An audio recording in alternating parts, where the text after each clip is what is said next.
into the stars, look into your heart. Tell me what it is you seek. Jupiter and Mars fall into my arms. I got everything you need. Oh, don't wait too long. We don't have much time to spare. This could all be done tomorrow. So all I need right now is your love. You're taking me higher, taking me higher. So when the moon rises and the flame is ignited, we're stronger together and weaker divided, yeah. Take my hand, follow my lead. Only one way to be living young, wild and free. Living young, wild and free, yeah. We don't want too much, we've just had enough. Let me live in love, let us live in love. We don't ask for much, we've just had enough. The only thing I want for us, pure love. We can go higher, we can go higher. So when the moon rises and the flame is ignited, we're stronger together and weaker divided, yeah. Take my hand, follow my lead. Only one way to be living young, wild and free. Living young, wild and free, yeah.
What if I told ya I know exactly what you are? What have they sold ya on that red hot boulevard? Ooh, I'm doing damage control on my heart and my soul, and ain't no one telling me nothing. I've taken control. If you got something on your mind, go and spit it out. If you got something on your chest, go and get it off. We don't have a moment to waste. For the last few days we've been running in place. I need a vacation. Both hands holding on, but I feel it breaking. If I'm not good enough, how long till replacement? I see right through your disguise, your pretty little lies. What if I told you I know exactly what you are? What have they sold you on that blacktop boulevard? Ooh, I'm doing damage control on my heart and my soul. Oh no, I don't need your help, said I'm good on my own. Ooh, I'm doing damage control on my heart and my soul. Oh no, I don't need your help, said I'm good on my own.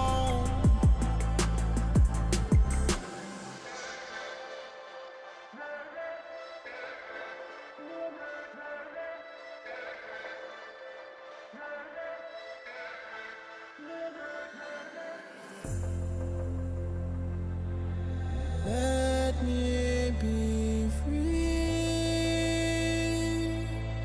Let me be free.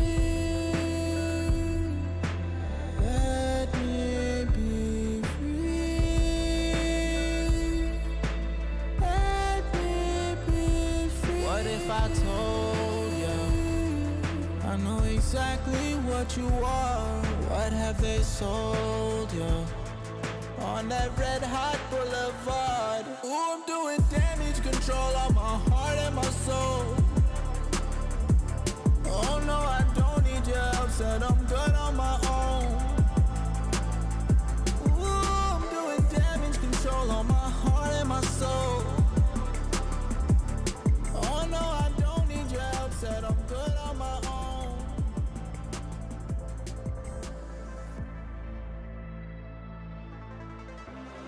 What if I told ya I know exactly what you are? What have they sold ya on that red hot boulevard? Ooh, I'm doing damage control on my heart and my soul, and ain't no one telling me nothing. I've taken control. If you got something on your mind, go and spit it out. If you got something on your chest, go and get it off. We don't have a moment to waste. For the last few days we've been running in place. I need a vacation. Both hands holding on, but I feel it breaking. If I'm not good enough, how long till replacement? I see right through your disguise, your pretty little lies. What if I told you I know exactly what you are? What have they sold you on that blacktop boulevard? Ooh, I'm doing damage control on my heart and my soul. Oh no, I don't need your help, said I'm good on my own. Ooh, I'm doing damage control on my heart and my soul. Oh no, I don't need your help, said I'm good on my own.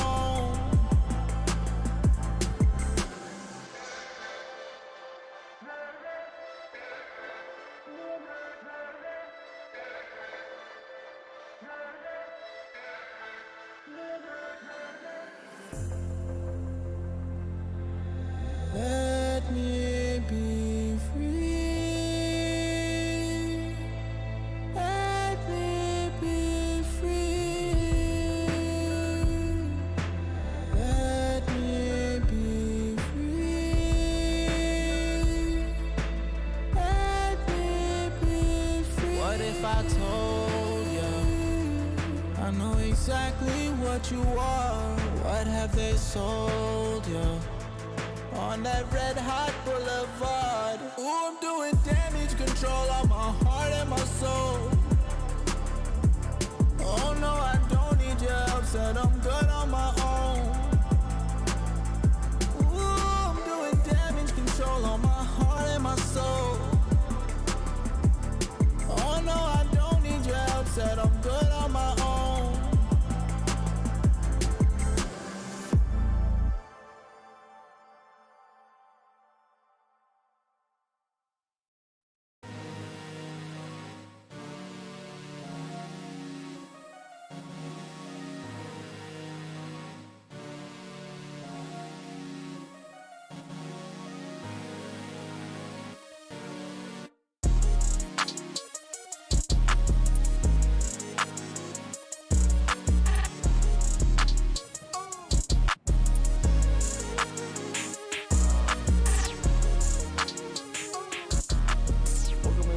Chamaco, and I'm here joined by Cheese and Gyro from Koi.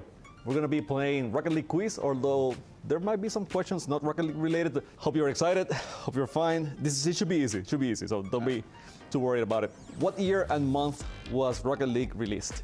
Do you want it? I mean, you can both. Oh, we can. Yeah, It's July. July or June? It's July, right? 2015. Yeah. July. July 2015. Yeah. Yeah. July. Sure? Yeah. Yeah, July. Okay. July. Yeah, July 2015. Yeah, you got it. I got that. That's me. That's all No, me. I was just making sure. Like I was testing him. Yeah. Whatever you guys say, that's fine. That's fine. It's a good answer. It's a team. It's a team effort. Yeah. Okay? You got it. This one might be hard for you guys, but let's see. At the end of a match, what title is given to a player that won but didn't do much? You know the accolades that they have. Yeah. Oh, it's like bench warmer. Is there a bench warmer? Yeah. I get that a lot. There is? You do? Yeah, like 24 ball touches or something like that. Yeah. That's what's No, called. but like I still get MVP with 24 ball touches though. There's a difference. It's efficient 24 ball touches. This one might be a little bit trickier. How many 1v1s matches did Zen win in a row before getting beaten by who was? Did Zen win? Oh, was it like 17 or something? Or was it like 11? No, it wasn't. Do you want to go through all? Dude, no, There's so many. It was like we can't- 15. Was it It 15? was 15 or 14. Okay, let's go 14. You actually got it right before. You said 11 at some point. Oh, it's you got it. 11? That was Yeah, 11? Damn. I was like, I can't say anything. Yeah. But yeah, you were right. 11. Yeah, it was 11. I It was swear 11. he won more than that. No, I thought you though. won more too. I thought it was 13 or 14. What is the longest OT in Rocket League LAN history? God, like, It's- let's know that, the numbers No, it's- to the T? Oh, you got I remember it? watching that. I remember. Was it like 11:07? But you get the teams at least? Is it that row 1 game? Is that the It was the rule one. is it the rule row 1 vitality? Yes. Yeah. But how long was it? Like, Was it? It was like, dude, It was like 12 minutes, right? It was like, I thought it was like 11:07 11 or something. 12. 12:28. 12:28. That's close. That's very close. What is it? It's a 12:02. Oh, damn. Yeah, but you got the teams. Yeah, That's yeah. good. And then Yeah, 12-minute mark. Yeah. Pretty good job. Yeah. So we only got Impressed. like, I'll take the OT, right? Yeah. I'll say That was very tough. 12 minutes, you know. You got Gyro and Cheese. They know their trivia on Rocket League.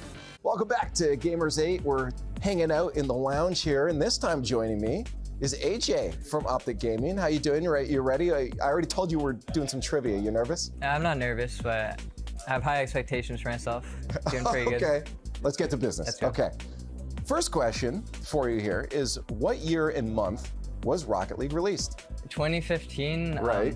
July 19th. I believe, July 7th, July 7th, There you July go. There 7th. you go. Yeah, off to a good start. Second question: how many seconds are there in between power-ups in Rumble mode?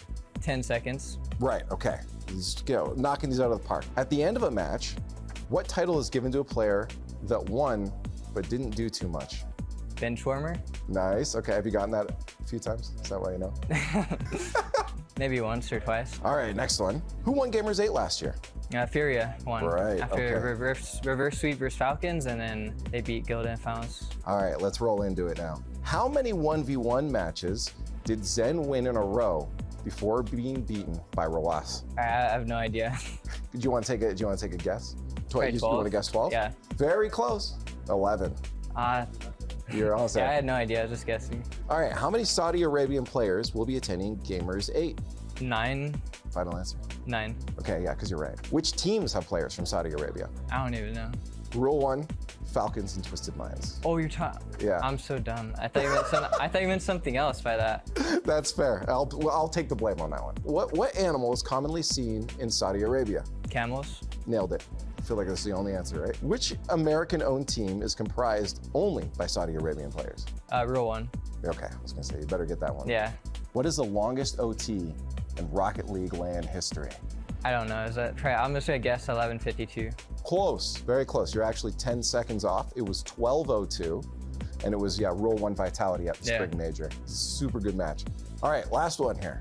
Of the teams attending Gamers8, name as many logos that are animals. Animals. Yeah. I have the worst memory. There's no way I'm gonna be able to do this. Okay, All right. can you, let's think through Syria? it. Yep.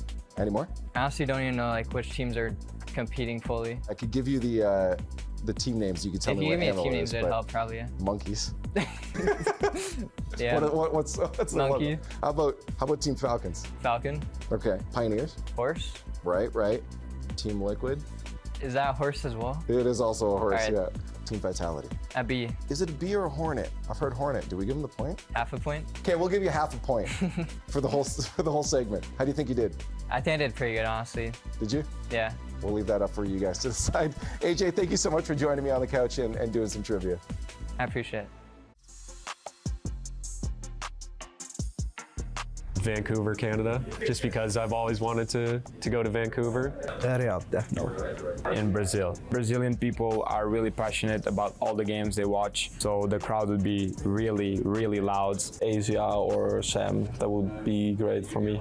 We need a major in Paris. We need one in France. South Africa, because obviously I'm from South Africa, so let's bring a Rocket League major to Cape Town. I think that'd be sick. To be honest, I don't really care where the next major is held as long as I can make it this time.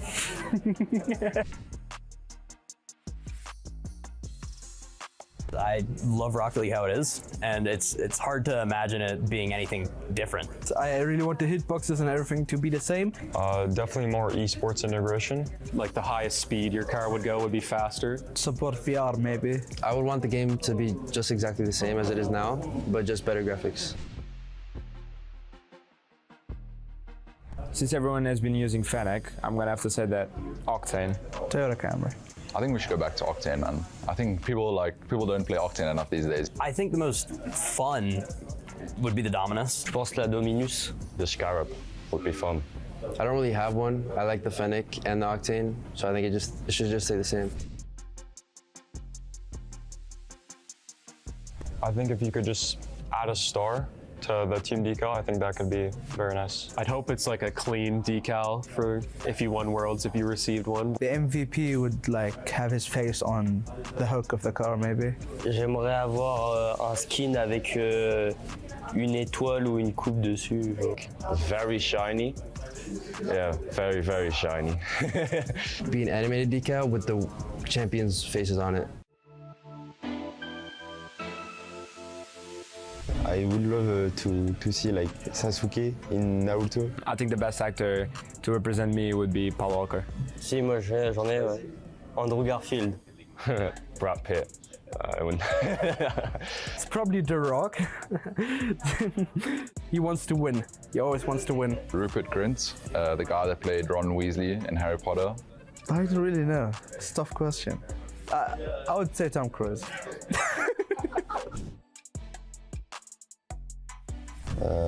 Me, probably. Yeah, definitely me. Yeah. The best well-dressing guy on my team is probably my coach. If I can't count myself, of course. Archie. None of my teammates are really good at dressing, but if I have to say someone, it's Methane. I don't think my teammates dress particularly well. They dress like more sort of like for, like pop culture these days. Probably K-Core. K-Core looks super nice. I think Vitality. I don't know, the design is just so unique. The best jersey is probably Vitality. Liquid's gonna kill me for that. Best shirt, I think BDS. My favorite team jersey design is probably from Carmen Corp. Fury have a really cool jersey. I really like this jersey that we have here. We had a black one, we had a white one, but I think this is my favorite. I wanted to be a physiotherapist. I'd really be focusing on school in my future. I think I would study business. Very boring path. I would be an English teacher because my major is English. I would still be doing what I'm doing right now, which is probably studying and going to uni. I actually don't know because I've grown up with Rocket League and I didn't really focus on anything else so far. I might be a pilot. Maybe like the Skyline, the Nissan. Toyota Camry. I do have one, but I want another.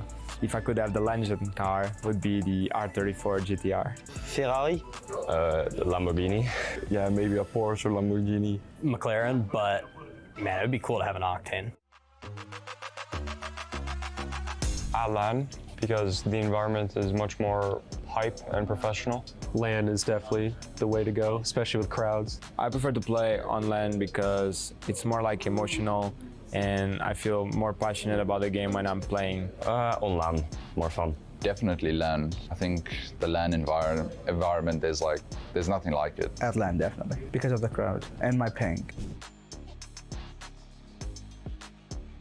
Somebody that could take constructive criticism work as a team, work as a unit, and someone that's always looking to improve. Being people I would want to hang out with outside a game too is a very important thing. Respect, maturity. I think those things are really important for a team because if not, then you're just going to be a group of individuals. Qu'on soit respectueux entre les uns et les autres. Positive energy. Talkative and being nice. I just want them to play consistent, pass a lot, give me my space, of course, to do my mechanical stuff. But yeah, I just want them to play solid. Like, I'm a super competitive person, and the people I want to play with, they have to want to win more than anything. Open to criticism kind of in a way, but knowing that they make mistakes, knowing that everybody makes mistakes, and understanding that we're working together to be a better team. I would say 27 maybe. Maybe late 25, 26. As long as it takes. I'll stop playing Rocket League around 25, 26. Bah, j'essaye de jouer jusqu'à ce que je le peux. I'm hoping I can get at least another solid 2 to 3 years. It's super nice and it's extremely hot. I think just the hospitality in general is 10 out of 10. I'm liking it so far. C'est incroyable, incredible. Beautiful. Yeah, it's very sick. It's actually so sick. The weather is really hot and I like it. Lovely restaurants, lovely places to visit. Yeah, it's been amazing. Riyadh's just been like incredible so far. Welcome everyone, I'm Chamaco09 and I'm here joined by Lost and Cart from Furia, and we're gonna be playing a little game of Guess the Player. So I'm gonna show them some achievements by the players and they're trying to guess who the player is. Tem que chutar dos dois, porque eles estão dupla mão foto. We are ready. Who is it? JNAPS. Close, very close. Chicago? You're Chicago, you got it. Okay, let's do another one. Okay, they're good. They got it.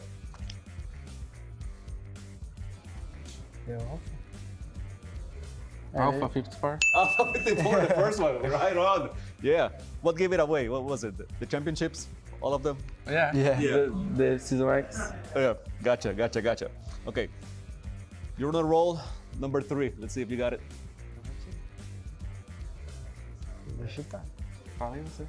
Vatira.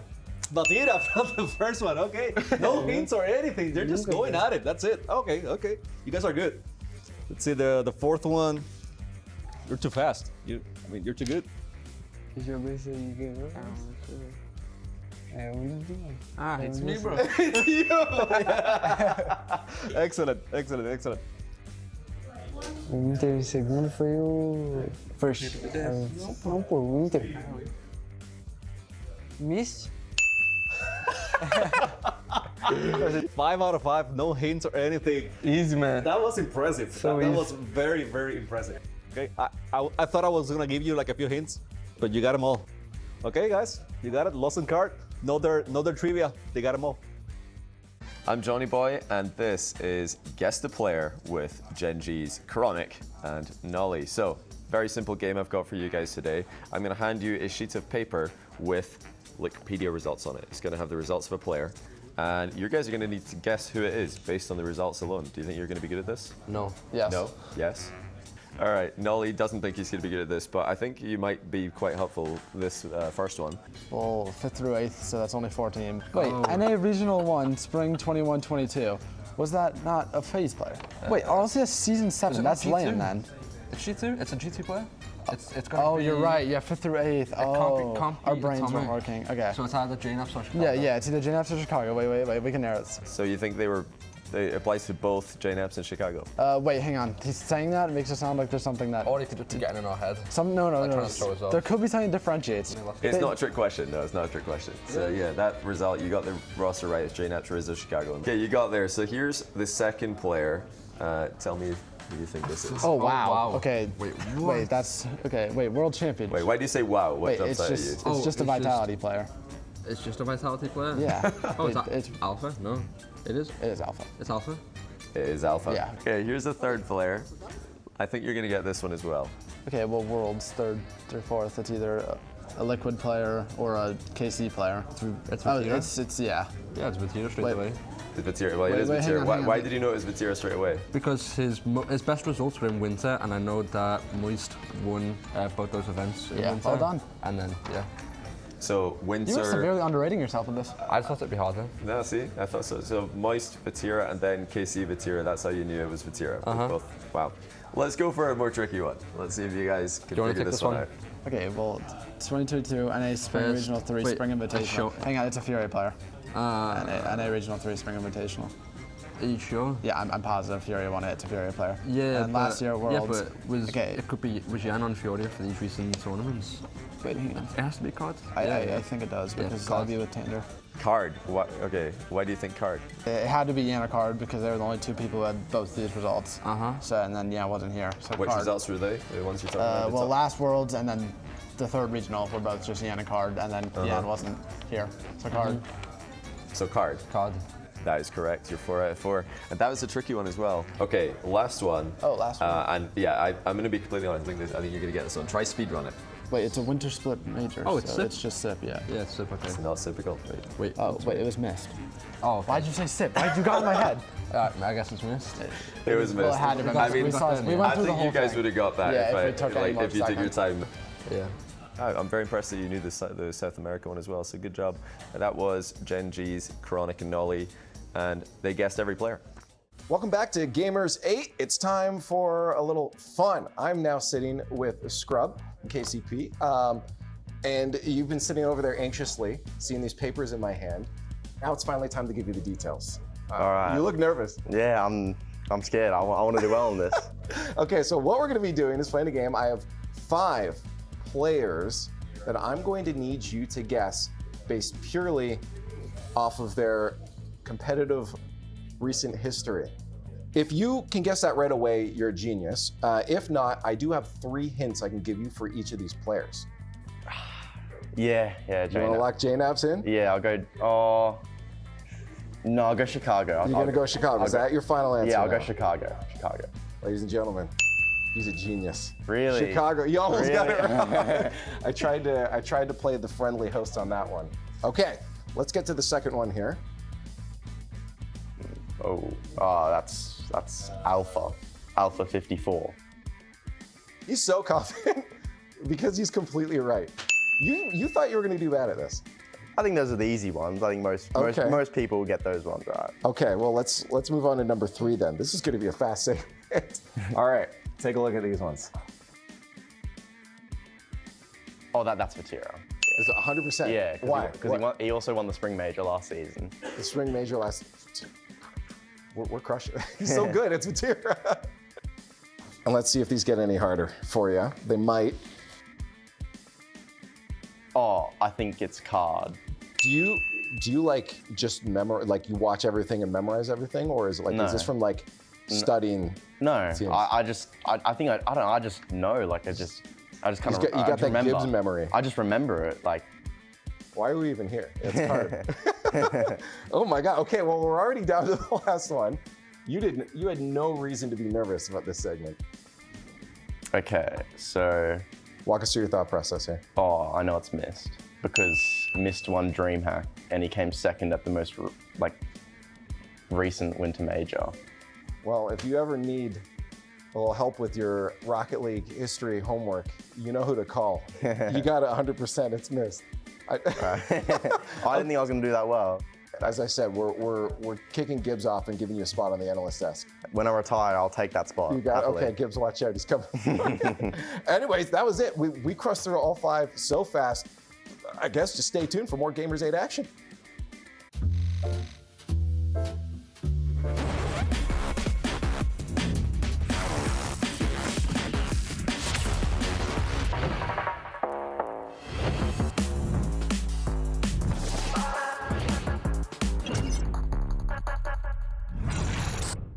Progress is a race that has no end.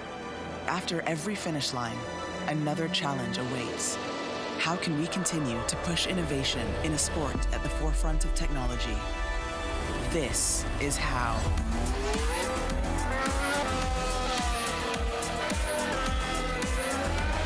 Discover how Aramco and the Aston Martin Formula One team aim to meet Formula One's sustainable fuel targets. Aramco, powered by How. There is a place where you can elevate what's hidden inside, or you can reframe yourself. Sonomi means the new you. The you can step into. Because when we know who we really are, we become unstoppable.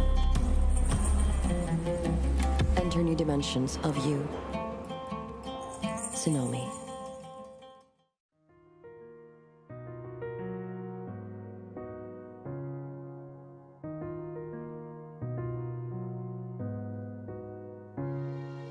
الحياة لحن، ولأننا جزء من مقطوعة عظيمة تحركنا، تلمسنا، تصنع من لحظاتنا ذكريات بديعة.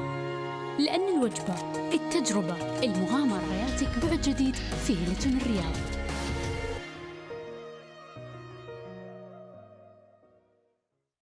All new Honor 90. Capture ultra clear detail with a 200 megapixel camera.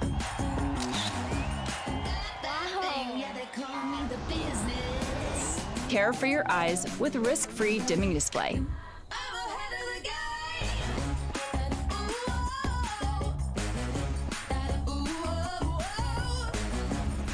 Honor 90. Share your vibe.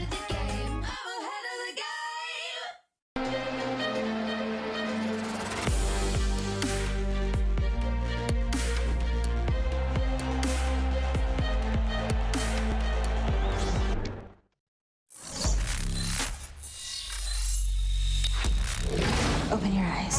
When you look into my eyes, tell me what do you see? Tonight, I'm gonna show you the wonders of the mall. Hey, I got nothing to lose. I got nothing to lose. I need warriors. So is this what you want in? You wanna war? Show me what's up then. Now we ready to bust in. Take everything. Take everything. Leave them with nothing.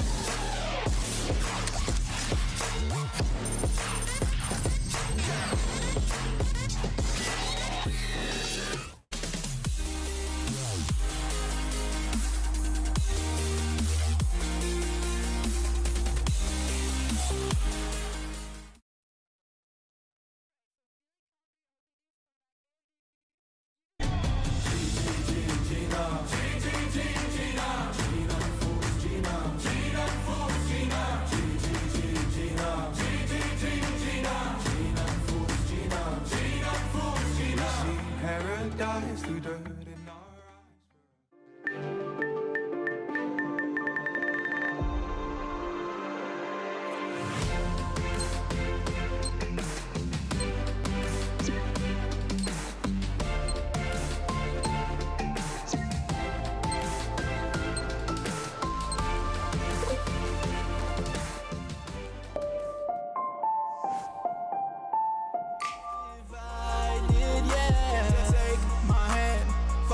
my lead.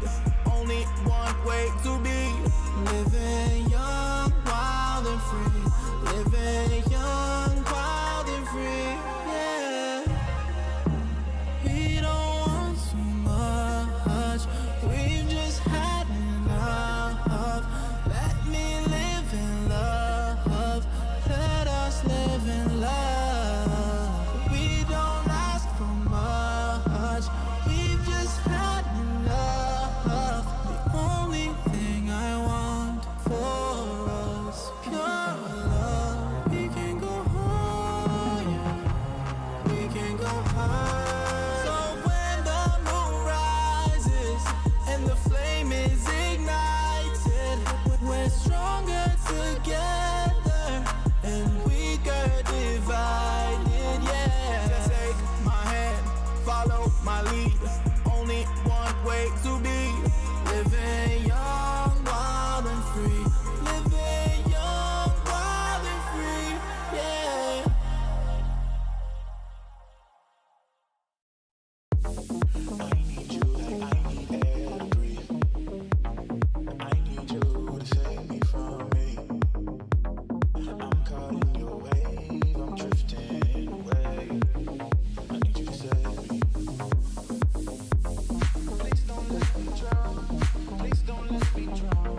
What if I told ya I know exactly what you are? What have they sold ya on that red hot boulevard? Ooh, I'm doing damage control on my heart.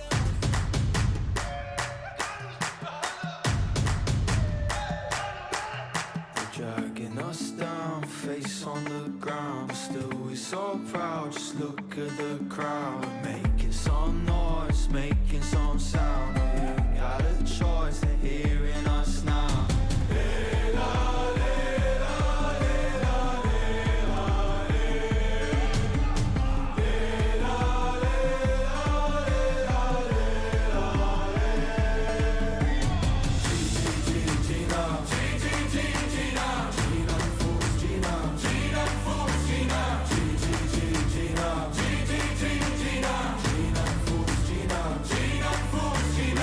Paradise through dirt in our eyes for us.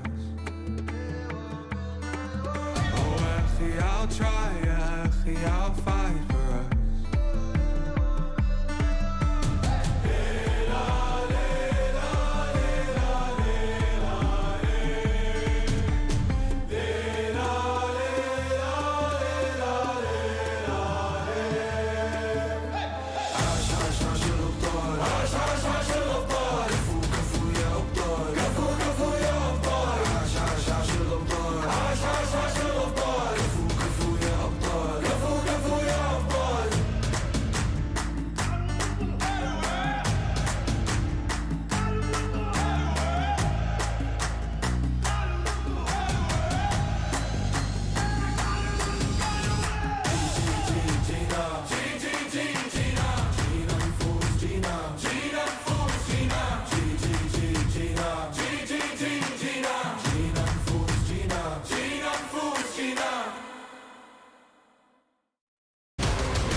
Well, hello, gamers! Welcome back to Gamers8. I'm Leafx, Cole and Stumpy hanging by me. We promised you guys yesterday a show match, and that's what we're going to be doing today. I want to say hi to you guys first. Hello, mate. Let's say hi to my friends over here because they're such lovely company. Yeah, friends is strong.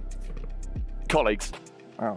And besties. Acquaintances. Oh. Yeah. I've just said something mean and then you become nice. Yeah, that's not how that really works. Sorry. Turned around on you. Hello, everybody. Oh, Gamers8, another day, the final day, of course. Yeah, it's going to be fun. Again, let's talk about this show match here because, it's going to be fun, and that's what it's all about. It's all for pride. I feel like one team's going to get devastated, but let's take a look at what the teams are. Which? Yeah, if you guys didn't hear about it yesterday, these are the teams on the show match. We got Team Beefy on the left side there. Some coaches, Fossey, Corrupted G, Andy, the Mandy, and then the creators on the other side with Sunless Khan, Mertzy, and Musty. I'm just happy to see Corrupted G playing again. Exciting. We love that. What I am also very hyped about is seeing Andy the Mandy play, because earlier on we had a little bit of breakfast/lunch with him. Andy is hilarious. I love it. He was saying, if I don't get a double flip reset, I'll be very disappointed in myself. Andy, you're not getting a double flip reset. That's just not happening. Will he touch the ball a lot? That's my question. I don't know. He's peaked at Grand Champ 3, has Andy the Mandy. That's right. Well, hey, you know what? Why don't we hear from one of the teams themselves? We got the creators. Good morning, everybody. It's Gamers8 Day here, and well, we've got a surprise show match for you guys. It's the creators versus Beefy, and we've got the 3 top creators in Rocket League here in Saudi Arabia in Riyadh about to compete on LAN. Musty, we're throwing this one to you. I've seen your tweets. You said you're hitting a Musty on LAN. Is it happening though? Okay, so they've been practicing in 2v2s. I've been on my own setup. I've done maybe 1,000 Musty flicks just to practice for this. Guarantee you I'm hitting a Musty flick on my LAN debut. Guaranteed. Guaranteed on his LAN debut. And on the other end of things, Sunless, your team is competing later today. Is there any pressure for you to perform as well as your roster has? Not really, because I was thinking if I lose, then my players can avenge me. And if I win, I can inspire them. So really, you can twist it anyway. So I think, honestly, there's zero pressure. I'm just going to go out there, maybe own goal a couple times. Musty can hit some Musties. I can hit some own goals. Mertzy can hit some breezies or whatever freestyle move he wants to do. And I think we're going to be good. That's what being a creator is, twisting it so it works in your favor. There we go. Well, Mertzy, you're up next. You were here last year. You didn't compete on LAN. How excited are you for your debut? I'm very excited. I mean, I have a lot of professional coaching from the likes of OSM, Braziers. I'm feeling it today, so I'm excited. And who's going in for the 1v1? That's what who am I supposed to look at for this? There's a 1v1? Get scared. There's gonna be a surprise freestyle match. You guys didn't know? He's the 7th best freestyler in the world. He's the 7th best. If there's a 1v1, I'll take it. All right, well. In the 1v1 practice, what do you mean? Mercy has been peeking, actually. He was destroying us. All right, apparently Mercy's peeking. Musty's gonna hit Musty. Sunless is gonna be on the field, so make sure you watch for him. And guys, the match is gonna start soon, so don't go anywhere and enjoy the games. Okay, well, the attitude's in the right spot. I just don't know.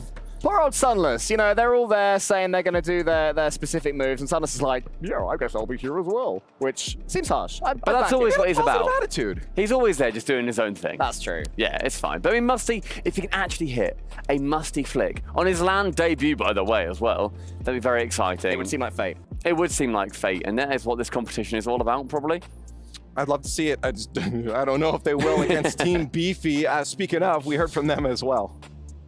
Good morning, everybody. We're here in the Players Lounge with Team Beefy because the show match of Gamers8 is about to go down. We've got creators versus coaches. We've got Andy, Corrupted G, and Fossey about to head in there and potentially destroy some creators or look a little bit silly. Corrupted G, you've been a pro. You've been there. You know what it's like. Is it all just gonna kind of come back up like it never left? I would hope so. I haven't hit the stage since 2019, so hope some of those skills come back to me. So we'll see what happens. I'm feeling confident though. All right, so feeling confident, hoping things come back. Andy, you've been laughing a lot when people talk about this one. What are your feelings going up against creators? Oh, they create for a reason. We coach for a reason. Time to show them the difference. Oh, okay, short and sweet and to the point. And Fossey, oh man, you guys have made a run in Gamers8, so you knew what you were doing here this weekend. Are you guys coaching each other, or are we going in blind? We're gonna coach each others, I think, and make our best. And that's it. That's it. We have a secret weapon on our arsenal, actually. We have Coach Matane from Monkeys. Okay. He's coming up with a game plan for us, so. Somebody's cooking from the Monkeys. Matane is trying to help out the beefy people. Y'all, you just gotta be more beefy than the creators, right? It's not that hard. Okay, well, you guys gotta head into your match, and I'm excited to watch it, and you guys should be excited to watch it too, because it's coming up soon. Is that allowed to have a coach for the coaches in a show match? I mean, that's a little sweaty. Yeah, but who coaches the coach for the coaches? That'd be my question.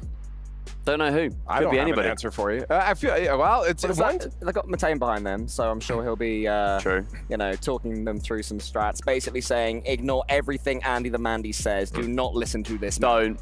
I reckon actually they'll turn each other's toes because they'll all have different ideas on how Rocket League should be played. You know, I think Fuzzy, you know, he was still making regionals in full last season. Yeah, Corrupted G, he was making lands. Andy the Mandy. What was he doing? There. Exactly. He was working at Tesco or something. Probably. Good for him. What I think he's around. He's in GC somewhere. Right? No. He says, I asked him what rank he is. He goes, oh, I'm Grand Champ.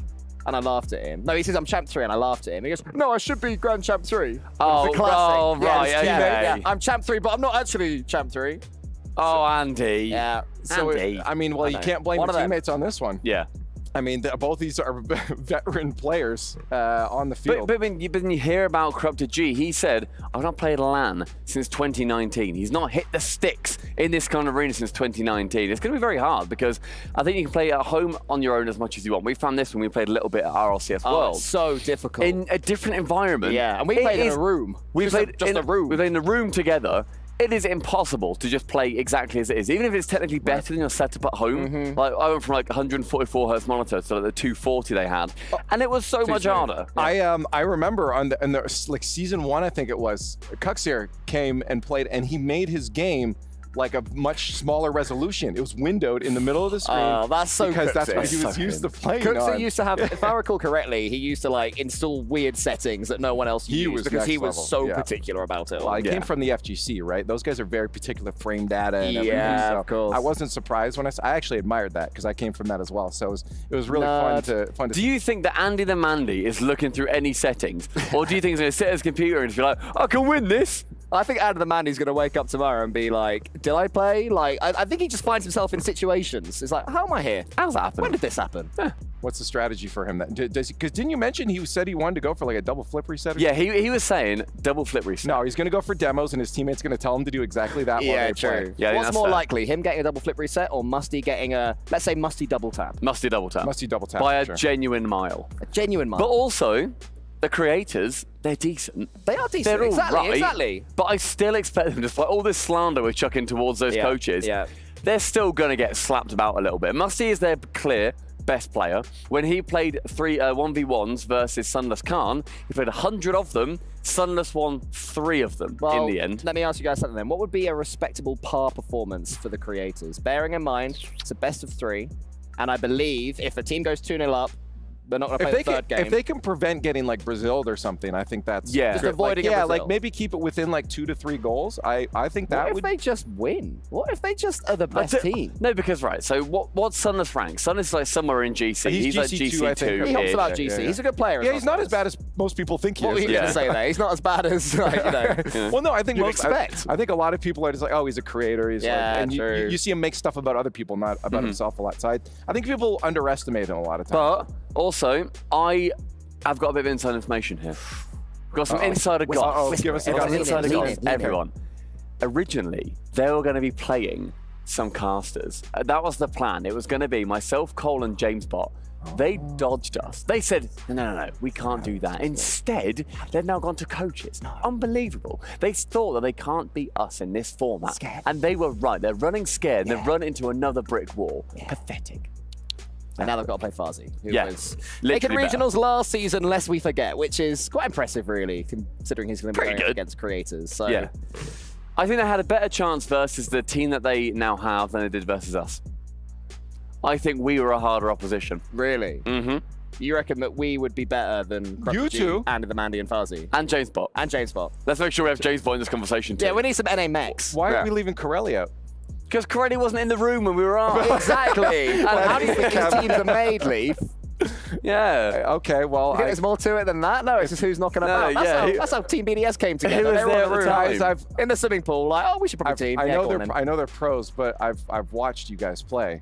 You're welcome. People in the RLCS. Lucky you. We are very lucky. You're very fortunate. It's an honor to watch us play. Yeah. It's brilliant. Yeah, I love seeing the SmackDown every single time. The thing is, Leaf, I'm a very mechanical-based player. Yeah. And when I'm playing with Johnny Boy, he gets in the way. He bumps you. Whereas Stumpy would never bump me because Stumpy is a great teammate. Can you say that first sentence again? I'm a very rotation-based player? No, you said the opposite. You're a very mechanical player. Did I say that? That's why I'm looking at you like this. Oh, okay, then I misspoke. I'm a very rotational-based player. Yes, you are indeed. Yes, I completely agree. I was wondering why that was so controversial. No, yeah, we are both very rotational. You're mechanical, mate. I've seen you. I've seen you on the sticks. I hit a reset about 3 years ago. You did, didn't you? That was so cool. It wasn't cool. Oh. It wasn't cool. I thought you were. But I hit it. But yeah, I feel like, should we put down like a score prediction? I'm going to go best with... of 3. I'd like to start with Leaf. Wait, okay, well... Sorry, Leaf, as the host, who would you like to start with? Look at this guy. Start with yourself. Start with yourself. Wait, for which? For players? For the prediction. In this show match that we're about to start. Oh, in this show match. Start with yourself. I am going to win. No. Oh! Wait, sorry. Right, Leaf, you're the host. Sorry, you're right. Carry on. Your head would get. I have no idea what you guys are talking about. So, you know how, right, so you know the format of a standard desk is that then you talk about it and then we go, predictions. What do you reckon is going to happen in the series? Right. What do you think is going to happen in the series? For the record, I think Leaf's going to win. I think Leaf might win. I think Leaf's going to win. Wait, that's me. I think... Oh my goodness. I think the... Beefy. It's not Beefy. Big Beefy. Yeah. How many goals will Beefy score? Probably... I want to see chat say this as well. I've got 25 goals. Wow. And it will still be a 2-0. It won't even be a game 3. 25? I'm allowed to talk down to the creators, right? Oh, you have to. My yeah, word. Okay, good. Yeah, you guys are getting smacked. Yeah, that's fine. Wait, sorry, okay, let's predict our goal differential then. You genuinely, do you think 25 goal differential? No, I don't. I legitimately, I think Mertzi and Musty, Mertzi and Musty will be able to keep up to it. They'll get challenges. Yeah. I think the goal differential will be about +8. Okay. To Team Beefy. Yeah, to Team Beefy. I was genuinely thinking 7. I'm not just saying one lower than his. I had 7 in my mind. Well, I'm going to say 9. I knew you would. I had 9 in my head. Genuinely, I did. You're such a liar. +9 in my head. So if it's dead on 8, mate, then you're a genius. Is this Price is Right rules? Yes. Okay. Wait, which one means it so that it's only 8 if you win? I'm kind of screwed in the middle. Very much are. You're going to be struggling. It's whoever's closest. So you need to have it be exactly 8.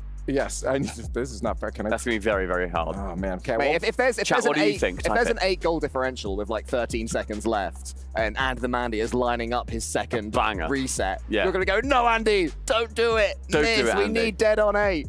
There's a few people in the chat right now. Somebody said 9-2 easy. Imagine that's total goals. Yeah, so they're going for a 7 difference. There's a 7. Someone's just put the number 2. I respect it. 2 doesn't mean anything. It is a number though, so they're at least getting. They're half on the game, right track. Yeah, We'll exactly. give them that. Yeah. We'll find out in about a minute. We're still fielding the players. I am also going to blame the creators on this one. I feel like the coaches have a lot of experience. Oh yeah, that's they're not messing things used, up. Like sitting down and pressing start game. I blame Andy. I know what actually. it is. I know what it is. They're about to start, right? And Sunless just goes, but this isn't the start. We got to go back to the year 2015. And now he's making a live documentary. He's riffing, and everyone's like, Sunless, just press play, man. He's like, I will press play. But first we gotta do this. Where is he from? Is he a president from the 20s? What's happening? Hey there. Oh, It's man. me, Well, Sunless. you know what? The greatest match of the day is about to be upon you guys, which is why we're doing the epic countdown for them as well. The Creators versus Beefy, the show match. We promised ya.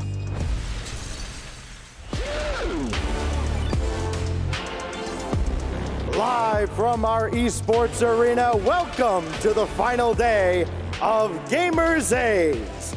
Before the intensity picks up and we get set to crown this year's champion, we have a little bonus entertainment for you all, featuring 3 of our coaches and a team of prominent content creators and Sunless Khan. أعزائنا المشاهدين زي ما احنا that was so funny man. أعزائنا المشاهدين حياكم الله معنا في البث المباشر في البوليفارد هنا في الرياض في جيمرز 8 في أرض الأبطال. قبل ما نبدأ في اليوم النهائي ونشهد نهاية قصة جيمرز 8 في روكيت ليج ونعرف مين بيكون البطل اللي يحمل هذا الكأس اللي خلفي. راح نعرف أول مين بيكون البطل في الشو ماتش اللي بتكون عندنا. عندنا 3 من أفضل المدربين اللي موجودين عندنا في السين بالكامل. زيادة على كده عندنا 3 من أفضل المعروفين في الكونتنت كريشن وصناعة المحتوى في عالم روكيت ليج. جايين اليوم يقولون لكم شو ماتش بتكون جدا ممتعة. We're about to witness crimes against Rocket League, but here we go. Let's get this show match underway. Please welcome to the stage, Team Beefy and the Creators.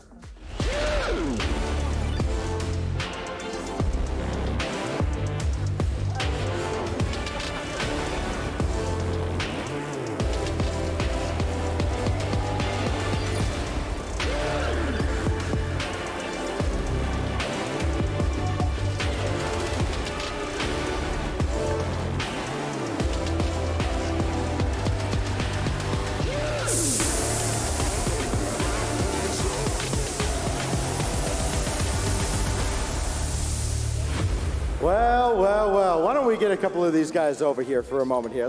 Sunless Khan, why don't you come over here? Because I was very unfair to you earlier. Yeah, Andy, sure, I guess. I prefer to talk to just about anybody else. But yeah, of course, hey. Just one thing, I don't want to talk to him because, you know, fancy the mancy, the whole story about my name. Why don't we swap places here? I don't want to do that. There you go, Okay, there you sure. go. Fancy the Mancy, meet Andy the Mandy. Yeah, pleasure to meet you too, but hey, I mean, I'm not having fun with it, but hey, it is what it is. It is what it is. I shouldn't have bet against you, but I did, and I deserve it. All right, Sunless, I got to start with you. You played 100 games with Musty. Do you think any of that at all has prepared you for what you have willingly put yourself up against here? 100%, man. I mean, that was brutal. I lost a lot of games. Nothing can take me down at this point. If we lose, we're just gonna have fun. I'm probably gonna own goal a couple times. I don't care. You realize two of these guys are pros. I mean, yes, there's Andy there too, but they can hide their weakness. They are two former pros. Yeah, but we're YouTubers. So, honestly, I think we're better. YouTubers are better than ex-pro players. Noted. All right, Andy, I don't know how you weaseled your way into this, but sure. How many Musty flicks are you guys going to score against Musty himself in the net? It's an overrated mechanic. I think they're just going to stick to the tried and tested flip resets. Fair enough. Yeah, Okay. overrated. Musty, you heard that, right? No, he's got his headphones on. He's clueless to the world. All right, listen. You guys, this is going to be something else. You want to go ahead and take your seats and get ready for what's going to be an epic show match, a battle of epic proportions here. Will Andy the Mandy, the coach of the Monkeys, be able to lead his squad to Gamers8 glory over the creators? Let's send it off to the casters and find out. زي ما تشوفون اعزائي المشاهدين وصلوا كل الفريقين كرييترز ضد بيفي، ثلاثة من افضل المدربين وثلاثة من اكثر المشهورين في صناعة المحتوى. راح نشوف ايش ممكن يصير في المباراة، ما نتوقع منها شيء كثير صراحة، لكن لازم اننا نشوفها، لازم اننا نتحمس معاهم، خصوصا ان سانلس قاعد يقول انه لعب اكثر من 100 جيم ضد مستي والى الان هو يشوف انه ما عنده مشكلة بالخسارة، لكن خلينا نشوف ايش ممكن يسوي اندي ذا ماندي مع البقية في السكواد حقه. بالتوفيق لهم على طول مع المعلقين. Creators versus coaches. It's going to be an absolute banger to start off our Championship Sunday here at Gamers8. I am Stumpy, joined by the incredible, the marvelous, the interviewee, or the interviewer rather, Hercules. How you doing, mate? I'm doing incredibly. It is insane to even be here, but I'm more excited to see all of my friends competing on a LAN for the very first time. I love Musty and Mertzy and Sunless, and I've got so much respect for the coaches. This is kind of historical for creators in Rocket League. Yeah, we love to see it. We like to see brand new show matches happening. As far as I know, we know that Musty has never played on LAN before. It's his LAN debut. Going to be getting a Musty apparently, we learned earlier. Sunless, I don't believe he's played on LAN before either. Maybe Mertzy has at Summit, weird and small and German. I have no idea. Probably. I believe there's photos of Mertzy at a LAN, yes, and yes, I believe it's Sunless and Musty's debut here. So a little bit of LAN nerves, but no debuts on the other end of things for these guys. Fossy's got the experience. He's been on the stage this weekend already. Yeah, these boys have already been up behind their players. Corrupted G, if you know him, you know him. He's one of the boys from back in the day of Rocket League, back in our era. Back in the old school EG days. Yeah. Oh, you love to see it. Formerly, having Chance thrown his way in London, making sure that, he's very, very welcome. And on the stage, in the middle of them, Andy the Mandy. We've been hanging out with him a decent amount recently.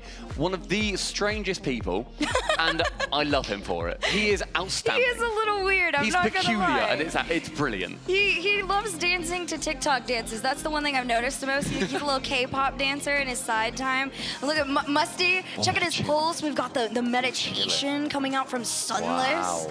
You got to do everything you can to have a chance. I'm very nervous for them. I mean, his heart rate, bear in mind, this weekend has been going crazy. Rule 1 are still in the competition. He is the part owner of Rule 1. He founded that team, and now he is on the Creators versus. Why are they called Beefy? Do we know why they're called Beefy? I'm willing to bet money that it was Andy. It feels like an Andy thing. It probably was. Well, Yeah, we're probably. going to find out. If the all-time question everyone's always asked, can creators outshine coaches or just anybody that's ever been involved in the RLCS? We're going to find out here in a show match best of 3. It's a whole nother ball game when you have proper coaches versus creators. Where you think, you know what, creators, they're going to be decent. We were saying earlier on that Musty is going to be their best player in the 100 1v1s that him and Sunless Khan ended up playing. Sunless won 3 of them. Musty is just a better player, but a great block by Sunless there, able to get it a little bit further along. Now Farzi sending up high. Musty to receive, only 7 boost though. Not great planning from him. Yeah, not quite the best, but I feel like it's been a strong start for the creators. I was a little nervous Beefy was going to come out kind of swinging on him. We've seen a couple of attempts. Here's a nice slow shot towards that net. Great save, though, from Sunless to keep this out. The softest of touches to try and get this away, and now this is where Beefy's going to start getting in their faces and start to show them what they're capable of. Nice shot there, doesn't find its way in. I feel like pressure is going to be the biggest thing that creators need to try and deal with, not just on social media, because bear in mind, if they lose this, Twitter's going to go crazy. It's going to go wild. Oh, You'd love to man. see it. You want to make sure that people are holding them fully accountable, because your favorite creator may well not be as infallible as you think. A great flick from Musty, not a Musty flick. Farsi, what a touch, but Sunless. Goal number 1, baby. The creators have done it. The opening goal. It wasn't the Musty flick just yet, but a great flick nonetheless. The follow-up from the one and only Sunless. Creators have found their lead. 3:47 as well. It just took just over a minute. And yet, Sunless gets the first goal. Farsi with a great pass, centre into the Mandy there, just a smidge too late. Mercy trying to fake out Corrupted G. That would be an absolute clip if he hits that. Musty, a long shot. That's going to be on target, but Farsi again working his way back, and the defense is being stretched for Beefy. Yeah, definitely stretched is a great way to describe it, because creators are, well, getting really creative with some of these on-target shots. Now it's Beefy's turn to try and get a little creative on their own. It's going to be Musty there to collect. This one in midfield. Musty taking this one all the way into the Beefy end. And a pinch keeps us in the midfield. 3 minutes though, and Beefy still hasn't found anything. That's quite shocking. Yeah, equally, look at the mechanics on the creators. It's poor, isn't it? The quality. From what we've seen this weekend, but I say that, then Farsi does a big old backflip. Boys, you got to get someone else going. That's going to be an open net miss from Mertzy. Clip it, everybody. Make sure that he never lives that one down. Farsi now flick wide. Andy the Mandy ends up going a little bit too far across. Now Corrupted G tries to find Farsi again. 100 boost, one round the side, tries to go for that bump, does not remove Sunless. Beats out one, that's open. No, never mind. Corrupted G is back in time. There they are. The breakaway into the creator half. Can they find a shot though? Musty taking his time, but Farsi right in his face off the backboard. It's gonna be Mercy that sends it all the way downfield. Can somebody collect? No, it's gonna be Corrupted G with the clear. He's gonna run with it. Can he take the shot? Oh, yes, but it's Andy the Mandy that gets the follow-up. Beefy, they've tied it up at 2:10. Andrew the Mandrew, make sure that he receives the pass from Farsi. 2 minutes 10, what a guy. We've drawn level yet again, and Beefy, the boys on Beefy Boy's side, have drawn it level versus the creators. All right, back into kickoff we go. I wonder at what point are the coaches gonna kind of sit up and say, we gotta take this extremely seriously? They go to gamer poses. And they're Yeah. like, no, boys, we lean forwards now. A lovely touch from Corrupted G, but saved away again by Mertzy. They push down, but these second touches, not really anything coming from them. Mertzy completely dusts Farsi on that chance. Corrupted G now up high, 50 boost. No reset for him, instead goes to the back ball, goes to the dunk. Oh my word, that would have been beauty. It would have been amazing. As time goes on, Team Beefy, they're bringing out what they know they're capable of. The old school mechs, but the new kids on the block are trying to do it for their own. No follow-up from a backboard touch. Fake. This one clearing. Good chances here, final 1 minute 20. Farsi now sends it central.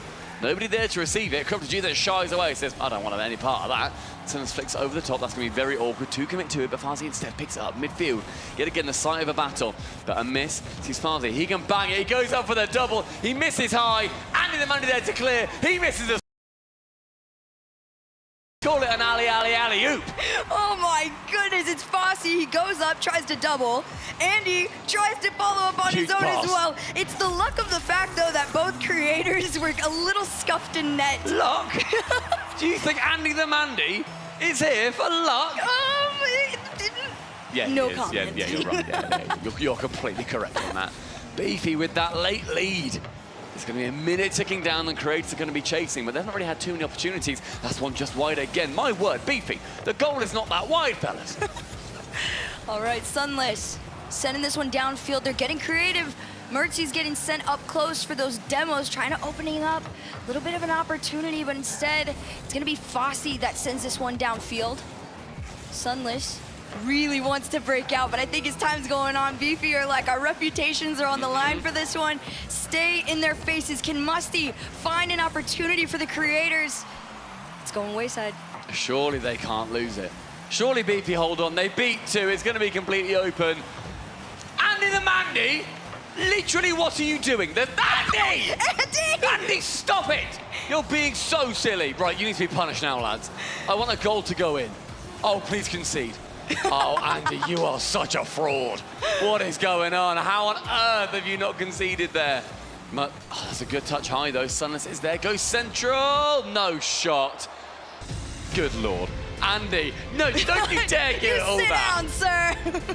You are not allowed to give it all that. You just thrown a 3-1. Good Lord. Listen, that man is pure luck. But you know what, creators, I think they can do it. They didn't look bad by any means. Oh, no, that was much closer than we thought. I thought there was going to be a +9 goal difference. Okay, hold on. As a former kind of creator. You've done yourself such a disservice there. Literally, yes, a former creator. I've got faith in them. I've got faith. We're decent ranked people. Yeah. Yeah. At least Musty is. But you've gone from all 3 to Musty's fine, I suppose. That should have been a nice double. That miss is ludicrous. Listen, they had to get the former pro to make sure he got the clean. At least they're all smiles on it. Yeah. And oh my goodness. Right, tell you what though, they reset. The creators now, they have a chance to reset. They think, right, boys, lock in. I know they're all American, apart from Mertzy, he's German. What's your best American accent? I am American. That's really good. That's really good. Thank you. That's so convincing. I know. Look, I'm still going. That's so convincing. Yeah. I can't believe that. Oh, I know. So what are they saying? What do we have out of the creators right now when they're thinking, best of 3, boys, we now need to win 2 in a row? It's honestly, Musty's probably out there like, everybody bump every single one of them so I can get my Musty clip for TikTok and for Twitter. Because he wants it, and there's the attempts starting to come out from him. You know he wants to like get a little bit confident, but he's not. I think he's aware of how much Beefy doesn't want him to get that clip. And isn't it crazy too that like we've literally seen Musty Flicks go in this competition versus actual pro players, and now we're seeing it's so much harder. When Musty is like a very solid SSL, and yet the quality difference. When they're trying to play against some coaches, he's like, I can't find the space to do a Musty. And yet pros, they can get it out all the time against other pros. I'm curious, though, if Musty's going to be able to outshine, I believe it was Razier's Pogo into a Musty. Oh, that was You think he can silly. outshine it somehow? Oh, there goes Sunless. If he does, fair enough, mate. You win the MVP. You win all of that money that goes alongside it. Well, here we go. Nobody's found anything yet. We've got a whole minute scoreless, and a whiff there opens up the opportunity for creators to push on into the Beefy side. This one off the sidewall. No follow to be found. Instead, it goes all the way to the other end. Fossey scores for Beefy. Tell you what, I did like the idea. I like that Musty went for the bump on Farsi. It would have then been an easy goal for Sunless to tap in. Andy, you did nothing there. Don't you dare. But unfortunately, Musty misses that shot, misses the bump rather. Sunless can't get the shot. Farsi gets the goal. And I like that we're seeing the OG Musty car as well. Yes. He's rocking here. All of his YouTube subscribers are going to be very happy that they're seeing that here on the Gamers8 stage. The OG setup. The one from the Musty garage, too. I remember that. I love a 20XX decal. Brilliant decal. I'm a simple gal. I'm a whatever org I'm loving at the time is what I use. Chasing that paycheck, baby. That's the American dream, am I right? Hell yeah, brother. Minute and a half elapsed, and already Beefy, of course, with that long shot lead. The right-hand side, Farsi has got very little boost. 0, in fact, and it's an easy challenge from Musty and Mertzy, teaming up together. Corrupted G forgoes the ball, instead goes to the boost instead. Sunless gets completely outclassed. And look at these challenges. They're just going the way of Beefy over and over. Ooh, Corrupted G trying to find his way through. Instead, it's going to be this ball headed into the Beefy half. Fossey up towards the backboard, carrying this one all the way to the midfield, leaving it for Andy the Mandy to try and take a shot of his own. Nice clear, though, from, I believe, Musty. He got bumped on the end of it, though. Now let's come back into that defense. My word, that's going to be a save for Sunless, and bumped out the sky is Andy. Farsi and Corrupted G again, and double committing again. Mertzy long with it, Musty with the boost in the time, but Corrupted G dives in front. Minute and a half has elapsed, and Sunless gone on the end of a rocket. Sunless, you're not just on the field, my man. You're scoring goals, incredible pass and play. That's what friends are for, right? These two got the synergy of anybody out there. And Creators, they've tied things up in game number 2. Looking to try to take this to game 3. They don't want it to end here. Those assists, that assist in particular, beautiful stuff. Corrupted can't get one round the side. Farsi's completely cut off Andy the Mandy on that chance. This one in the midfield. Is this where the Creators start to sit up? Let's find out. Sunless carrying this one all the way through, but Andy with the steal. Beefy just working together to get past these Creators. Here's a slow shot. Nice defense from Mercy. Come on. Farsi, central, nothing there as Mercy's going to be the man to intercept. Corrupted on the left-hand side with 60 boost. Starts diving at Ghosts. Nobody's there for him to bump. Nice back flip from Andy. 1-2, can he get the 30? He does. Look like a freestyle shot, but it just ended up being a cheeky little miss on the backboard. Oh, I love it. Andy, you've done something, my dude. Good for you, Andy. 90 seconds remain. Chance here. Creators, can you get a single game? Listen, this one is for every Creator in Rocket League. We are riding on their backs. Wide shot follow-up from Sunless. He's not done it once, but twice. The Creators are back in the game. They've got such a cute little handshake too. Look at them go. You know they practiced it. You know they practiced it. In the hotel last night in the players' lounge, they're probably going, right guys, we need something to look really cool on stage. So we're gonna do like a little hand slap, then a fist bump, and is that good? Is that nice? Are we cool now? We're so cool. I think they're cool now. But can they be cool enough to destroy coaches? Oh, if Andy the Mandy's the one clipping on you. Unbelievable. Not quite a double reset, is it, Andy? Yeah, where's our double reset? It's a fully open net and you've hit the crossbar and you're still giving it all that. I think the difference between Farsi and Corrupted, their general attitude, much more stoic, much more, sitting there, playing the game, let's celebrate after. And then Andy hits the crossbar and open net and he's like, yeah, let's go! Look, this is probably the furthest Andy's gonna get out here. Oh, there's another Corrupted G. Another one. He's giving all that again. Andy, that is a nice pass. Does get it central. Corrupted is there. Sunless is completely backwards. And the gamer lean. It is on. It's on. Sunless Khan pushes that chair back, leans forwards. They got a minute left. Can they get 2 goals? Or will it just be a cheeky 2-0 to our coaches? This ball heads into the center. 1 minute left for the Creators to defend their honor. It's Corrupted with a high shot. Andy the Mandy tried to get the follow-up, but great block. Keeps the Creators in this. Mercy, my man. What was that? Oh, not the No! Oh, please show us the Mercy Sunless miss. Oh, that's great. There's another one. Goes flying. See you later, alligator. A lovely bump. Andy stands up and shouts at the Creators. A 5-2 romp home. Oh man, all right, 42 seconds to make your dreams come true. If you're a content creator and something's gonna try to keep it going, it's Fossey up in the air. Demo opens up a tiny opportunity. Double Demo could be the one. It's Musty. He's getting sent back home. 30 seconds remain. Andy the Mandy, he's carrying this one to the backboard. Can he waterfall it to a teammate? And no, it's Corrupted that takes control, and Fossey's up next. The time ticking down. Only 15 seconds left. Farsi burns a couple more off than Creators. They're flipping, they're flapping, they're diving, and they are doing absolutely nothing. No more time left. Beefy. They get the win. They go 2-0. Can Farsi hit a clip? He gets the reset. Oh my word, what an assist. Farsi, MVP by a margin. Oh my goodness, he came out. He said 1 for the road home. The content creators. Guys, what did you do? All right.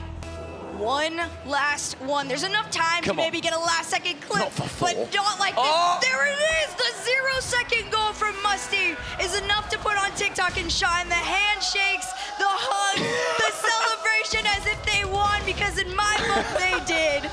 They're so happy. They're elated. Playing on the stage must be genuinely so sick as well. On that stage too. Even if you lose, they're very happy. Andy the Mandy playing the immediate villain. I love that for him. But congratulations to our coaches, to Team Beefy, every single person in chat right now. Make sure you give them love. Make sure you look at all their socials. Give them a follow. Oh, yeah. Same on the side of all of our fantastic creators. Drop them all a follow. Follow them on YouTube, on your TikToks. YouTube, TikTok. I mean, these are Twitch. 3 YouTubers, so. Yes, exactly. The 3, as far as I know, the 3 biggest YouTubers in Rocket League. Yeah. Apart from John Well, isn't apart here. from like Leth. John Leth. And, Apart from that, but even then, if they added John Lethamere to that pit, imagine throwing Leth into that. They just put Leth in there. Oh no, Don't they're touch not. it. Do not Andy, touch it, Andy. Andy, get your back hands away. Get your Stop trying to greasy convince little them. mitts away. I love Fancy at the back, just like, no. Don't you dare. Don't you dare. That is not for you. Behave. Those are the real winners in my book. Yep. Oh my Huddle. God, I love it. Great time. Well, that is so much fun to watch. I love seeing those creators, and they are an absolute pleasure. Oh man, they're amazing. Let's send this one on back though. And we're here now with the victorious Corrupted G. I gotta ask you, first of all, this might actually be your first on-stage interview as a coach, yeah? It is, yes, it is. Well, did you at least gain a little bit of respect for Sunless and the creators? I mean, they held their own. Sunless scored a few times. They had a lead on you for much of game 1, and then all of a sudden, you guys just kept feeding Andy. No comment on the first part, but you know what? They could hang. They could hang. That's all I gotta say. معنا كربتد أعزائي المشاهدين هو الكوتش حق فريق كوي. كنا نسأله بما أنه هذه أول مقابلة له على المسرح في تاريخ الكارير حقته. سألناه عن المباراة بالذات وش اللي صار مع فريق الكريترز وهل هو قدر إنه يكسب احترامهم خصوصاً إنهم هم يعتبرون مدربين وهذول صناع محتوى. كان يقول إنه أنا ما راح أعلق على الجواب الأول أو السؤال الأول لكن السؤال الثاني احنا صراحة يعني محاولة أننا نشد حيلنا في المباراة وبالأخير قدروا إنهم يعطون أندي كل الفرص أن يقدرون يفوزون المباراة وبالأخير فازوا. 3 very capable minds up there on your side. Well, 2 of them, really. Who takes charge as the head coach among the coaches? Well, we had a head coach in Matane, but he wasn't allowed to join us on stage. So, like, he came up with the game plan beforehand. He was in the kitchen. He was cooking the game plan. So, shout out to Matane. But Andy was the captain. He had all the energy for us. He kept us going, kept the hype up. So, yeah. سألنا كربتد على موضوع انه كلكم الان بما انكم كوتشز مين اللي بيكون الهيد كوتش عليكم في هذه المباراه يقول انه صراحه الهيد كوتش حقنا ما نسمح له انه يجي على المسرح لكنه هو موجود لكن بنفس الوقت قدرنا اننا احنا نخلي اندي هو اللي يكون مسؤول عن كل شيء في المباراه وهو اللي قدر انه يمسك زمام الامور وقدرنا اننا نفوز من خلال البلانز اللي هو طلعها. So Sunless takes the L here. Let me get your thoughts. Is that an omen for what's to come maybe for Rule 1 and who do you have lifting that trophy at the end of the night? Honestly, after yesterday, after watching Rule 1 beat Vitality like that, I think Rule 1 is the favorite of the tournament. But I'm of course cheering for V1 myself for NA. So. سألنا كربتد آخر سؤال معنا في المقابلة على موضوع المباراة القادمة ما بين رول 1 وبي دي اس، هل ممكن يكون عندهم فرصة انهم يفوزون المباراة ولا لا؟ يقول صراحة بعد ما شفت انا وش اللي قدموه رول 1 بالامس انا راح ارشح رول 1 لكن بنفس الوقت انا دائما بكون بالسايد حق اللي هو فيرجن 1 بحكم انه هو فريق يعتبر من نورث امريكا وهو اصلا الفريق حقهم ايضا من شمال امريكا. Beefy sweeps the creators. Andy accidentally gets a hat trick. Let's send it back to the studio. يعطيكم العافيه اعزائي المشاهدين، شاهدنا اندي ذا باندي قدر انه يجيب هاتريك بالغلط، زياده على كذا شاهدنا كريترز يطلعون من البطوله بخساره مع سويب كامل، لكن الان جاء الوقت نروح للاستوديو نتكلم اكثر عن ايش ممكن يصير. Well, Cole, I think you won the goal differential on that. Yeah, I mean, I was close to being dead on, but they had to score the kickoff goal right at the end. And they were devastated by that, of course, the creators. You saw them weeping into each other's arms, very sad, no bravado there between them. I really feel something that they felt like losers after that. I think they felt like certified winners, Cole, personally. Creator versus coach stuff is always a lot of fun. Seeing people who aren't normally on that stage as well, taking to it very well. And also, I like seeing the interactions too. And you saw that final goal at the end. They jumped, they cheered.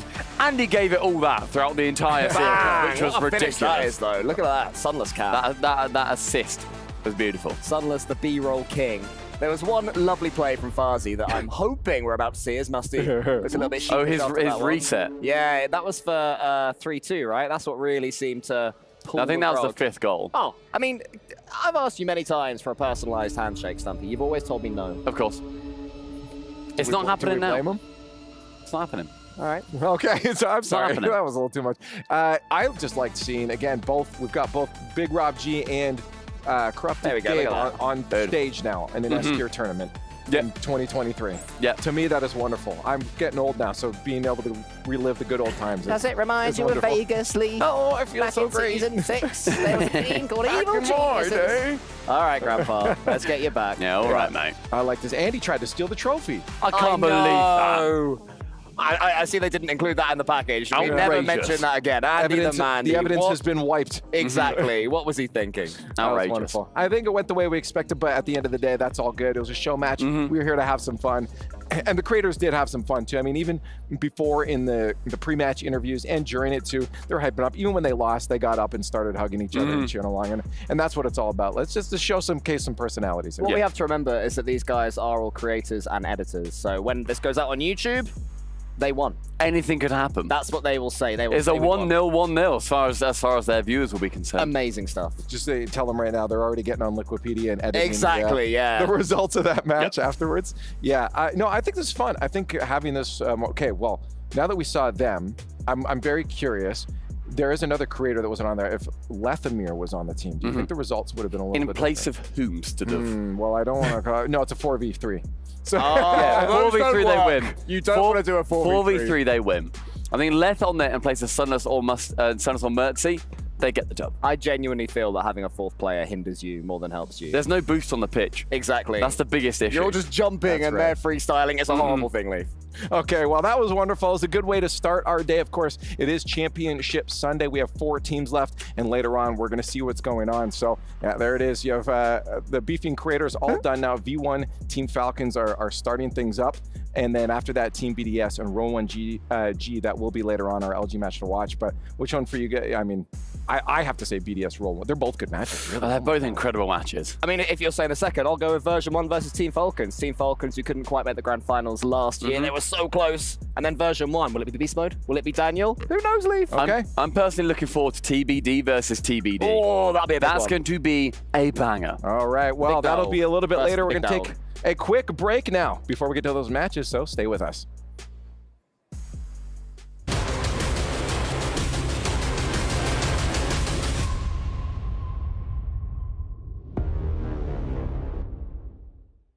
السلام عليكم ورحمة الله وبركاته. حياكم الله أعزائي المتابعين مرة أخرى في جيمرز 8 في مدينة الرياض. معاكم أنس أو MVP ومعايا في التقديم نورمال أو يوسف. حياكم الله جميعا. صراحة بدايتنا في جيمرز 8 هذا الموسم إن شاء الله حتكون بداية جدا رائعة، وحنستفتحها في مقابلة مع 2 أساطير من فريق رول 1. دائما متعودين أن نشوف لعبهم، دائما متحمسين أن نعرف عنهم أكثر، فعشان كذا حيكونوا متواجدين معنا اليوم، نسألهم بعض الأسئلة ونسولف معاهم. معانا من فريق رول 1 روس وكيلرز. حياكم الله. الله يحييك يا هلا والله، لنا الشرف ان نكون معكم في البودكاست هذا، وان شاء الله نجاوب على اغلب اسئله الناس. ان شاء الله ان شاء الله. هي ما حتكون اسئله صعبه ولا شيء، حتكون اسئله خفيفه ان شاء الله. حتكون يعني خلينا نقول سوالف اكثر من انها تكون مثلا شيء يعني مجهد عليكم ان شاء الله. طيب حنبداها على السريع كذا، اللي هو السؤال اللي دائما يجيكم، اتوقع انه بشكل جدا كبير دائما يكون موجه لكم، اللي هي كيف بديتوا روكيت ليج؟ مين اول واحد بدا؟ يعني مثلا انتوا اثنينكم في نفس الوقت بديتوا تلعبوا اللعبه، فهذا هو السؤال اللي دائما يجيكم اتوقع. احنا شفنا ولد خالتي لما نروح عندهم نشوفه يلعب روكيت ليج وعلمنا على اللعبه، وبالنسبه انه بدينا مع بعض. بديتوا مع بعض يعني تحمستوا انكم تشوفون اللعبه وكذا وقلتوا حنجرب اللعبه ودخلتوا فيها مع بعض. ايه بديتوها كسبليت سكرين شاشه مقسومه وكذا ولا 4 شاشات كذا؟ لا اله الا الله. شيء كويس والله. السؤال الثاني طبعا هو سؤال جدا يعني انا اشوف انه كويس يعني بالنسبه لي انا. من بدايتكم في روكيت ليج يعني هل كان في بالكم انه حتكونوا دائما في نفس التيم مع بعض، لا يمكن انكم تفترقون، يعني خلاص انتم مثلا سويتوا خلينا نقول عهد ما بينكم انه اكثر سؤال لا احنا اكثر سؤال كل الناس بتبي تعرفه، انه مثلا هل حنكون دائما سوا ما حد يسيب الثاني لانه متفاهمين اكثر؟ هو اللي ما يدري كنا كل واحد في تيم ثاني وكنا نلعب ضد بعض في البطولات، وجت بطولة فوق السن القانوني وكنا كلنا تحت وافريقياتنا سحبوا علينا وتهيمنا مع بعض. اوكي تمام. اكيد انه فرق السن اللي بينكم ما هو بالشيء الكبير، يعني من ناحيه انه مثلا بعد الساعه 12 كذا واحد يخش تاريخ يوم ثاني كذا. لا ما هي مشكله كذا. هذا ذاك الماضي صراحه. هذه جت في بالي انا توها والله. ايوه انا كثير قعدت في اسئله كثير نقول انها اوكي توأم بس عادي يكون في بينهم يوم اختلاف بين المفترض، هذا المفترض. 5 دقائق. كويس. جيم روكت ليج. هو انت على سؤالك، تكمل على سؤالك، هو في سؤال اللي الاغلب دائما الكل يساله، حتى احنا ككاسرز دائما احنا اللي خلاص هل هالسؤال هذا له من جد له صله في الموضوع، هل له علاقه ولا لا؟ اللي هو انتم كونكم كتوأم هل هيعطيكم افضليه على الافرقه الثانيه ولا لا؟ هنا السؤال. طبعا ما ادري كيف اللي عنده توأم بيحس انه كذا فجاه تحس انك تقرا افكاره ويقرا افكارك بنفس الوقت، نفس التفكير بعض الاحيان. طيب نرجع مرة ثانية نكمل عن الأسئلة. في يعني سؤال جميل جدا بالنسبة لي أنا، كيف هل يصير بينكم خلافات مثلا بعض الأحيان بسبب أقيام في روكيت ليج؟ هل في خلينا نقول مو بس مشاكل، خلينا نقول في توكسيسيتي أو يكون بينكم الوضع توكسيك بعد مباراة ولا شيء، تلومون بعض توصل لمضاربات وكذا؟ لا ما توصل لمضاربات، بس بعض الأحيان يمكن في توكسيك كذا، هو جنبي يلعب فيمكن نتكلم كذا بس ما في مضاربات ولا شيء، بس من باب الطقطقة. اهم شيء يطلعون الغضب اللي كان جوا ده، خلاص جنب بعض هم معروف الان حق الخساره. واحد لاين كذا معروف الشيء هذا، اتوقع قد جربناه انا وانت مره. في مره كنا نلعب واشياء قاعده تطير علي من ورا من يعني قاعدين نلعب فيها رانك. قام رانك. طيب شوف هو سؤالك شوف الاغلب بقول اللاعبين دائما يسالونا، اللاعبين دائما يتسالون في الشيء هذا. كونكم انتم بديتوا اثنين مع بعض، هل كنتوا كان عندكم نيه انكم تكملون الطريق هذا مع بعض، ولا ان كل واحد يفترق ويروح للفريق الثاني بعد ما خلاص تطورتوا وصرتوا بروز محترفين؟ وعادي الاثنين كل واحد يعطي مسار اللي كان بيتخذه. اتوقع انه مثلا لو جاكم عرض، لو جاء الواحد فيكم عرض احسن، يعني برضو نضيف هذه، لو واحد جاء له عرض مثلا انه يروح لفريق ثاني وكان العرض جدا مرضي بالنسبه له، هل ممكن انه يتخذ هذه الخطوه ولا؟ الصراحة في البداية كان فارق المستوى مو متقارب، بس الحين قصدك اني سيء ولا ايش كنت؟ الله مين اللي كان افضل؟ لازم تحدد الحين. لا كان خلاص مستوى، في واحد مستوى نازل ما تبغى تحدد ايش. ما حد بيصرح من الثاني. يوم صرنا متقاربين وصل الجرة. يوم صرنا متقاربين بالمستوى تيمنا مع بعض، وان شاء الله نكمل ونحقق نجاحات كبيرة ان شاء الله باذن الله. بس ما تشوفون انكم ممكن تفترقون؟ نقول ان شاء الله لا. ان شاء الله لا، ان شاء الله. حسب ايوه هو طالع كذا قال عني مستواي يعني مو مره ممكن اغدر فيه.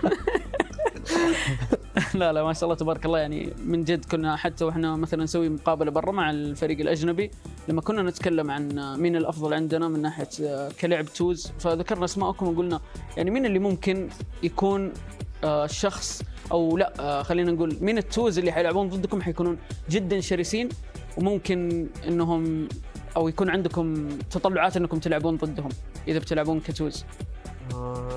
اتوقع فيتاليتي اللي هو الورد تشامبيون. ايوه مين هو اخطر فريق يعني. مين الاثنين؟ اعطيني اسم لاعبين كذا تبغى تنزل انت واخوك فيس تو فيس معهم.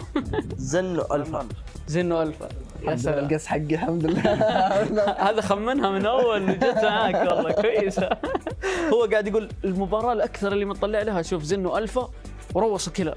قلت له والله كويس، مع اني انا حطيت ضدكم عشان اكون صريح، حطيت ضدكم نوبو وترك. حطيت نوبو وترك الخطيرين بعد. صح؟ حسيت انه من هنا من المينا هذول الاثنين اللي يعني خصوصا انه نوبه اتوقع جلستوا فتره تلعبون مع بعض، فممكن انه عارف الستايل، عارف نظام اللعب، عارف تحس انه عنده تسريبات. بس في الستايل يمكن يختلف كل شيء ما اكيد يعني ما شاء الله تبارك الله. نقطه ذكرت انت نورمال انه كل يوم انتم غير عن اليوم اللي قبله، يعني صعب انه الواحد يتوقع كيف حيكون لعبكم، واجمل شيء انه في تطور دائما للافضل ما شاء الله تبارك الله. يعني هذا الشيء جدا كويس. فاكيد انه نوبو ما حيكون جاهز، يعني انا متاكد ان هذا الشيء ما حيكون جاهز. ان شاء الله ضدنا، بس ضد الفرق الثانيه ان شاء الله يكون جاهز. ان شاء الله ما اتوقع. ما انت صعب. شوف تكمل انا سؤالك. انا دائما هو اللي احنا قلت في 2 من افضل تيم ما يتطوروا ولا لا، لكن السؤال عندي سؤال روص، يعني السؤال كبير. حلو. الجيم اللي لعبته ضد زن، هل تشوفه راح يتكرر هنا ثاني مره ولا لا؟ وهل كان يعني وش افضل جيمك كانت بالونز بشكل عام؟ وافضل جيم لي في الونز يوم انهيت سلسله زن، يوم فاز على 12 لاعب مده 13 لاعب. ماني متاكد من الرقم بالضبط، وصراحه فخور بنفسي وان شاء الله تكرر. ليش لا؟ يعجبني انت جاهز. صح. يعجبني فاز على زن وما يعرف الرقم الستريك. انهيت الستريك. انهيت الستريك حقه ابسط حقوقه ما شاء الله. يعني انت لما تيجي تشوف واحد قاعد يحاول انه يكون الافضل ويطمح، لازم تيجي تقول له لا حبيبي، في ناس تنافس، انا ممكن اني اكون افضل، وانا اثبت نفسي اني انا افضل في هذه المباراه. فاكيد انك تطلع انك تواجهه مره ثانيه، صح؟ اكيد. لعبه ونز في حدث زي كذا كبير ان شاء الله، شيء جميل. في شيء ابغى اسال عنه بشكل سريع. الحين احنا في جيمرز 8، الحين احنا جاهزين، يفصلنا بس ايام معدوده عن نبدا البطوله. كيف شعوركم وانتم تلعبون امام جمهور عربي؟ يعني ما هم جمهور اجانب، يعني ما شاء الله عندكم خبره اللان كبيره، بس هذه ثاني تجربه لكم في جيمرز 8. ايش استعداداتكم للعب امام الجماهير العرب؟ وش تطلعاتكم لهذا الموسم؟ طبعا شعور حلو انك تلعب في ارضك، وزي ما يقولون في ارضك وبين جمهورك، وبس. والله في شيء ثاني مثلا من ناحيه جاهزيتكم تبغى تبين انه كيف حيكون جاهزيتكم للموسم الثاني هذا من جيمرز 8؟ طبعا راح نكون مستعدين اكثر، واكيد طورنا في فتره عن الموسم اللي راح مره كثيره، وبطولات صارت كثير، واكيد طبعا طورنا. اكيد الورلد تشامبيون شيب هذا اكبرها، هذا اللي اعطاهم، هذا اعطاهم البف. عطنا الشامبيون شيب. ايوه هنا الاسئله الصح. اوكي. تجربتهم لما لعبوا مع الاجانب. يعني شوف، هو اول تجربه انتم بحكم انكم انتم اول مره تطلعون خارج السعوديه بشكل عام تلعبون، يعني انتم اكثر مره نشوفكم سعوديه، اكثر ما نشوف اماكن معينه. هو السؤال بحكم انكم انتم طلعتوا الورلد تشامبيون شيب، هل كان اللعب كان الاحساس مختلف عن ارضكم ولا كان نفس الشعور؟ هنا السؤال. طبعا يختلف انك تلعب برا السعوديه وبين 7000 شخص، مو بعرب اصلا، مو بجمهورك، واكيد طبعا يفرق. اول جيم لكم او اول بوت كامب، هل انتم كنتوا متوترين مره خايفين تواجهون التيم، ولا كنتوا عادين اوكي ناخذها كسيريس؟ هو الصراحه في البدايه كنا نلعب سكريمات، ولعبنا وارم اب قبل مباراتنا، وقاعدين مغط في العالم. جينا بالستيج في الورد تشامبيون، ما ادري ايش صار، اختلف اللعب وضيعنا شوي. صح، تحس انه الستيج يبني مو توتر بس كذا، يختلف عن لما تلعب مثلا. طبعا وما عليك كاميرات وما عليك ضغط، يعني هذه اضاءات. هل تتوقعون انه ممكن تتعدون هذه المرحله، انه عادي انه يكون مثلا موجود زي الحين عندنا كاميرات كثيره وعندك جمهور وحولك ناس، انه زي خلينا نقول تندمج في اللعب لدرجه انه ما تهتم للي حولك؟ هل في محاولات انكم تعدلون هذا الشيء؟ طبعا مع كثره اللانات والبطولات مع الوقت تتعود على الشيء وما يفرق. تشوف انه هذا الشيء كويس انه يتعدل بشكل جدا سريع، يعني حيعطيكم افضليه كثيره، انه مثلا لازم نعدل هذا الشيء، انه لما نطلع على المسرح ما نتوتر؟ طبيعي لو تعدل سريع بينعكس على فريقنا بشكل ايجابي. بس اكيد جدا.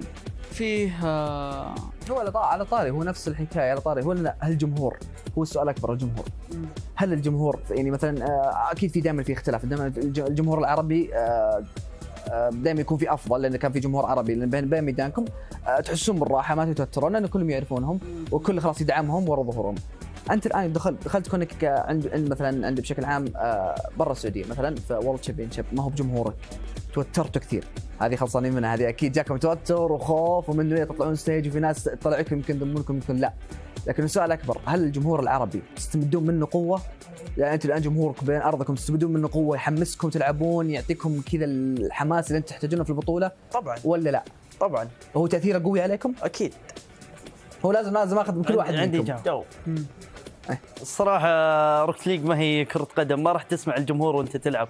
لما تلعب خلاص حتى لو الجمهور يصارخ ما راح تسمعه، مركز باللعبه. هو مو تسمع مره خفيف، يعني ما تدري وش يقولون اصلا. هو مو تسمع في عزل مره. هو تعرف ان الناس وراك، في ناس وراك، في ناس يدعمونك، في ناس متحمسين يشوفونك تفوز.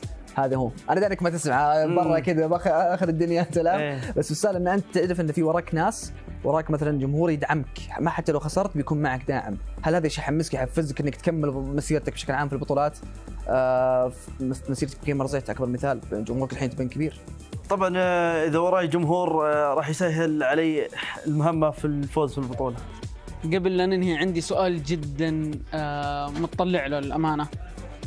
حاليا هل انتم راضين بادائكم؟ وهل تحسون انه مثلا ممكن تعطون اداء افضل؟ هذا اكيد، يعني انت تحسون انه تعطون اداء، لكن الى الان المرحله هذه اللي انتم وصلتوها الان في مسيرتكم كامله مع بعض، ابغاكم تقولوا لي هل انتم راضين على ادائكم تمام الرضا، ولا في شيء تتمنون لو انه كان مثلا غير، في تجربه عشتوها كان المفروض انه مثلا تكون غير لكم عن اللي صار؟ هذه طبعا اول سنه لنا بالRLCS، وكان الصدق هدفنا اقل شيء ننتهى الميجر واحد. وتأهلنا الحمد لله، وتأهلنا للور تشامبيون بالسيد الاول، وكان هذا هدفنا والحمد لله جبناه، وراضين تمام الرضا على مستوى. راضي تماما انت؟ راضي تمام الرضا يعني الحمد لله. مركز عليه مفوكس عليه. لا السؤال موجه لهم اثنين، فحاب اني اخذ منه حتى هو. كان يمدينا نجيب صراحه مراكز اعلى كمان، بس راضين الحمد لله. الحمد لله، وان شاء الله دائما للافضل يا رب. ان شاء الله. بما ان هذه كانت نهايه الاسئله، صراحه انا اجوبه ما توقعت انهيين يا ناس، لكن مع ذلك يعني كل مره التوم يصدمونا باجوبه غير متوقعه، لكن يعطيكم الف عافيه جميعا. الامانه اسئله ما زي ما قلنا اجوبه ما توقعناها، والكل متحمس يشوف رول 1 صراحه اداءه وكذلك مستواه في جيمرز 8 كذلك الافرقه الثانيه. لكن بالاخص والسؤال لكم يا انتم جمهور، هل رول 1 راح يسوونها المره هذه في جيمرز 8 ولا لا؟ الله يعطيكم الف عافيه. كان معكم اخوكم يوسف او نورمال في التقديم، ومعي اخوي MVP او انس، ومقابله مع لعيبه رول 1 روس وكيلرز. يعطيكم الف عافيه. حياكم الله، اهلا وسهلا اعزائي المشاهدين في موسم الجيمرز في الرياض عندنا. طبعا حاب ارحب فيكم، اسمي نايوس ومعاي صديقي فلاي. عندنا بودكاست خفيف لطيف مع ضيوفنا الكرام واللي الكل ينتظرهم بكل حماس من تيم فالكونز. معانا في هذا البودكاست نوبو، اللاعب الصاعد، اللاعب ال 16 عام، برفقة ترك، لاعب ما يحتاج غني عن التعريف، من تيم فالكونز. حياكم الله يا شباب، اهلا وسهلا فيكم، كيف حالكم؟ الله بخير، اول شيء الله يحييك وشرف اني اطلع معك يا نايوس. اول شيء الله يحييكم والشرف لي يا حبيبي. بالنسبه لك يا نوب، نسمع منك انت، اللاعب الجديد، اللاعب الصاعد، اللاعب المنتظر، في كثيرين توهم يتعرفون عليك، فكيف حالك؟ الحمد لله بخير. الحمد لله. كيف شعورك وحماسك لهذه البطولة والموسم؟ والله متحمس مرة ان شاء الله ان شاء الله نبدع. في توتر، في خوف؟ لا. كف مستعدين. طيب حياكم الله مرة ثانية يا شباب، ويعطيكم العافية على تواجدكم معنا. بس يمكن سؤالي مو الناس ينتظرونه، لكن سؤالي لترك الآن.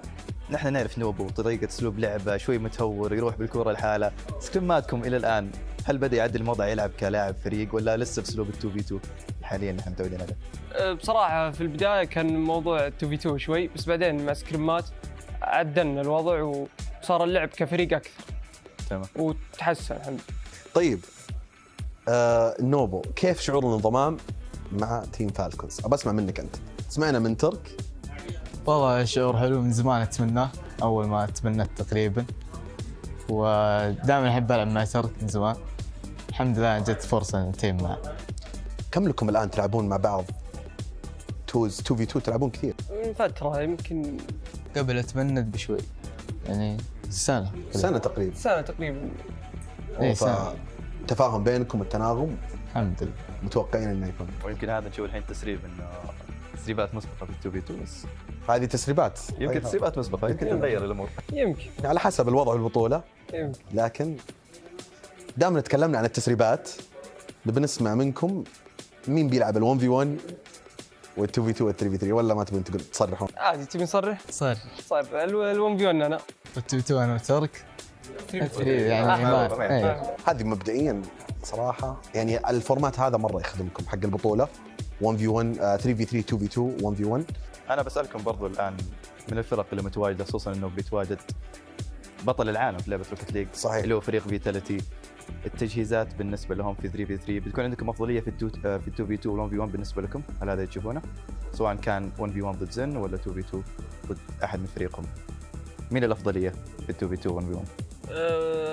ضد فيتاليتي؟ اي ضد فيتاليتي بالنسبه لك وبالنسبه لنوبو مين تشوفهم؟ ضد فيتاليتي احنا افضل بكل شيء. كل شيء ما شاء الله. كويس. بس خطوه ورا خطوه. هذه الثقه. بعدين فيتاليتي. دائما رجعنا للماضي وقال بطوله العالم بطل العالم فيتاليتي فبرجعكم شوي بعد كاس العالم. ابغاك تكلمني انت يا ترك هذا السؤال موجه لك. كيف كانت تجربتك بكاس العالم بشكل عام يعني كتجربتك كلاعب كرحلة سفر كبطولة بشكل عام ايش رايك؟ طبعا جبتوا توب 8 نتيجة تعتبر مرضية الصراحة.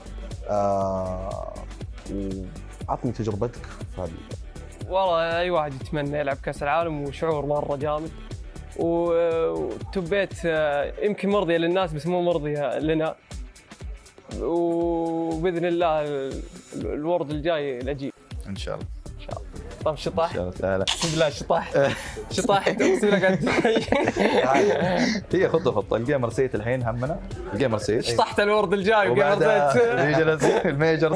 اي انت ما شاء الله رحت مره للمستقبل والله بس عادي هذه الثقه تلعب دور. هو ما عليه الميجرات هذه لعبه اطفال الميجرات. صاحبي ميجر والله نسيت. يا حلو. طيب برضو بغيت اسال دامنا تكلمنا عن كاس العالم الحين انت رحت الوورد بس بسالك جيمرز 8 يعني من الفرق اللي مشاركه صراحه فرق معدوده اللي يخدمهم الفورمات هذا 3v2 1v1 لان مو كل الفرق عندهم لاعبين في كل طور ما شاء الله. فكم تتوقعون يعني او كيف تتوقعون راح يكون الاداء؟ والله صراحه احنا اداءكم يعني اداءنا على حسب شغلنا. لو اشتغلنا كثير بنجيب البطوله ولو كل واحد لعب لعبه وبيك ما حد بيوقفنا. بيك يعني قدم افضل بيك يعني افضل بدا يعني في المصطلحات هذه بعضهم. وابد ما حد يوقف ان شاء الله. طيب بالنسبه لك يا نوب بما انها اول مشاركه زي ما قلنا في الجيمر سيت ان شاء الله انك ما انك متوتر لكن ندخل على المنصة هل كانت في تعليمات معينة من ترك ولا أحمد إنه أول ما تقابل الجمهور لازم تحافظ يعني على هدوءك لازم تلعب بطريقة معينة؟ وصلتك هذه المعلومات ولا لسه عدم؟ إيه وصلت كلها موجودة معك؟ الحمد لله. وكيف تتعامل معها؟ تحس إنك تتعامل معها كويس ولا وما لسه؟ حسيت بتوتر يعني ترك أعطاني كلام وخلاص يعني الآن شيء عادي. ترك الحين مسوي معلم ترك خلاص ترى الجمهور ما يأثر مرة. اي ترك انت متعود. ركز في شاشتك ومايك ومع اخوياك خلاص. بس هذا اول لان لك انت اول لان لك صحيح؟ فعشان كذا احنا نسال نبغى نعرف يعني كيف ممكن ياثر وجود الجمهور. دام تكلمنا عن الجمهور واللان وكذا ترك وش افضل لان شاركت فيه غير لندن ممنوع تقول لان لندن انت ما شاء الله افضل لان غير لندن لعبت فيه كان ممتع مره. اي يعني استمتعت بكل حاجه فيه. جيمر زيت الموسم اللي راح. شفتوا جيمر زيت الكاميرا هذه البطولات العالميه ما تجيب جيمر زيت. جيمر زيت السنه اللي راحت جيمر زيت اي صراحه جيمر زيت من ناحيه تجهيزات يعني مو عشان هذا البودكاست ضمن جيمر زيت بس صراحه فعلا يعني انا اتفق معك بعد. ما قد حضرت لان قبل كذا خارجي لكن من النظر ممكن السويد عشان اول لان صح ذكريات ذكريات مره كانت ممتعه، واول لان لي بس ما كان في جمهور وقتها. ما كان في جمهور، هذا الشيء الوحيد اللي كان. بس كان شيء حلو بالنسبه لكم اول لان بدون جمهور. ايه كان ودي، بس خلاص كورونا، كان وقت سنه كورونا. ايه فانت عندك الخبره ما شاء الله في اللان. نوبو اول لان لك ان شاء الله. ان شاء الله الكفه جايه لازم.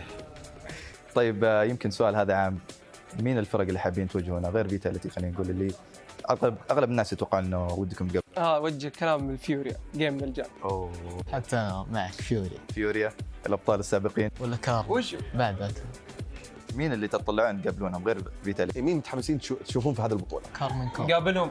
اي كارمن كور كارمن اول كارمن كارمن فيتاليتي بديس 3 تيم هذا. طيب بالنسبه لفيوريا مباراه الانتقام من السنه الماضيه. وش نقول؟ لا ناخذ باذن الله نفوز. السنه الماضيه توب 4.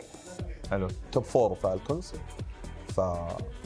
ومن فيوريا طلعتوا صح، فاكيد السنه هذه رد الثار ان شاء الله. رد الثار هذه يعني هذا هدفكم ان شاء الله. مع نوبو هدفنا البطوله مو فيوريا. اي اكيد رد الثار فيوريا وعينكم البطوله باذن الله. طيب انا بشطح شوي تسمح لي ترك، لان في احد قال لي اسال هذا السؤال. تفضل. اوكي قال لي رده فعلك بتكون حلوه. افضل موتر عندك، افضل سياره غير روكيت غير الفينيك، انتوا تلعبون فينيك كلكم صح؟ ايه. افضل سياره عندك؟ افضل سياره؟ ايه M5 CS. اوكي. موتر الاحلام زي ما تقدر. ايه. وانت يا نوبو؟ سي 200 مرسيدس. مرسيدس والله عنده ذوق. وش سي 200 مرسيدس. سي 200 ايه. طيب الان لكم كم تسكرمون تدربون مع فالكون مع نوبو؟ يوم الجمعه الجمعه اللي يوم الجمعه ايه الجمعه اللي راح اسبوع تقريبا. كيف استعداداتكم؟ والله كل سكريم نطلع بفائده، صح ان الوقت ضيق بس ان شاء الله نتاقلم. يعني تطور تشوفونه واضح في كل سكريم. ايه. في تطور. وش عندك؟ في سؤال مره يعني انا ودي اسال. انا سالته امس لمحسن تويستد مايندز، فبسالكم اياه. ايش رايك في فكره او انك تلعب في ارضك وبين جمهورك؟ هل هذا الشيء ايجابي ولا سلبي؟ والله ايجابي مره. ايجابي، لان بعض يقول سلبي انه هو ما يعيشك شعور ممكن يخوفك انه تخسر في ارضك، تخسر في ارضك وجمهورك اخوياك حاضرين. برا ما في احد يعني اهلك يمكن حتى ما قليل. فرضك يكون ضغط اكثر. ضغط صح؟ إيه. بس انه ايجابي من ناحيه ثقه. ايه تكون مرتاح يعني عكس لما تروح ميجر. تكون مرتاح، بس غبنا اذا رحت ميجر خسرت طياره. هنا البيت 5 دقائق. البيت قريب هنا. البيت 5 دقائق. يلا راح من جد كم. لكن هناك تشيل هم الرجل والمطارات طيب وش اكثر لحظه دراميه او مؤثره بالنسبه لك يعني صارت فلان كذا طلعت حزين مثلا؟ افضل لحظه مؤثره بالنسبه لك سواء سان دييغو مباراتكم مع مويست المركز الثاني. اي مثلا اي فلندا. انت اعطيتني اجابه ترى اعطيتني اجابه ساعه كبيره حتى كذا. اتفقنا انا هو طيب قبل. ورا في مثلا مويست خساره فيوريا الجيمر 8. الخسائر ذي اللي تكون قريبه وتاثر مره. طيب الفرق العربيه تويستد مايندز رول 1 الفرق العربيه احسها بتبدع توصل بعيد. ايه رايكم انهم بيوصلون بعيد؟ الفورمات هذا يساعدهم يعني؟ ايه مره. مين بيلعب ال1 في 1 مثلا من تويستد اتوقع سامو فينوم بينهم. ونوبي مين تشوف رول 1 اكيد روس وتشوف انهم بيبدعون بعد. ايه. طيب كلمه اخيره توجهونها للجمهور قبل ما نختم؟ اقول يعطيكم الف عافيه على دعمكم واحضروا في موسم الجيمرز. طيب يعطيكم العافيه يا شباب على المتابعه، يعطيكم العافيه الحضور، يعطيك العافيه ناي، يعطيك العافيه نوبو، يعطيك العافيه ترك، وان شاء الله نشوفكم نروح على المباراه الجايه. يعطيكم العافيه.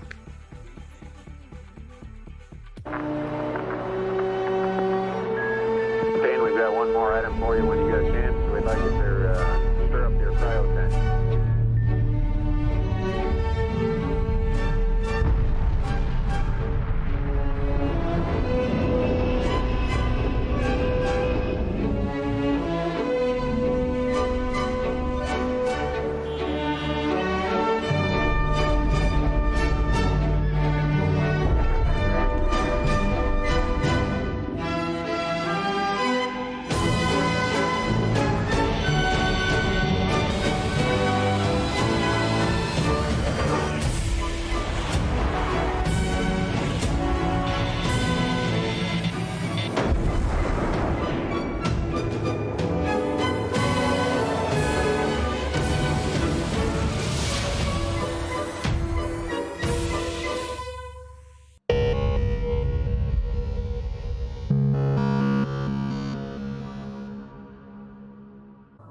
The wait is finally over. We've reached the final day of Gamers8 2023.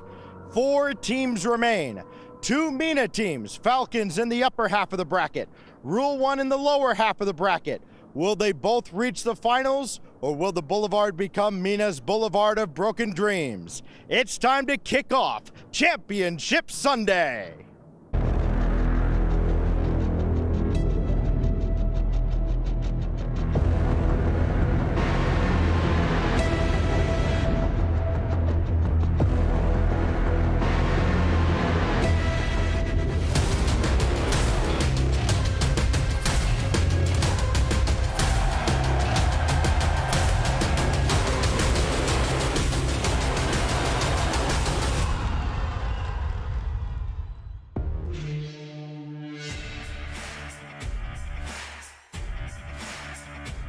Albie, we finally made it here. Championship Sunday is upon us. We've eliminated so many teams and we're down to our final 4. Welcome back to Gamers8, our final day, day 4. I'm Lee Fex, and I have some friends alongside me. We've got a little pre-show. We're going to get y'all caught up on everything you need to know. It's Stumpy and Cole. Hello mate. How you doing? I'm almost disappointed that we're here now because I was enjoying those interviews so much. They were really good. MVP, Normal, Fly, and Naywis doing a brilliant job interviewing Rule 1.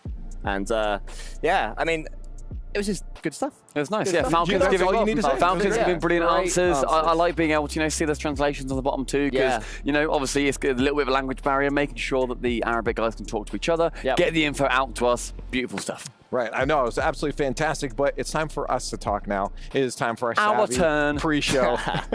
Let's start this Savvy pre-show off by talking about just the esports part of GA right now. We've told you so many times that GA is not just esports, it's this large festival going on, and that is going to stay true. It's going to keep going on after this, but the esports portion of that ends with us. We're the best for last, Yeah, it's been like 2 months of esports just chock full the entire time. There's been all sorts going on, but ending right here, ending today, ending with what I believe will be the most exciting day of the entire event. Oh, it has to be. I mean, especially looking at the teams. We'll be talking about them in a few moments, right? Have you guys been able to wander around? Yes. Yeah, I've had a little look. You got out yesterday, didn't you? Did you win your teddy bear? No. So, you're right. Nobody tell my girlfriend. I'm going to try and win her a teddy bear. But also, my luggage is super full. So I need to try and win like a really bad, like small one. No, you can just hold it with you. Just cuddle it on the plane. It's my emotional support teddy bear. Don't take it from me. Maybe I should. But yeah, we went round earlier. Being able to go to the food court here is unbelievable too. The amount of shawarma I have consumed over the last week, it could kill a horse. That's wonderful. We saw one in the air with the drones up there too. Well, a shawarma. I know, a horse. Oh.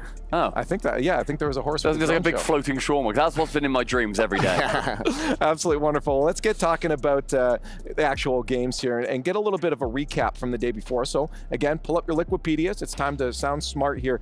Let's look back to what we saw in the quarterfinals because this was explosive so much. I mean, that LG match to watch was Rule 1 Vitality, and that I think was a result a lot of people maybe were not expecting entirely. Well, I mean, it was a reverse of the last time those two played, which was the best 4-0 you will ever see for Vitality at the Boston Major. This time around, it was the other way around. But we'll get to that one because first we're watching Oxygen right now. We're watching Gen G. They've appeared. Nolly.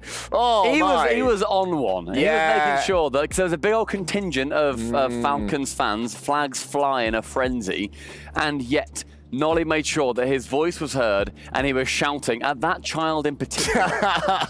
No, he wasn't. He was shouting generally, making sure that he brings his energy up. But then we have BDS versus Furia. Oh, wow. That was a stonker of a series. Oh, MVP Seiko. He well and truly deserved it there. He was the creative spark that Team BDS needed, but it was Monkey Moon who won the 1v1s against Yan. A disgusting fake. That made Jorby cry, which was entertaining. We love to see Jorby cry. In the green room, yeah, always good. So mean. Always good. I mean, you know, he talks a big game, doesn't he? How about Monkey Moon crying?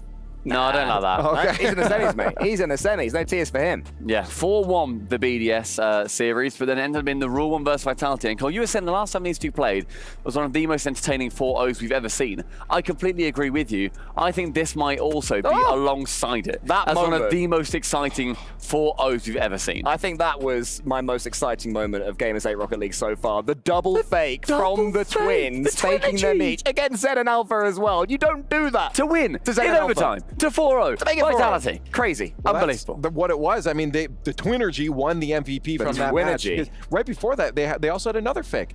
It was Killers down to a wasp. Oh, it was a late equalizer as well, wasn't it? Yeah. Right. So, I mean, those two are monster on the field, and being on home territory is just scary going up against them. BDS, we saw them. They'll have to go up against them later, but that'll be absolutely fun to watch. Before that, though, we want to let you know there's an extra competition going on right now. It's the Club Awards. We've talked about it a couple times, and things are actually still on the line. Yeah. One of these teams in particular, Stumpy, looking at it, BDS already had points coming into this, now in top 8, depending on how they do here. So, the only team right now that is going to be able to topple Twisted Minds on top of that big old Gamers8 Club Awards is going to be BDS. To win, they get 50 points, but they don't even need to win to topple them. If they get to the grand finals, they get 35 points. That puts them on 85 points. Twisted Minds then go down into second, and the grand prize for winning the Gamers8 Club Awards is $1.5 million. What? Say for that the again. organization. You must have misspoken. $1.5 million.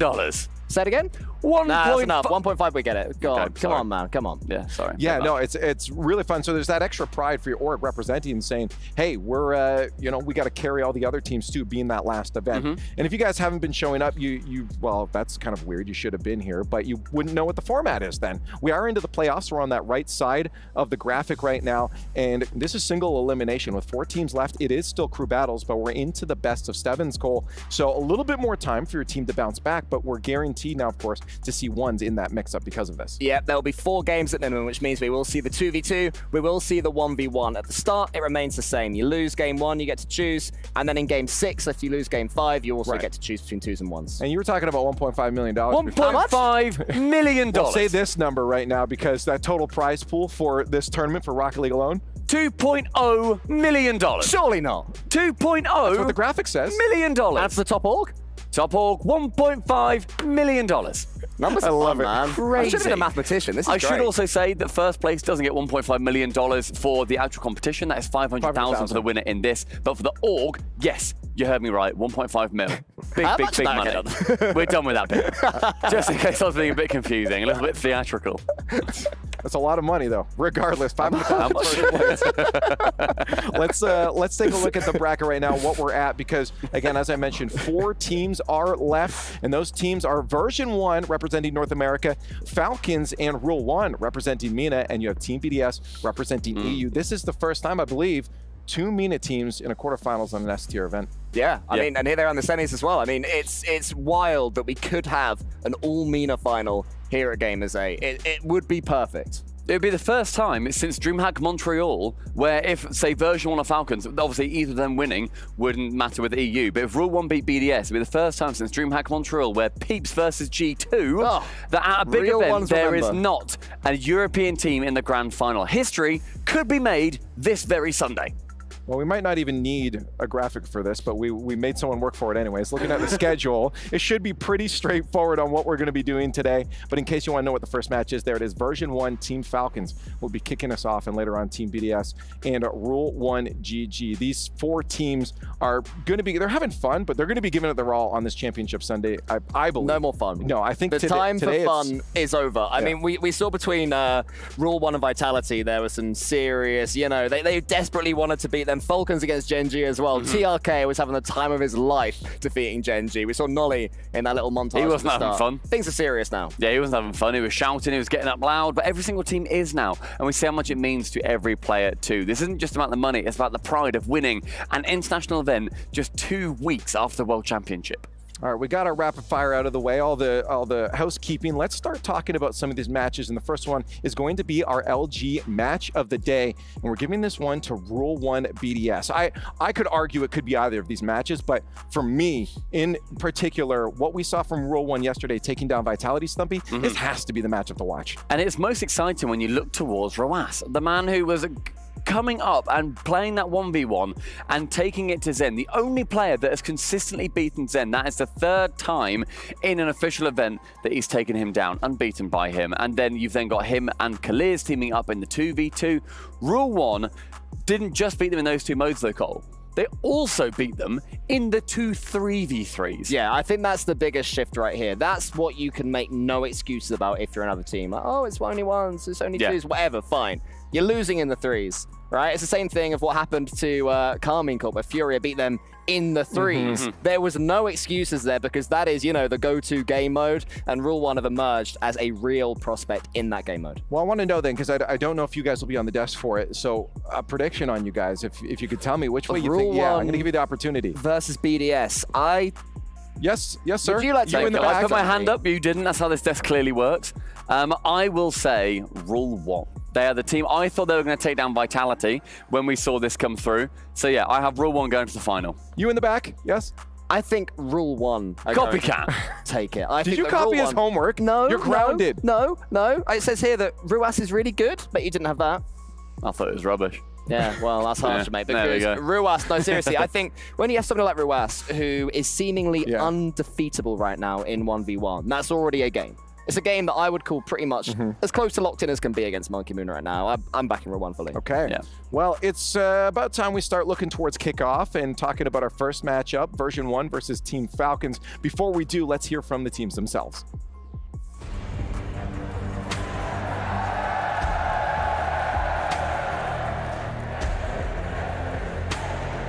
Beating Falcons is a very difficult task. I think it'll give us a lot of confidence. It'll show us that the grind's been paying off despite missing 2 majors and missing Worlds. I think it would be a big boost of confidence, and it would mean a lot to me and the team, I know for sure. I mean, it's great to make the semifinals, but now the goal is we have to get farther than last year. I think everyone remembers how the ending with Falcons ended with the reverse sweep. Now we need to go farther this year and win it all. I don't think there's a favorite. I think it's a toss-up. I think they're a very good team. We're a very good team. It's just gonna depend on who shows up on the day. We're gonna try our best. Joris with 1 block down, goes up high, second miss, second shot, second goal for BMO! The team in purple find victory here at Gamers8! I don't think we fear anyone on version 1. We're incredibly confident we can beat version 1. I think we've been getting better in 3s every day. I think we're probably the strongest 2s duo here, and Turk is one of the best 1s players in the world and can beat anyone on his day.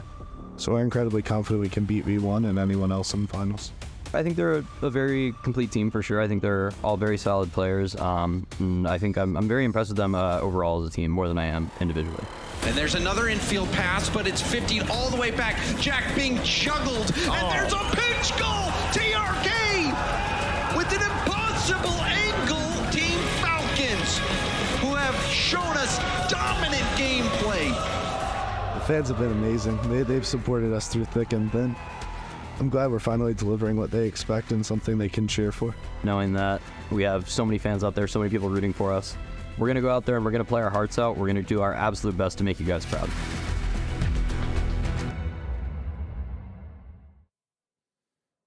Again, as I said, both of these matches could have been our match to watch, but well, we're gonna watch it anyways. V1 versus Team Falcons is going to be huge. North America's last hope, and surprisingly, again, it's not Mina's last hope. It's Team Falcons, but they're on home turf, Stumpy, so they could be getting that buff. Yeah, Falcons have got a lot of support in the audience. Really, the only other team are going to be Rule 1, but they're not obviously playing versus version 1 at the moment. But yeah, you then look at then these head-to-heads that come through as well. Beast Mode and Nalpo. We had Beast Mode as the MVP of the series that he was playing versus Oxygen, and then Nalpo. That was the guy when they were playing versus Genji. Right. Yeah. No, I'm honestly really excited for this one too. The 1v1 specifically to see if do you think they'll switch back to Daniel? I think beast mode shouldn't. Yeah, agreed. Yeah. I think beast mode has earned his spot. It would be, maybe overnight Daniel's like, oh my goodness, I'm amazing at 1v1s again. Yeah. But I think at this point, beast mode is no slouch in 1v1s on paper. And in this event, he's proving that he is in top form. Give him a chance. He's earned that right. Yeah, I agree. Well, before we get to talking more about these, let's hear from the Falcons themselves. Hi guys, we're here in the player lounge with Nick from the Falcons. And Nick, we're deep diving. You guys are about to face off against version 1. They've had a really incredible run so far. They almost dropped out, found their way back in. They're trying to refine their momentum, but you guys, you've been solid all the way through. I need you to break down what has kind of gone down this weekend headed into today.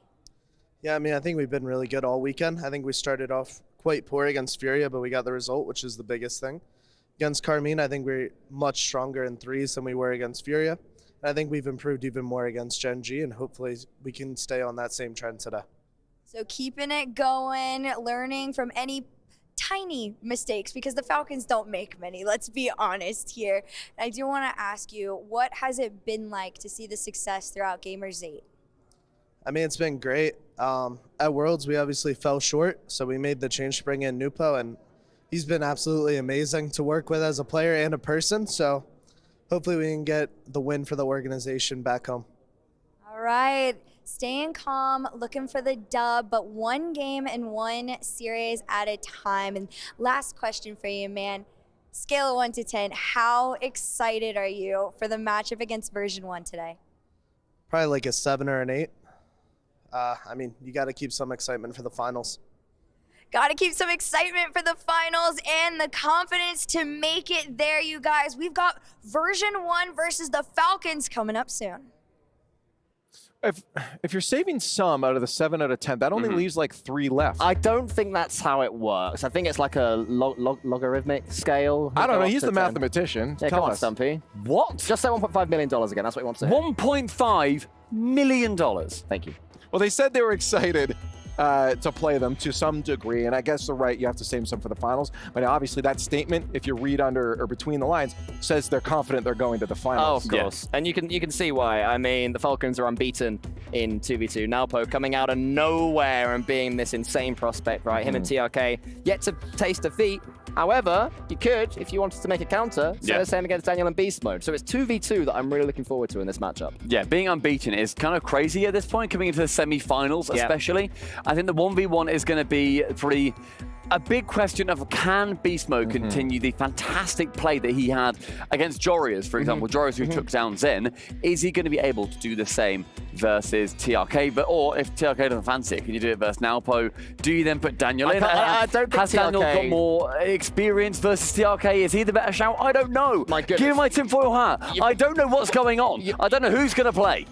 You've really confused yourself there. I cannot imagine a world where TRK goes, I'm not feeling it. Converse Ahmad in the 1v1 coming up next.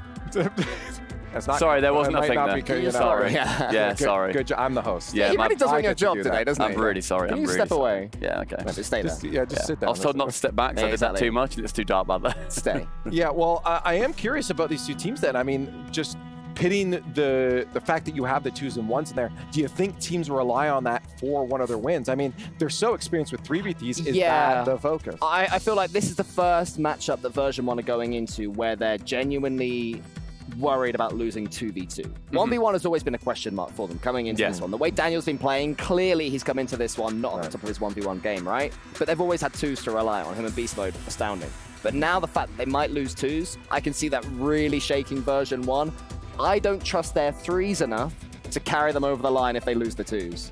Yeah, and I feel like the 2s is going to be the biggest question mark, as I said, between these two teams, where you have got... Well, I was talking to Johnny earlier, and he was saying Daniel's practicing 1v1s right now. Oh, there he goes. He is. But he's also not wearing the jersey. Traitor! Turncoat! But yes. Yeah, I was going to say that, I was chatting to Johnny earlier on, and he was talking about there being... Who scores first? Can I finish this point? I just want to know who scores on the table. Can I please finish this point? It was Beast Mode. Now you can. I don't care. They're more important than you. So, I was talking to Johnny Boy earlier. You might have heard... Shush.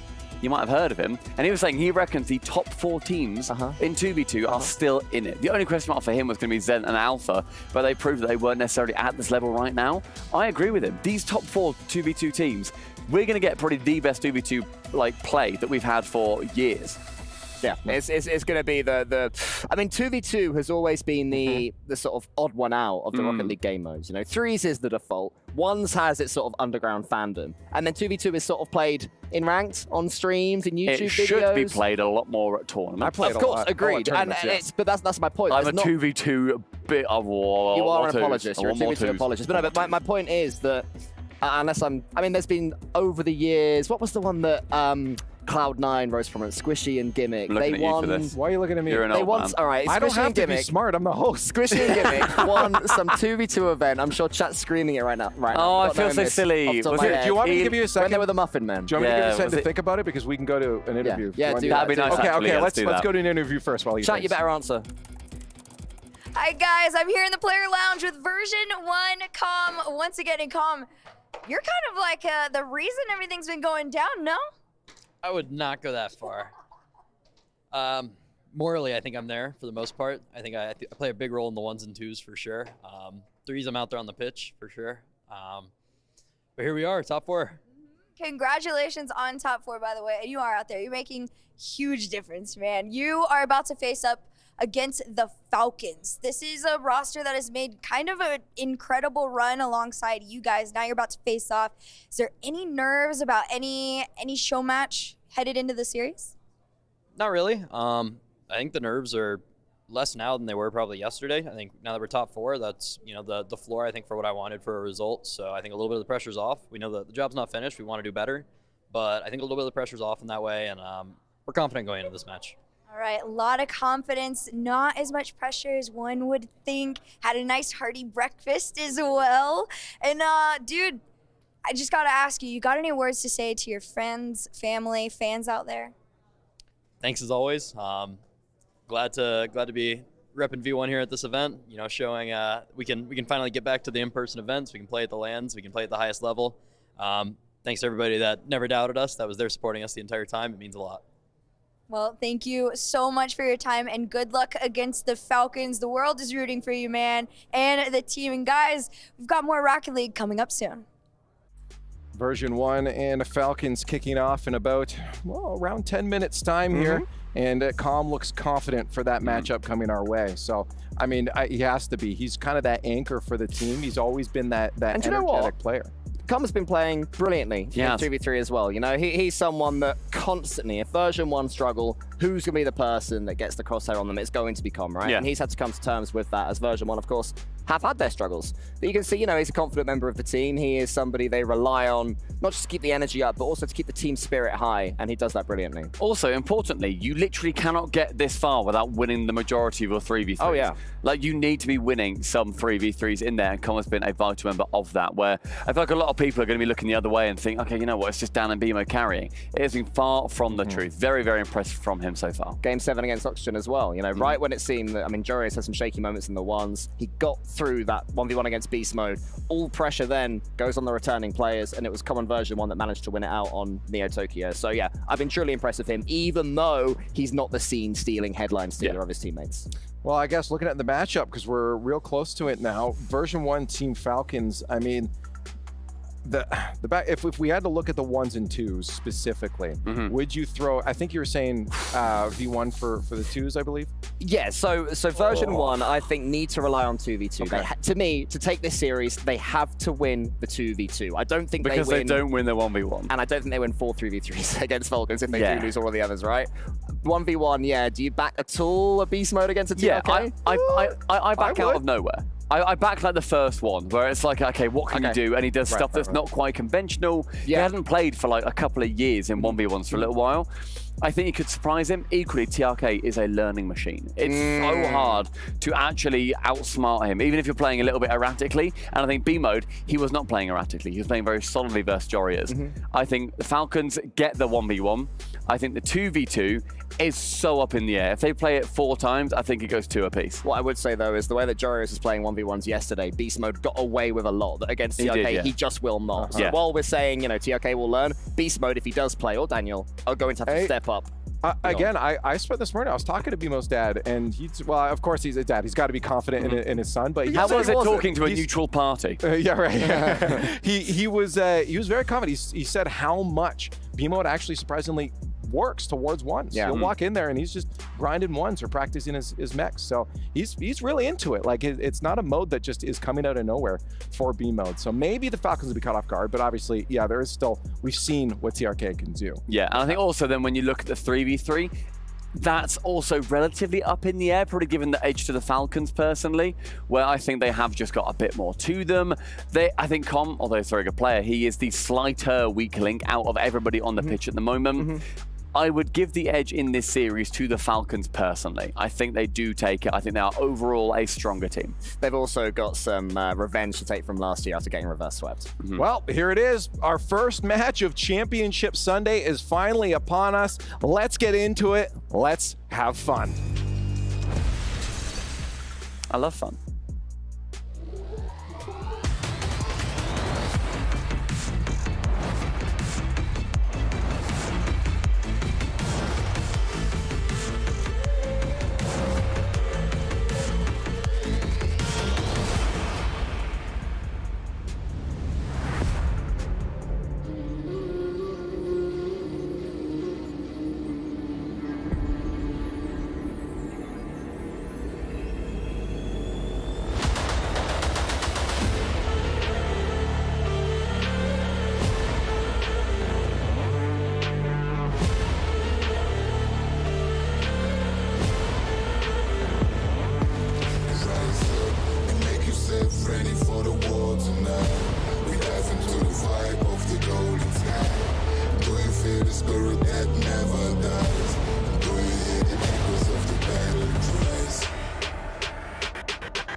The sun is blazing, the moon is shining.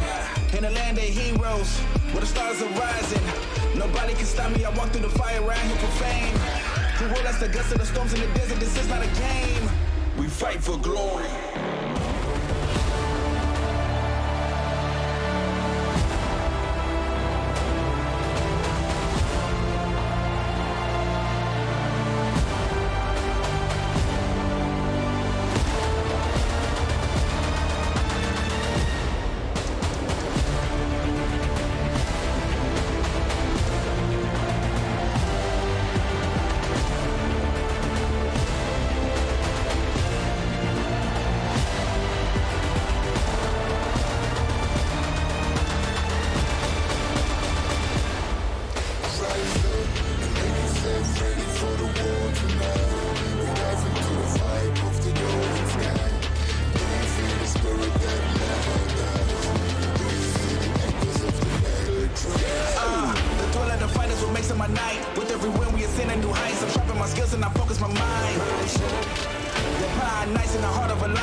Attention is up in the city of Riyadh. Everybody's getting hot. It's not about luck. It's simple the skills that we got international scores from all over the globe. Are you ready to show off and blow up the spot?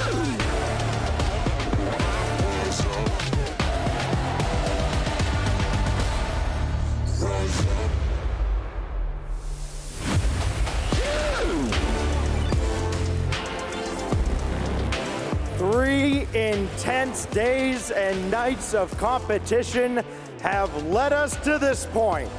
Rocket League fans, welcome to Championship Sunday. 3 أيام من قمة المنافسة عندنا في جيمرز 8 وصلتنا إلى هذه اللحظة. معجبين روكيت فانز في أنحاء العالم، أهلا وسهلا بكم في Championship Sunday. Thank you for joining us here on the final day of Gamers 8. I'm your host, Dax. This is my good friend, Fancy. We have had dream matchups upsets, the thrill of victory and the disappointment of defeat, and now it all comes down to this, our final day. The next item up for bids, the Gamers8 Rocket League Championship Trophy. في الثلاث أيام الماضية شهدنا كمية كبيرة من التقلبات في المباريات، شهدنا فرق يعتبرون الأفضل في العالم يخسرون البطولة بالكامل، شهدنا الديفندينج تشامبيونز لجيمرز 8 خسروا البطولة بالكامل، ما حد يدري وش بيكون النهاية، واليوم راح نشهد التاريخ يكتب معنا هنا في البوليفارد في الرياض. Our first semi-finalist has experienced peaks and valleys all throughout 2023. But they've put it all together at just the right time for the bright lights of the main stage.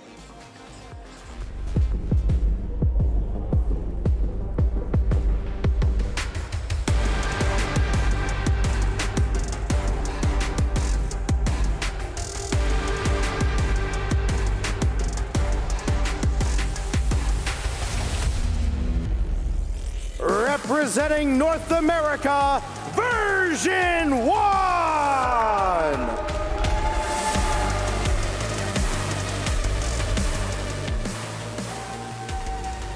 The late change to send Beast Mode up for the 1v1s, boy, has it paid off.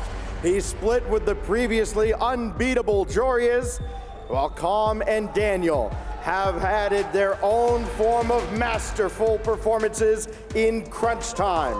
Now, they're one win away from reaching the grand finals. دانيال كومز وايضا بيست مود وصلوا عندنا في المسرح من فريق فيرجن 1. هذا الفريق اللي الكثير قالوا انه ما راح يوصل لما التوب 8 وصلوا التوب 8. كثير قالوا ما راح يوصل لما التوب 4 وصلوا التوب 4 والان هم مباراه واحده فقط على انهم يكونون الجراند فاينالست معنا في جيمرز 8. لكن خصمهم يعتبر الفريق اللي ماسك قلوب السعودية كلهم، الفريق الممثل للوطن العربي بالكامل. خلونا نرحب فيهم.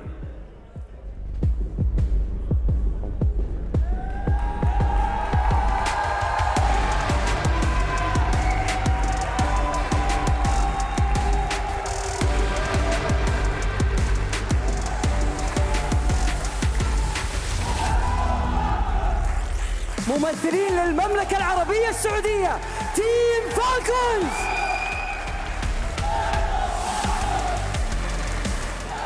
أحمد، نوبو وترك، هذا الفريق الثلاثي اللي قدر يمثل الوطن العربي بالكامل في أنحاء العالم، في الميادين في السنين الماضية، في كأس العالم، والآن هم أقرب مكان قد وصلوا في تاريخ الفريق للحصول على بطولة عالمية في جيمرز 8. هم بين الجمهور، هم بين وطنهم وبين السعوديين كلهم جايين يشجعونهم للحظة هذه، والكل متشوق يشوفهم يرفعون الكأس. Something wicked this way comes. Imagine Ali fighting in his prime in Louisville. That's what you've got in the arena tonight. They've taken down champions all weekend long. Now they're looking to get one step closer to claiming a crown for themselves. Players, you know how this goes. Go ahead and take your seats as we get ready for our first of two semifinals. This is sporting drama at its best. Heroes, villains, with a shot at $500,000 on the line for the winner. قصة جيمرز 8 في روكيت ليج ما عمرها صارت في قمتها غير اللحظة هذه.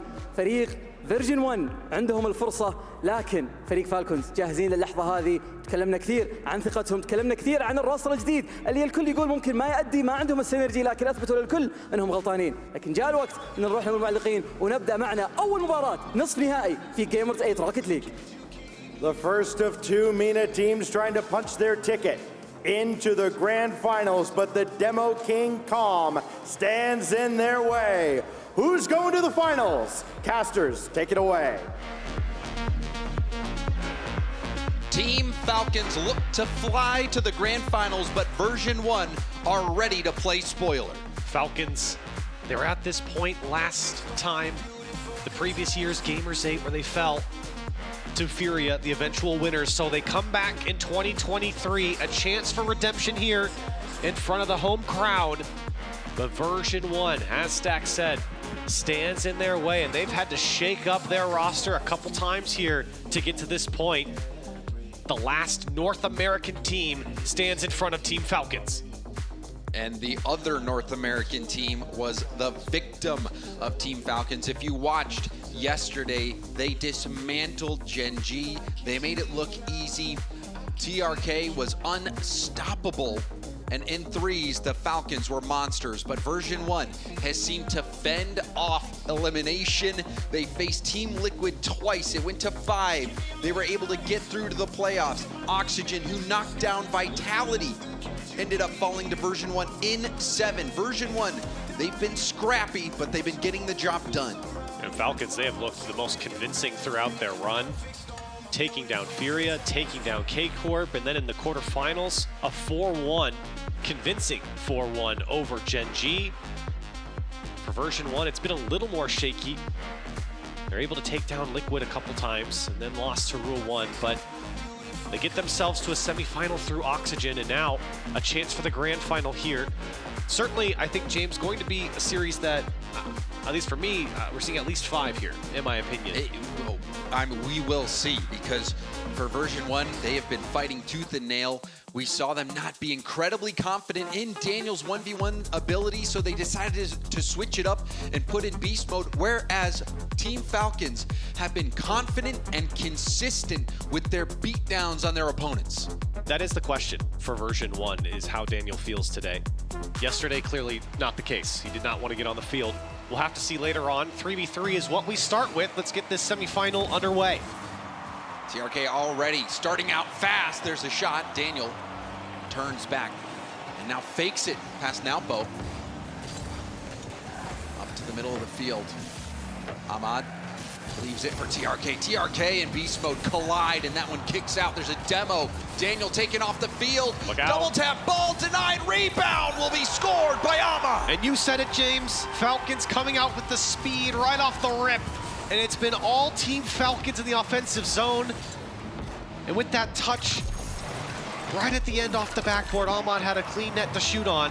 Falcons start off hot. But already we see the teamwork from Falcons. TRK getting the demo on the back line. Naupo knowing that the best way to take advantage of that demo is to push the tempo, try to get a shot on net as fast as possible, take advantage of that gap in the rotation. And now we see Naupo strike again. Falcons off to a hot start. And it was just given to him by Beast Mode.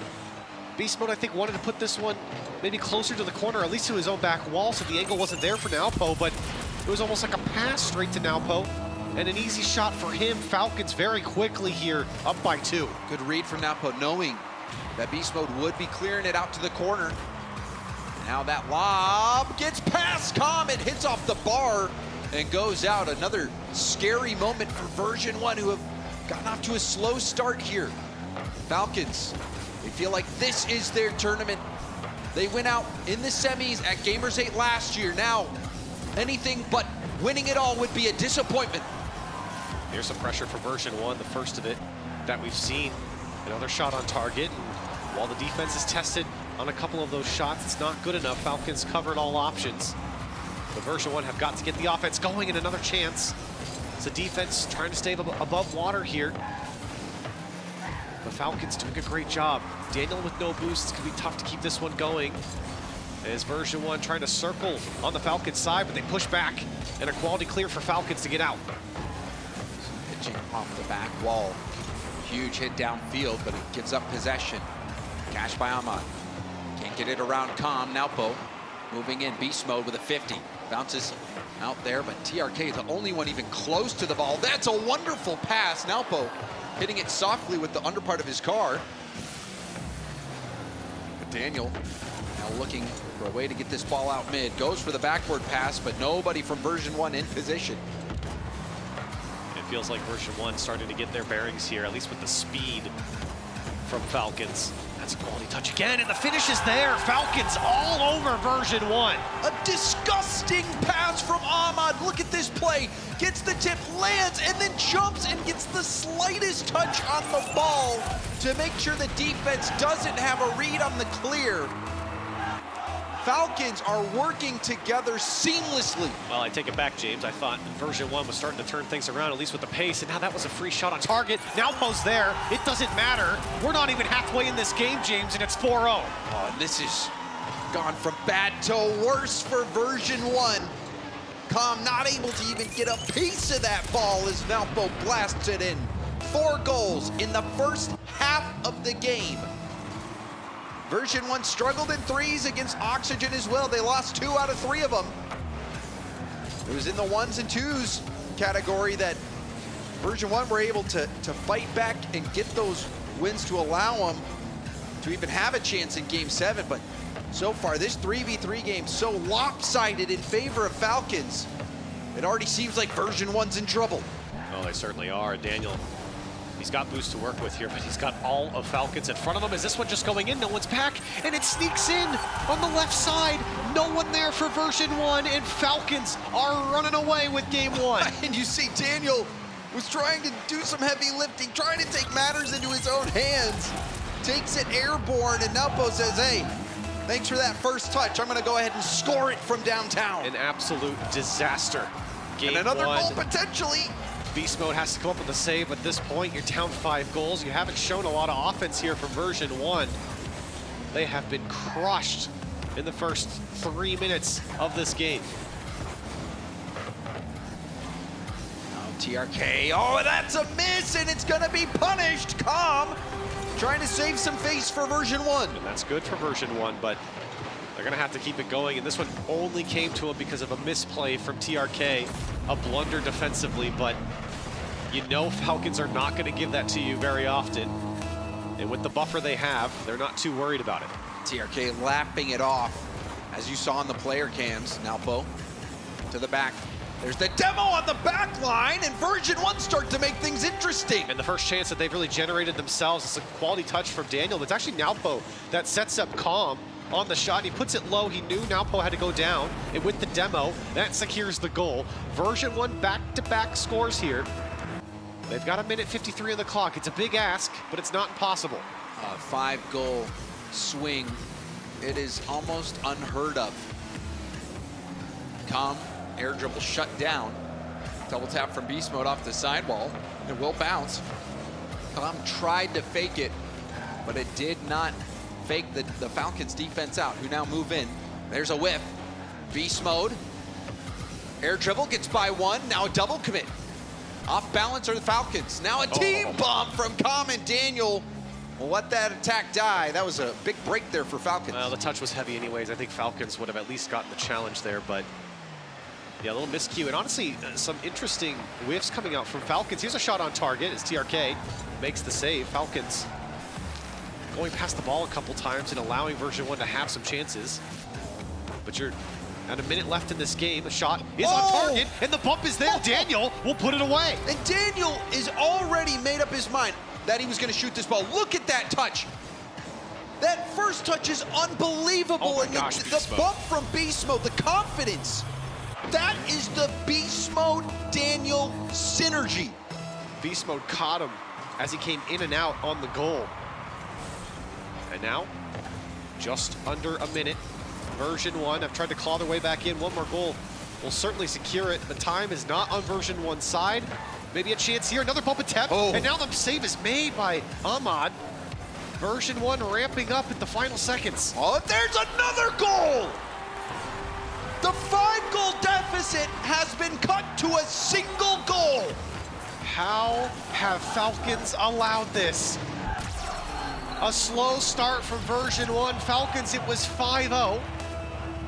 And while they're still in the lead, Version 1 are primed to find the equalizer. And it could be right here as Beast Mode's touch was a little high.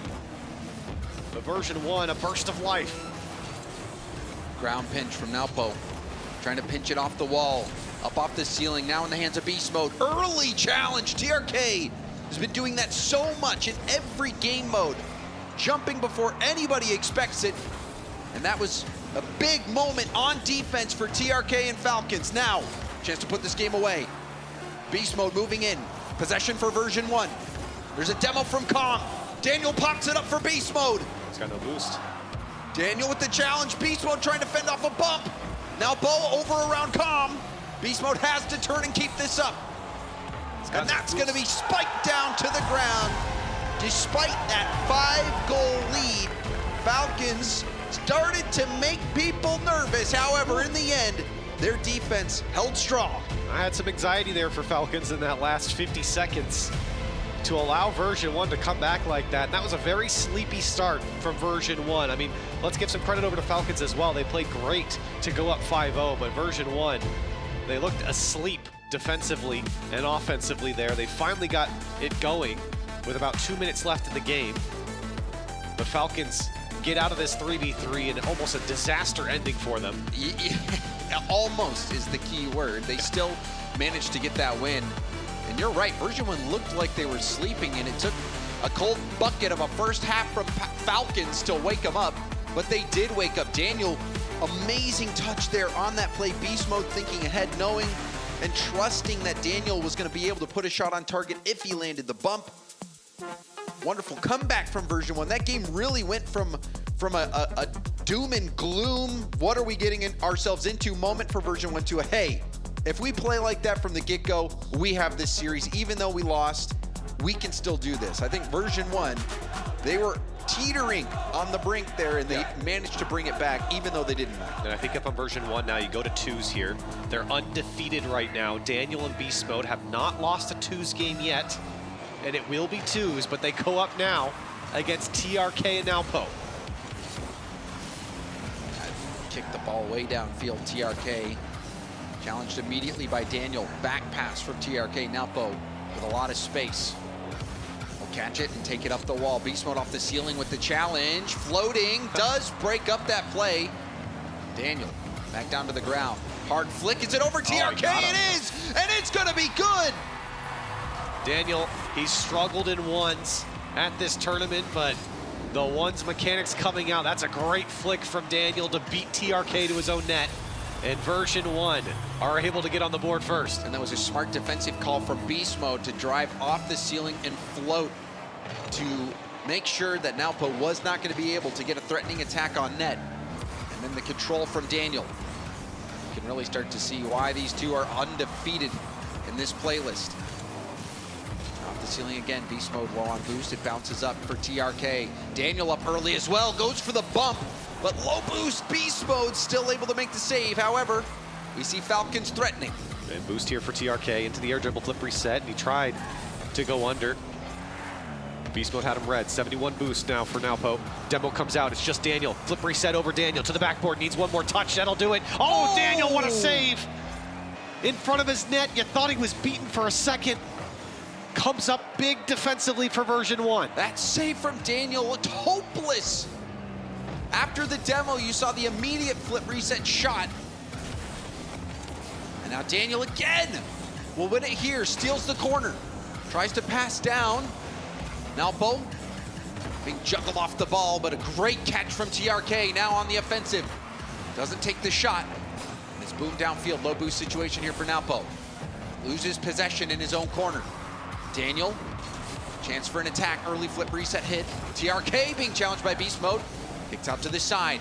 TRK to Nalpo. Nalpo will have his pass intercepted by Daniel, and now TRK with a flick. See version 1 trying to find possession here. Falcons have done a good job of putting the ball in awkward spots for version 1. They haven't been able to get clean touches on the ball, even in the Falcons' defensive third. TRK now trying to find some space for himself. Gets a bounce. Nalpo will go as Daniel fighting. Beast Mode. Well, he's gonna have to defend this one from Nalpo. Double tap looming, puts it on target. Daniel again comes up big. And version 1 has been on low boost forever. That play, both players on 0 for version 1. Falcons have all the aggression, but version 1's managed to wiggle out of that. However, Nalpo for a quick shot, saved by Beast Mode. Daniel, first touch, it's fantastic. Do an air dribble 50. Out to this side. Beast Mode has to be careful here. Leaves the mid for Daniel, and now they turn. Daniel up first and gets the stop. TRK with a quick shot. Beast Mode saves it off the bar, and the rebound isn't going to be scored. Still, Falcons held scoreless here. Monster saves coming out from Daniel. The demo now. It's Beast Mode trying to find his space. And he will, but loses possession, gives it over to TRK. Nalpo there to help out. He's got options, and instead Daniel cuts him off. Daniel reading the play nicely. Another quick challenge. TRK has not been able to keep possession on those quick challenges. TRK trying to possess it as much as possible now. Has full boost up in the air. Beast Mode's early challenge takes it off his hands again. Daniel's 50 will send it back down. TRK will pop it up. Low boost, but enough to get that flick on target. Oh, great clear there too to make Naopo turn back around. Naopo was trying to read the clear to the sidewall instead with the turn. Here comes Naopo though back the other way, and he gets both to go. Shot is on target. Daniel, is he gonna make another save? My goodness, Daniel. But still the attack's on for Falcons. This is a nice rebound. The shot again blocked by Daniel. He's got a 6th sense on defense. And maybe that was his 6th save. His epic save at that. Daniel keeping version 1 in this game and keeping the clean slate for now. Naopo, back wall again. Demo comes out, so some space here for Beast Mode. Naopo has to pick up the slack off of TRK's spawn. Beast Mode gets it over. Oh, Daniel looking for follow, but he's too deep. This one's actually almost going in. It's getting dicey here for Falcons. Daniel battling in the trenches, making everything difficult. Beast Mode in a precarious spot here, has to be careful. Gets bumped off by TRK, now a chance. Nupo, the block. Now TRK back to the corner. Final chance for Falcons. TRK has Nupo in the middle. Pops it up over the backboard. Beast Mode needs to get another touch. Oh, the rebound opportunity hit away. And version 1 take the 2v2. 1-0 there as well. The fastest they could take them down. And the saves, James. I want to see the scoreboard, Corelli. The saves from Daniel were amazing to keep version 1 in that game. Version 1 was playing defense for what felt like 90% of that game. That was the only goal. That was at 4:35. And since then, it was all defense. Look at this double tap save from Daniel. He reads the spot. That one off the bar and off the post. TRK almost scoring that one. And then Daniel sitting there as the shot came in. It happened to hit him. He reacts in time. Wow. Getting in the lane there. So many opportunities turned aside by Daniel, who also got the only goal of the game. Daniel stepped up and was huge for version 1. Yeah, I don't know if we got to see the scoreboard there, but I think it had to have been close to 15 saves there for version 1. I think Daniel was closing in on 10. You could see it in the player scoreboards there. So it was a defensive masterclass there from version 1. A little worrying, though, with Falcons getting all that pressure. You feel like you run that one back, Falcons might put away some more goals. Oh, yeah, certainly. I mean, TRK had a couple looks, but Daniel had predicted the shot location. TRK also trying to take the ball airborne a few times. And Daniel in Beast Mode so quick to challenge him. And you still think back to that play where Beast Mode went off the ceiling to shut down the Naopo solo play attempt. That's what led to the Daniel goal. So version 1's defense was what put him over the top there. But you're right, Corelli. You play that game again. There's no guarantees version 1 takes that. Well, and we might get that one again. We'll see. I think now the big question is, what do version 1 bring in the 3v3? Because the first 3 minutes of game 1, they were absolutely slapped around. But then you remember the last half. And of course, almost a 5-goal comeback for version 1. Almost. They weren't able to get the job done, and Falcons certainly looked great, especially in the final third. And see if they can keep that going. Falcons. The attack once more. Calm trying to prevent Ahmad from getting the ball at mid. Now TRK sees Naopo. Naopo waiting for a rebound, has to bail out. Daniel, airborne, quick flip reset, bump. It's gonna be cleared off the line. Now give and go. Calm up, doesn't have enough boost to get there, but that give and go promising. Calm gets the bump on the back line. And now Beast Mode will slow things down. Flip reset. Didn't land cleanly either. Well, it's already a better start here for version 1. They don't immediately give up goals left and right. Like we said, game 1 felt very sleepy. Yeah, it was left, right, center, and under the table. It was goals coming from everywhere for Falcons in that first 3v3 game. Version 1 seemed to have been ignited. It was just a slow start. A stretching save. Now both gets beat by Daniel. Ahmad punts it downfield. Calm. What do we do here? Goes for a 50, but it's nicely challenged. And now a pass off the corner. Could have been a shot for Falcons. Yeah, that was a good look there. Just not able to connect on it. Came across a little too fast. Still scoreless here in game 3. But still, you feel like Falcons spending a lot of time in the final third of version 1. But here comes version 1. Calm is denied. Beast mode tries to push through as well. Daniel racing back now. He's just going to blast it up to beast mode. Had options there. Could have gone to Calm or beast mode. Tried to pass it over to beast mode, but you see beast mode retreating on low boost. However, version 1 still trying to get the plays going. Calm's fake there. Ambitious. Didn't pan out though. Misdirection coming out. Daniel looking for another bump. He gets it. Beast mode shots high. And now Poe is there to make the save. Beast mode again, testing the keeper. Version 1. None of their attacks have been all that threatening yet, but they have taken some pot shots at the net. Beast mode is trying to play on the ball as much as possible, hoping that maybe a rebound leaks out. TRK challenged immediately by Daniel. Daniel doing a good job of giving TRK no space when he's looking for those plays in the air. Now bouncing ball, Ahmad has to jump from a backwards position. Calm off the ceiling, off the backboard, right to Daniel, who puts it over for beast mode. But beast mode looked like he had bailed out of that play. However, version 1 still on the approach. Good amount of time here for version 1 in the attacking third. This one comes out to Daniel, tries to put it on target. He does, but it was right at Nowpo. Now beast mode. Oh, that's a nice pass. Plays it out to Calm, shots down and away, and Calm sneaks it under the defense. Calm reads the defense like a book. And version 1 score. Look at the finesse on that pass. You can see how awkward of a position Falcons were in. Ahmad couldn't jump off the wall. TRK tries to shut down the top shelf shot by doing a squishy save, and Calm just patiently reads the situation and makes the right play. And in a hotly contested game like this, goals have come at a premium in the last 2 games. Last game was a 1-0. This game, sitting at a 1-0 with the final minute upon us. Beast mode trying to change that flip reset, running out of boost. But version 1 finding form here, holding down Falcons. You can see the pressure Daniel put the defense on, getting that touch so he could follow it up. Daniel is playing better than we've seen him play all tournament in this series. Daniel and Calm both in the corner. Have to be careful here. There's a bump. That gets a chance and some space, but beast mode jumps on it and gets the mid, steals the corner as well. The tables have turned in favor of version 1 for a brief moment. TRK beat to the ball by beast mode. Beast mode gonna stay on it, going for the 50, pitches off the ceiling, it's gonna come straight down, and beast mode can't score it. First touch from Daniel gets away from him.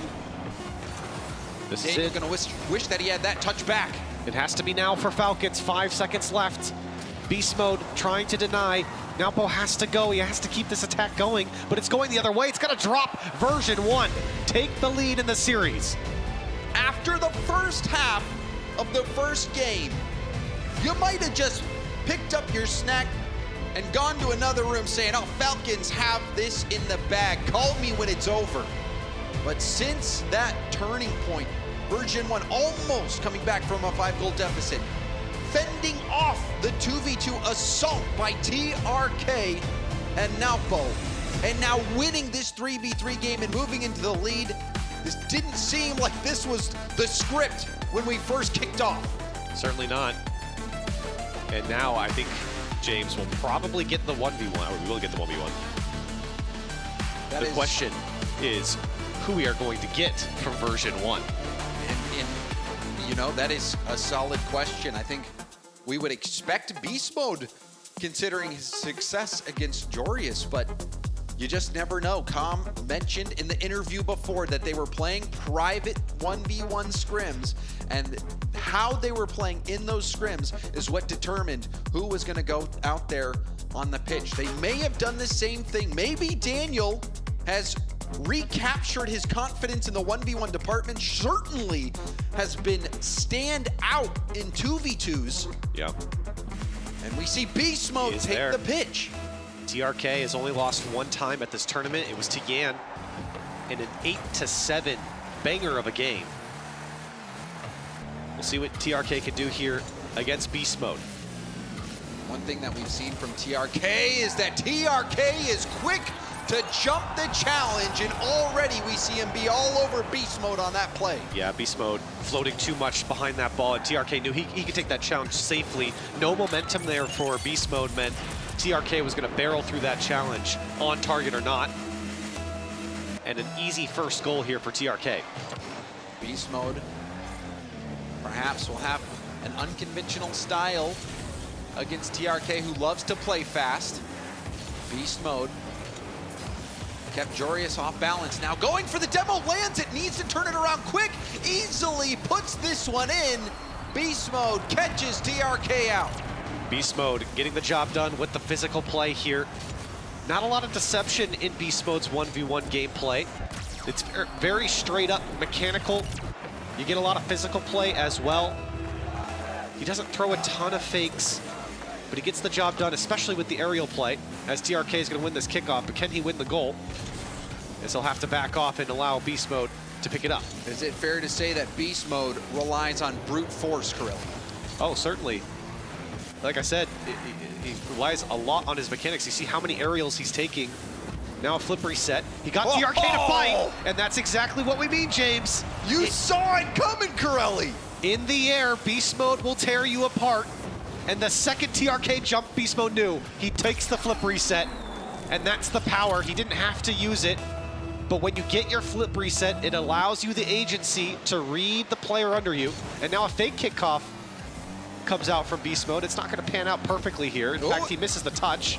And TRK will say, thank you very much. Beast Mode on the near post will make the save, but now another save comes out. Somehow Beast Mode's gotten out of this one. And he immediately recognizes he needs to go for the mid boost. Beast Mode getting out of a pickle like he's Benny the Jet. I did not think he could get out of that alive. I don't think Rocket League fans are going to know Benny the Jet. Well, they will now. Here he comes again, 63 boost this time, just takes the immediate flick. Forces TRK to go. This is a tough angle. Got to be careful to not overcommit here from Beast Mode. You've seen in series before, especially when he played Jorius the second time, Jorius really baited in his challenges, and Beast Mode struggled to take quality challenges. And it's what ended up losing him the game. The final goal was Jorius taking a low 50. Now TRK can put this one on target. He certainly will, as TRK able to find the equalizer. Beast Mode has been struggling so much in this game on zero boost. TRK keeping him in awkward positions. Beast Mode survived before, but will he be able to continue if TRK keeps boost starving him so effectively? Here comes Beast Mode again. TRK, he's got the challenge, and he does. Beast Mode lets it fall. One pad to his name, and he places it perfectly. Beast Mode back on the board. And this is where you have that play action approach. TRK knows that Beast Mode can flip early if he challenges, but that time Beast Mode holds it all the way till the very end, keeping TRK off balance. And that is a key to success in ones, is keeping your opponent off balance, where they just never know what you're gonna do. Try to stay that step ahead in the mind games. Beast Mode going for the bump this time, and he'll find it. It's still gonna go in. I think TRK got a piece of it. And Beast Mode, you watch him play and you'd think he's been playing ones. Oh, he still got it. As a main this whole time. Does he have another account? What is he doing? He's gotta be playing. There's no way you can be a player who's not had as much experience and still come out here and have these kind of results. I don't know who it was. One of the casters was saying Beast Mode's the type of guy to just have like a ones account. That was me. That was you? Was that you? That was me. He doesn't tell anyone about it, but he just grinds ones. He doesn't play on his main. And he's certainly playing like it right now. I mean, listen, we know Beast Mode's a great player. No one's doubting that. But ones is certainly a different beast when it comes to Rocket League. And Beast Mode is going toe-to-toe with the best in the world right now. It is a different beast, but Beast Mode is the beast. TRK has to be careful here. Jumps early, closes down the angle. Beast Mode trying to pinch that in off the post. And now a demo. TRK thought he had enough distance between them, but that's going to use up even more time. And now possession for Beast Mode. Oh, a he huge cheated. Flick. Oh, it's off the bar. Flip reset, double tap. He's gonna go for goal, and he gets it. What did I just witness? What a monster flick, and then TRK, I don't think he realized it was gonna bounce like that. I think he thought it was gonna go down or in. And he couldn't get the touch, and Beast Mode gets it, and then it's 5-2. Beast Mode, he gets the flip reset, and he doesn't go for the double tap. He's seeing where TRK is going to hit it, and now we see a kickoff goal for TRK. Much needed in that moment. The game was at its swinging point. Yeah. And now it starts to swing back in favor of TRK. You needed this one if you were TRK, especially after that last goal. You get the crowd behind you now. You're down by 2, but a minute 37 is plenty of time on the clock. You've got to slow down Beast Mode. And Beast Mode, I think, gaining confidence in every 1v1 that he plays. Ooh. Risky challenge in the corner. TRK navigating that low boost situation. Beast Mode now has to be careful. Doesn't make contact on that ball, but TRK bails out anyway. Beast Mode on the dribble. Back to the corner again. More time wasted, but he's getting low on boost. TRK tries to catch it. Beast Mode races to the corner and grabs it, but TRK's airborne. Getting space on the touch. Wow. But takes And too it's a much goal. time. And it's a goal for, oh no, he can't get around to it. What a challenge though from Beast Mode. Oh, and there's a bump. Awkward. Can Beast Mode put it away? He certainly can. Beast Mode up by 3 with 51 seconds left. And Beast Mode doesn't flip into that ball, drives into it to pop it up in an awkward spot. And he has been so good at punishing TRK in those tight plays. TRK trying to reverse, doesn't ever get around into a spot where he's in a winning position, and you just see Beast Mode pick TRK away bit by bit. He's landed bumps, he's landed demos. Beast Mode showing us he's the complete package. It's time to be great if you're TRK. 30 seconds remain in a matchup many would have him favored. Flip reset, not enough. Beast Mode has an open net, and it might be all she wrote here as Beast Mode takes his time to walk that one in. That was TRK laying down all the chips, and Beast Mode calls the bluff. Version 1, anemic at the beginning. They have now roared back. It's gonna be 3 straight game wins unless we see some kickoff magic, which we don't. And Beast Mode, he has stepped up huge for version 1. Wow. Daniel was the player everyone thought would be playing ones for this whole tournament. Beast Mode Look at Calm. steps up, and Calm, He's so smug.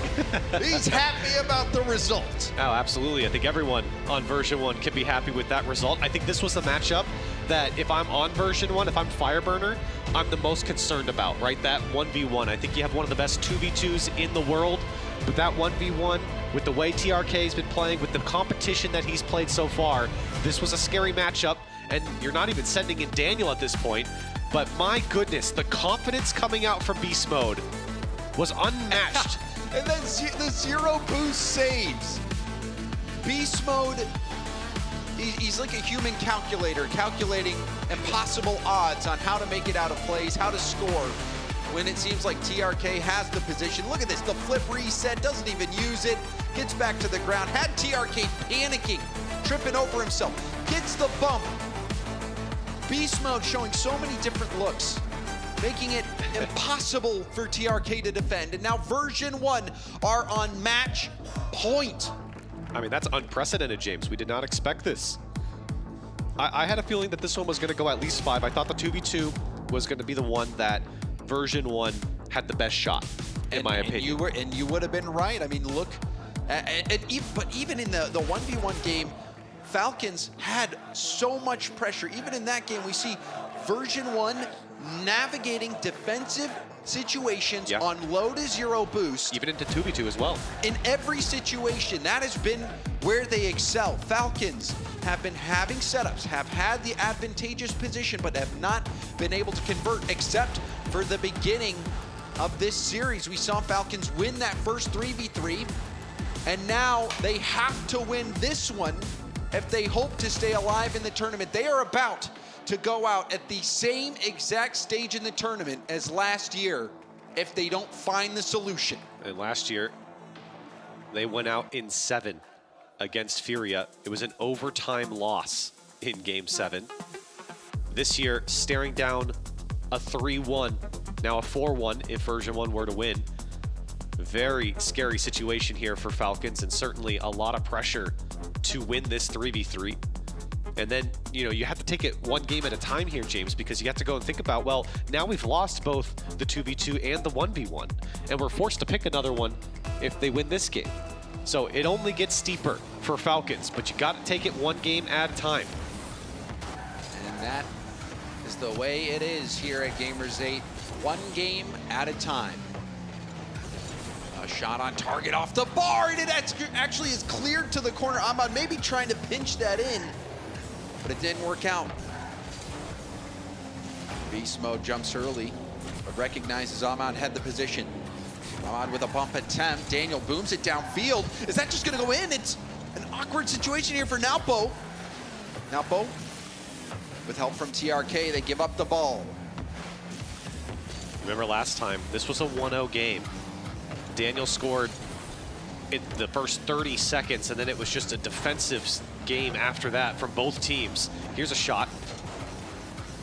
But ever since game 1, it has been very close between these two teams in the team games. Another early challenge from version 1, not letting those flip resets have any space. There's the shot, almost goes in, rebound, gonna be blocked by Ahmad. Backflip pass from Daniel is shut down from TRK, and version 1 is forced back once more. Yeah, that second shot from Daniel left a lot to be desired there. Had a lot to choose from, even with 2 defenders in the net, just hit it so soft. Falcons cannot allow those chances over to version 1. TRK setting up for a second go at the ball, but it's intercepted by Com. Naupo off the ceiling. Great 50 from Naupo, but he's challenged immediately by Beast Mode. Daniel with the clear off his own back wall. Naupo with tons of boost. Going for the double off the arc, but that's cleaned up by Com. Version 1's defense have been getting them through these series, and you're seeing it again. Com forced to go here. As version 1 are really looking for counterattacks. Falcons, while the offense has been good on the counter and on the transition, version 1 have been able to expose them. Com getting it around 1, and that gives enough space to version 1. Daniel gets demoed from behind. Beast Mode going for the double tap. Ahmad had it blocked, but Beast Mode, Beast Mode actually didn't grab that boost. Ahmad was able to steal it from him somehow. But you see that switch gets flipped there from version 1. On the offense, they transition. The demos come out, and then the space opens up in the midfield. They try and push through now. Falcons trying to do the same thing. This time, all of version 1 in front of them, still forcing it through the challenge game. Shot coming in from Ahmad. It's down and away. Not good enough. But you saw how that demo allowed Falcons to have such a prolonged attack. Com with the mind games. This one goes straight back. Daniel racing to it. TRK will get there first. And what happened here from Daniel? Did he just not read the play properly? Crept up a little too far and certainly didn't expect it to come out that fast. And maybe expecting Com not to hit that right into TRK. If Com keeps that ball low, maybe they would not have been able to score that counter. The ball got elevated. TRK was able to hit the ball dead center to kickstart that quick counterattack. So Com had an interesting idea trying to slow it down, but ended up helping Falcons in the end. Great play from TRK, reading Com's mind. Now Com again trying to make something happen, but Falcons hold on. Daniel had space to work with. Version 1 have been playing around in the Falcons' defensive third for a while, but their shots have really not been all that great. Defensively, Falcons haven't been tested as hard as you may have thought. with the attacks that version 1 have shown, the shots have been very poor. Beast Mode has to jump straight up. Saw him delay his boost. He had to make sure he wasn't going to get bumped there. Double commit defensively for version 1 Falcons. Had a lot of time on offense. And now another key demo. Low boost as well for version 1. Aerial assault now from Ahmad. Now Bo is trying to get that ball in a spot where version 1 has to get elevated and use up boost. Version 1, they've had a couple looks, but you can see how much pressure Falcons continue to put version 1 under. And Falcons can keep playing this game, just clamp down. There's a demo to open up some space, but again, quality challenges in the midfield allow Falcons to make up for the demos. Beast Mode will just take a shot on target. What happened to the Falcons defense? It looks like somebody was up very early right here. Maybe it was a bump attempt forcing Naupo off the ball, but you said it, Corelli. How was it so open right in front of net? They feel like with how many players were behind the ball there, Falcons certainly should have made the save. And a gift over to Beast Mode in version 1. And now a tie ball game. Less than 40 seconds on the clock. Falcons facing elimination here. Good read from Ahmad. And that one getting tipped off to the side. Ahmad now possessing once more with the mid boost. It kicks all the way back. TRK setting himself up. Will we see a solo play? Fakes under one. Ground pinch. Stopped by Com. You can see Beast Mode had to throw it into reverse and then jump off the wall. Version 1 on defense. They have been making play after play. Now a fake. Com is last back, but is first to the ball. Punch. Finds Beast Mode. Beast Mode to Daniel. Daniel to Com. And it leaks out to the middle, but it hits the ground before Beast Mode can strike. Another look there from version 1, and Falcons get out of a sticky situation. Into overtime we go. Golden goal, version 1. This next goal could be worth $100,000. Falcons, will they go out in the semis again? This time was supposed to be different for Falcons. We'll see what they're made of now. This Beast Mode is in version 1's corner, off the wall, double tap down. Tipped up, TRK looking for Ahmad. Ahmad up, goes for goal. It's a double commit from version 1. Now Poe going for the double tap, and that's denied by Com, but he's out of boost. Needs help, another double commit. Version 1 are reeling. Yeah, and they're panicking here on low boost, but an opportunity here for Beast Mode. That's dangerous, in front of the box and no one there for version 1. Falcons could let it drop. TRK has a quality first challenge as version 1 have to get back. Daniel doesn't have a lot of boost here. One flip reset, wants to take the challenge. Beast Mode win as well. It's just calm back. Here comes the counter. Now Poe to the back wall, leaves it for TRK, plays it to the back wall one more time, and no Ahmad as version 1 get a handle on it. Scary moment after scary moment. Another play stretching version 1 thin. Falcons, they're the aggressor. A bump of Daniel off the wall. He gets bumped, but still makes the save with an immediate backflip. I mean, Daniel is on another level defensively today. Beast Mode, though, trying to go through Ahmad. Com. Fakes it. They wanted that one to come down. Beast Mode gets demoed. And now Daniel in a tough spot, bailed out by Com. Version 1 starting to get creative defensively, but it looks like a treacherous balancing act. You see the double commit, low boost again for Com. He's got a single pad, relying on Daniel, who's only got 15. Beast Mode jumps as well.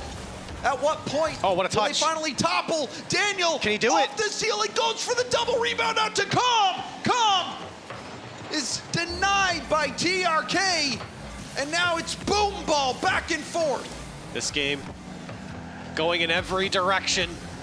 Unpredictable at this point. Over 2 minutes of overtime. Beast Mode wants to find Com. And Com tried to just get Ahmad there. This one, is it on target? It's going back, there's no one home! Daniel left the net, and it's wide open for Falcons. Boost is not greater than ball. Daniel, he went out for boost. The net was vulnerable. Now Bo snipes it from downtown to keep Falcons in the event. Falcons Wow. They went to the brink. They've come back. They're not out of danger yet, but that was a key moment. And I mean, looking at that one from Daniel's POV, he's assuming Beast Mode's just gonna get a piece of that challenge, and that would allow him enough time to get boost, but greedy nonetheless, especially in that situation. But we saw that a couple times, and I think in this game before where the defense is trying to get boost and they are surprised by that long-range shot. That happened twice to version 1. Falcons making the most of it. Now a huge shot right at net, shocking everyone. And now we will see what the pick is. Version 1, a chance to end this series on their own terms. Will we see them pick 1v1s with how dominant Beast Mode was? No, I think it's 2s. And you would imagine that it is with the undefeated record, but in the game where we saw Beast Mode 1v1ing TRK, that was a bit more of a convincing win than we saw in the 2v2s with Daniel and Beast Mode. They were forced on defense so much, Corelli. I think, yes, I agree. I think just logically, if you've looked at, you know, version 1 picking the 2v2 first, they'd be more comfortable with it, and they're going to do it again. Same matchup from before. Last time, it was a 1-0 victory for version 1. We get to see the run back. Corelli, you had mentioned version 1, undefeated in 2v2s in this go-around of Gamers8. It's going to have to take a snapping of that streak by Falcons to stay alive in the tournament. This was a defensive battle, though, for version 1, despite coming out on top. Hold on, here comes the offense. Double tap from Beast Mode, and version 1 start off with a roar. You can run, but you cannot hide from Beast Mode. Any game mode, any map, he will do it to you. You think back to the previous 2v2, though, James, as we were talking about, how many saves did Daniel have to make? And same with Beast Mode, by the way. But massive saves from Daniel right now. He doesn't have to make any. He's just scoring goals. And this one off kickoff, TRK flies by. There's the set, and you can see the misflip from Naupo. We've seen version 1 in those situations squeeze water from a stone, but Naupo on low boost could not stop that shot. Can the Falcons come back from this, or will version 1 finally shoot them down? A disaster start for Falcons, but one that can certainly be repaired. 4 minutes left in this 2v2. You've got to slow down the offensive version 1. Find that form that even they had in the previous 2v2. Version 1 can't have that defensive performance every single game, right? Well, that's what you'd think. But I think we've been surprised. That shot! A snipe up the lower corner. We'll have to take another look at this one. Now Bo what an angle. Baits Daniel into going for boost again. That is the most back post shot you could have given. What a touch from Naupo. And finally on the board are Falcons. They stop the bleeding here.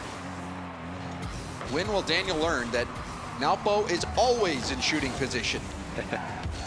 I think he's learned after that one. Is it too late though? Falcons were able to get that goal within striking distance. TRK up in his own corner. Daniel off the ceiling with the challenge. Finds right to Naupo, but Beast Mode cuts off the play. What'll Beast Mode do? Looks like he's trying to set up a pass for Daniel, but it's seamlessly intercepted by Naupo, who gets under one, goes for the net, and you see Beast Mode zooming in once more for the save. An immediate challenge, but TRK gets it by him. Daniel up very early, that first touch. It's a bit too heavy-handed, and now it looked like a team bump possibly. Beast Mode's there. To Beast Mode, and that'll be a goal for version 1. What a way to turn it around for version 1. All the misdirection coming out from Falcons, and version 1 are unfazed by it. A passing play down the middle of the field, and version 1 get another back. It's 3-1. Oh, they just overcommitted. It didn't look like they even made contact with one another. But they overcommit in the corner, version 1. They are in the driver's seat now. There's so much time left in this game. Weak hit. Be slowed down by TRK. Quality 50. Lots of boost for TRK, but it's not the best setup. You can see him challenged immediately, and now Daniel zooming in. TRK turning, and another pinch from Daniel. Daniel and version 1, their challenges are excellent so far. Halfway through game 6. Falcons down by 2, tournament life on the line. Beast mode, oh, wanted a little extra touch on it. He did actually make contact on the ball. He got credit for the shot. TRK, misdirection again. Gets it by, oh my! TRK, how'd he pull this one out? And this was a chess match, Corelli. You could see Naupo upfield threatening the bumps. You saw Beast Mode have to jump early to make sure he wasn't going to get demoed. TRK watching the play develop. Yep. He really got Beast Mode to jump. That was the thing. Beast Mode wanted to pre-jump TRK. When TRK saw that, he threw the fake and went back down to the ground, and it forced Beast Mode all the way back. But Daniel, with the response, version 1 are not slowing down. And it's another goal off kickoff. Daniel has had TRK's number on that follow-up. It's such a shame, too, for Falcons. They've done so well to respond and earn themselves a goal, but now a fake kickoff comes out. Daniel has to receive this in the corner. Now Poe chain dashes back. Now Poe again, all by himself. Flip reset, Beast Mode on the back wall, makes a quality save. In those isolation moments where it's one-on-one, Beast Mode has been unstoppable, offensively or defensively. It's a long boom, 0 boost for Beast Mode, he needs help. It's bouncing straight down, but no one was there for the shot. I'm surprised Falcons didn't jump all over that. And now Beast Mode lobs that one towards net. Falcons time becoming a factor here. Daniel tried to go up and over TRK. He needs to get possession, he certainly does. But the shot's not good enough. Now Poe, first touch. Got Daniel to go, slowed it down, back post shots wide. And Falcons struggling to break through here. Now Poe, he ended up taking that ball even though he had no boost, but it works out.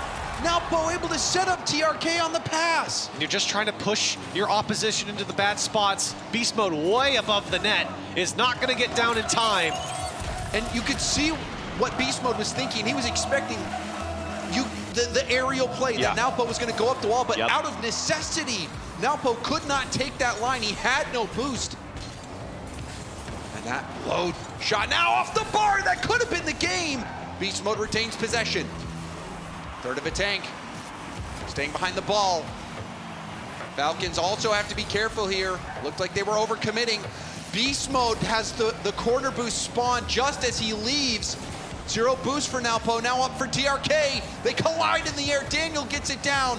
Naupo back, Beast Mode pops it up for Daniel. Daniel goes for goal. Naupo, low boost keeps it out. It's a backboard rebound opportunity. You saw the drop pass opportunity. Daniel still collects the ball. Trying to find Beast Mode, there's the shot, it's gonna be saved.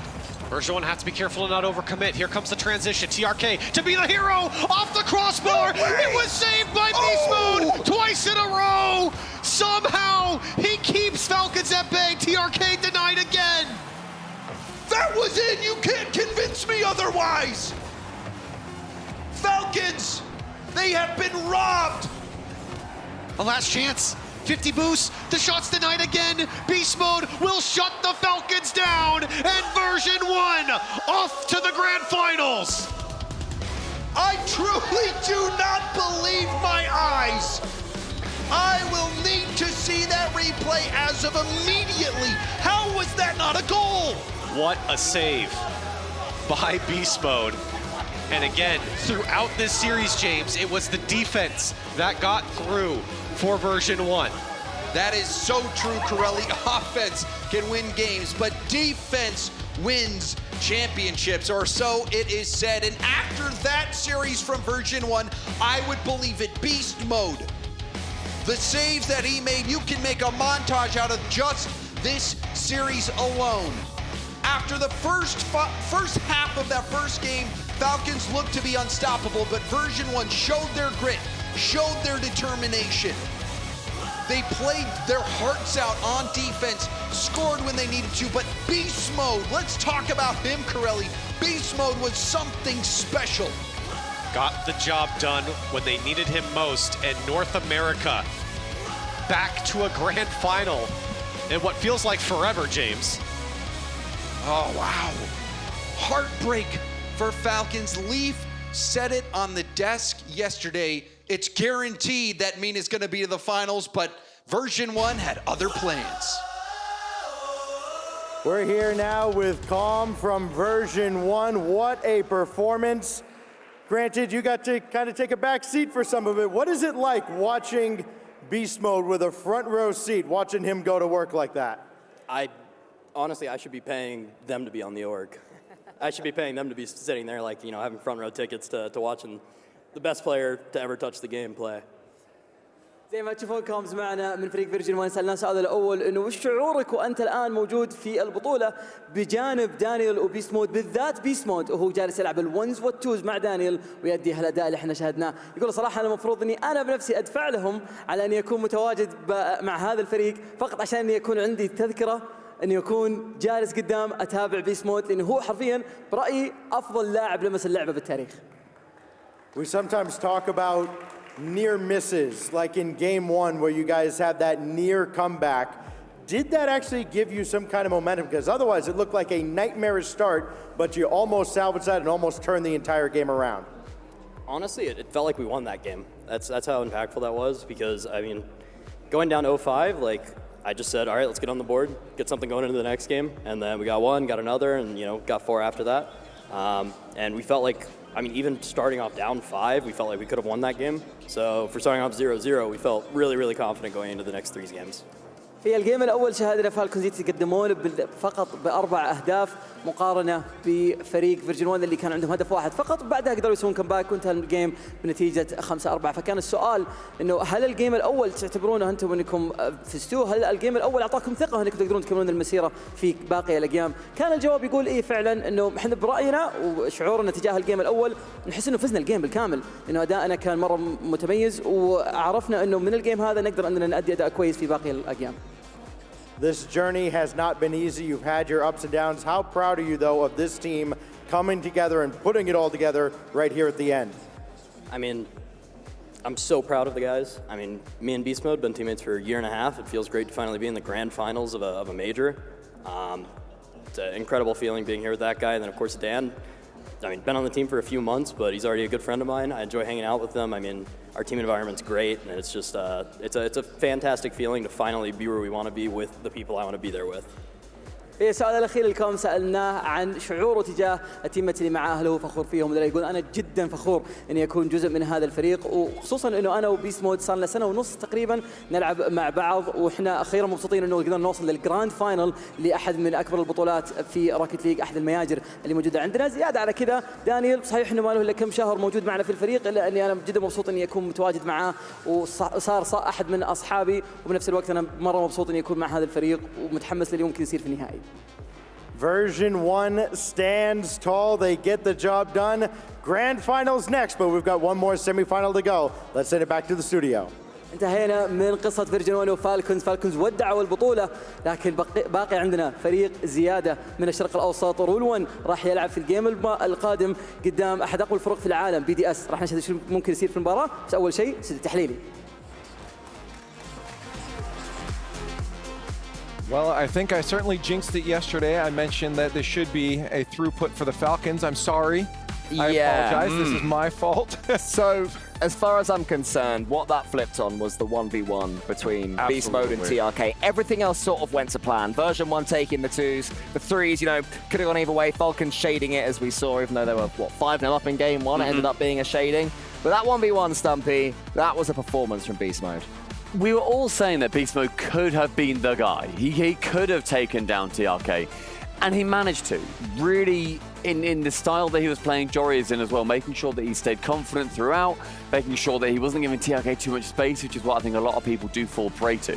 And what I will say as well is that the real winner here is Jorius, because after losing to Beast Mode yesterday, people were asking questions. I think it's just proven that his win against Beast Mode in the ones yesterday for Auction, though they lost the series, it wasn't as bad as it looked, you know what I mean? He actually had a real fight, but yeah, credit to version 1. They keep on winning these fights, Leaf. The real winners are us. The fans. We get to watch Rocket League, baby. And you were saying that Beast Mode's dad said that he was grinding out those ones. How proven was that? Oh, absolutely. I think what really helps too is that people are not expecting it, so they might be underestimating him when they go into these 1v1s. They'll be expecting it now. Well, that's the thing. But figuring out how he plays still hasn't been done. I mean, he's still coming in here. Again, Jory's kind of figured it out before, right? But for now, he's going to maybe keep catching people by surprise later. I'm sure BDS and Rule 1 are not really watching this too intently. They're probably really focused on their matches and warming up for that. So they still could be caught off guard later on. Yeah, hopefully for their sake, the coaches are watching and they'll be relaying any information there is to know about Beast Mode. But version 1, they've guaranteed themselves $300,000 minimum. This is the best result we've ever seen from version 1 as an org. Getting to the grand finals. They've come close before, but they've never made it to this land grand finals. Congratulations to them. It was at the expense of Falcons. For Middle Eastern fans in the arena, they still have another team to root for.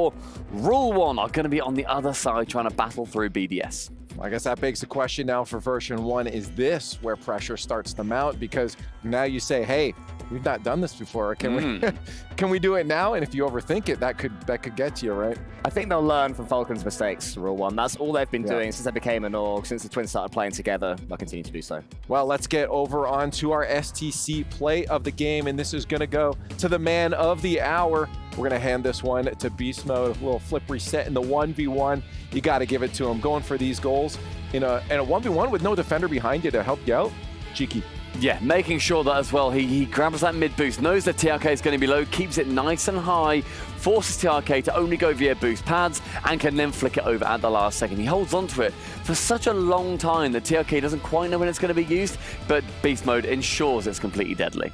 Yep, it was just nice and clean. Everything we've seen for Beast Mode has been good, which is why he's also going to be Arcadia MVP. Gotta be. Who else would it be, really? I mean, this man all over the pitch, and that's why I think it was so smart throwing in twos at any point you can too, because he can still do what he can or wants to do on the field. He's still got so much space and a little less pressure because you got a teammate to help you out. Oh yeah, goodness me. I mean, anyone who can take down TRK 7-3 in a 1v1 is going to be the MVP. But even right at the end, in the 3v3, there were chances. Sorry, in the 2v2 at the end. Sorry, there were chances right at the death for Falcons to take it back, and it was Beast Mode who made massive saves as well. Everywhere he was just completely in charge. Beast Mode, again, a lot of people are going to have to do some fancy stuff later on, Stumpy, if they want to start getting some of the spotlight that this man has had on him recently. Yeah, I mean, the fact that also Beast Mode getting just some unbelievable saves. That one there, we will be seeing that later, I am sure. I'm pretty sure. But B-Mode, locking in the MVP. And we don't always like to give it to the player that does the 1v1s, but he wasn't just critical in the 1v1s. He was there in the 2s, he was there in the 3s. Every single game played in that series, B-Mode was the guy. And to prove we're not, we've given MVPs to players that weren't in the 1v1s before. So but this was absolutely deserved for Beast Mode, but we do have more Rocket League to get to. Championship Sunday is carrying on, and the next match after the break will be Team BDS and Rule 1.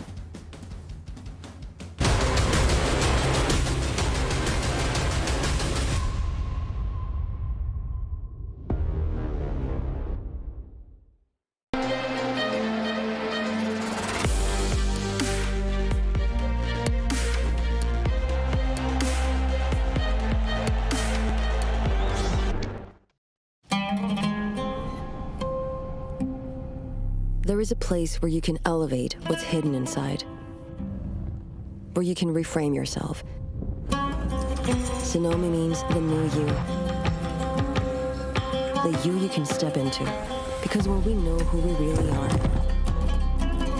we become unstoppable. Enter new dimensions of you. Sonomi.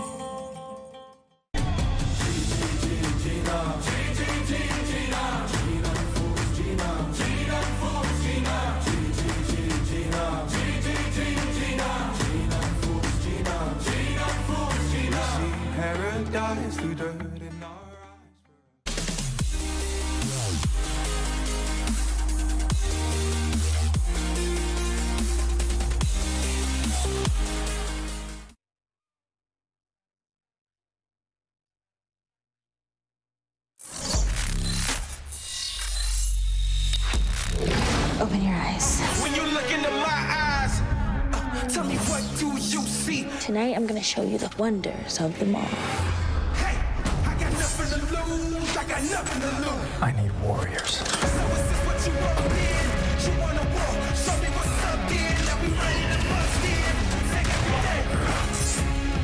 Take everything, leave them with nothing. What have they sold you on that blacktop boulevard? Ooh, I'm doing damage control on my heart and my soul. Oh no, I don't need your help, said I'm good on my own. Ooh, I'm doing damage control on my heart and my soul. Oh no, I don't need your help, said I'm good on my own.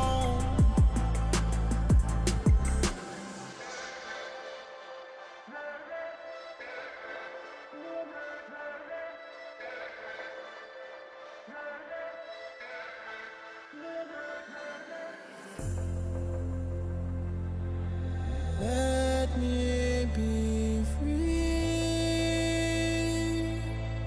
Let me be free. Let me be free. Let me be free. What if I told you I know exactly what you are? What have they sold you on that red hot boulevard? Ooh, I'm doing damage control on my heart and my soul. Oh no, I don't need your help, said I'm good on my own. Ooh, I'm doing damage control on my heart and my soul. Oh no, I don't need your help, said I'm good on my own.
شعوري ضد BDS ان شاء الله ان نفوز فول سويب مثل ما فزنا على فيتاليتي، لان ما دام فزنا على فيتاليتي بطل عالم، فان شاء الله بتكون سهله لنا ضد BDS. Rule 1 are a very good team, so I'm very excited. They've got the home crowd. They're basically in their house. They have great ones players, great twos players, and great threes players. So, you know, better team wins, I suppose. I think the format's made for them, so it's hard to bet against them. However, I do think we're very underrated in this format. I think Monkey's shown that he's really, really good at ones. Twos, those two have been popping, Seiko and Monkey Moon. So we've lost 1 threes game in our first series, so yeah. Great defense from Monkey Moon. Now can he win it? You bet he can. BDS advance. The defending champions are no more. هل في لاعب خطير في BDS؟ ما اتوقع ابدا. انا اشوف ان احنا افضل بكل الاطوار 1 2 3 بس نركز على الثريز على لعبهم هم بس شوي وان شاء الله نفوز فيه. شعوري بالجمهور صراحه يعطوني حافز مره ويحمسونا ان نفوز بالبطوله. There was a chance there for the easy 1-0. A fake out. Ravas goes in low. The boys, the twins, the twinergy of Rule 1. They're connected. They've got the telepathy. The fake from Kaliers. You see him go back in the net. He's expecting the shot, and it's just too little, too late. Well, I'm kind of used to being Europe's last hope. Like last year, Winter Major, we were Europe's last hope. Last year, top 3 in London, we were Europe's last hope. I mean, if we lose to Rule 1 tomorrow, that's our worst result as a team. But it doesn't feel like it, you know? I think we've proven, like, ourselves as a roster. Mate, I've been to enough grand finals. I'm not there to be in the grand final. I would rather lose now than go to the final and lose. To win in it would be like a fever dream. So, you know, be insane. أنا جدا فخور بأداء فريقي بالذات يعني ضد فيتاليتي يعني كان أداء خرافي مرة. شعوري إني أفوز ضد BDS وأفوز بالبطولة تعني لي الصراحة كل شيء. هي أحس فريق رول 1 هو المفضل وإن شاء الله نفوز بالبطولة. It's time for us to find out which of these two teams has the privilege of joining version 1 in the grand finals of Gamers8 2023. Welcome back. I'm Leaf, and joining me on the desk now will be Stumpy and Johnny Boy.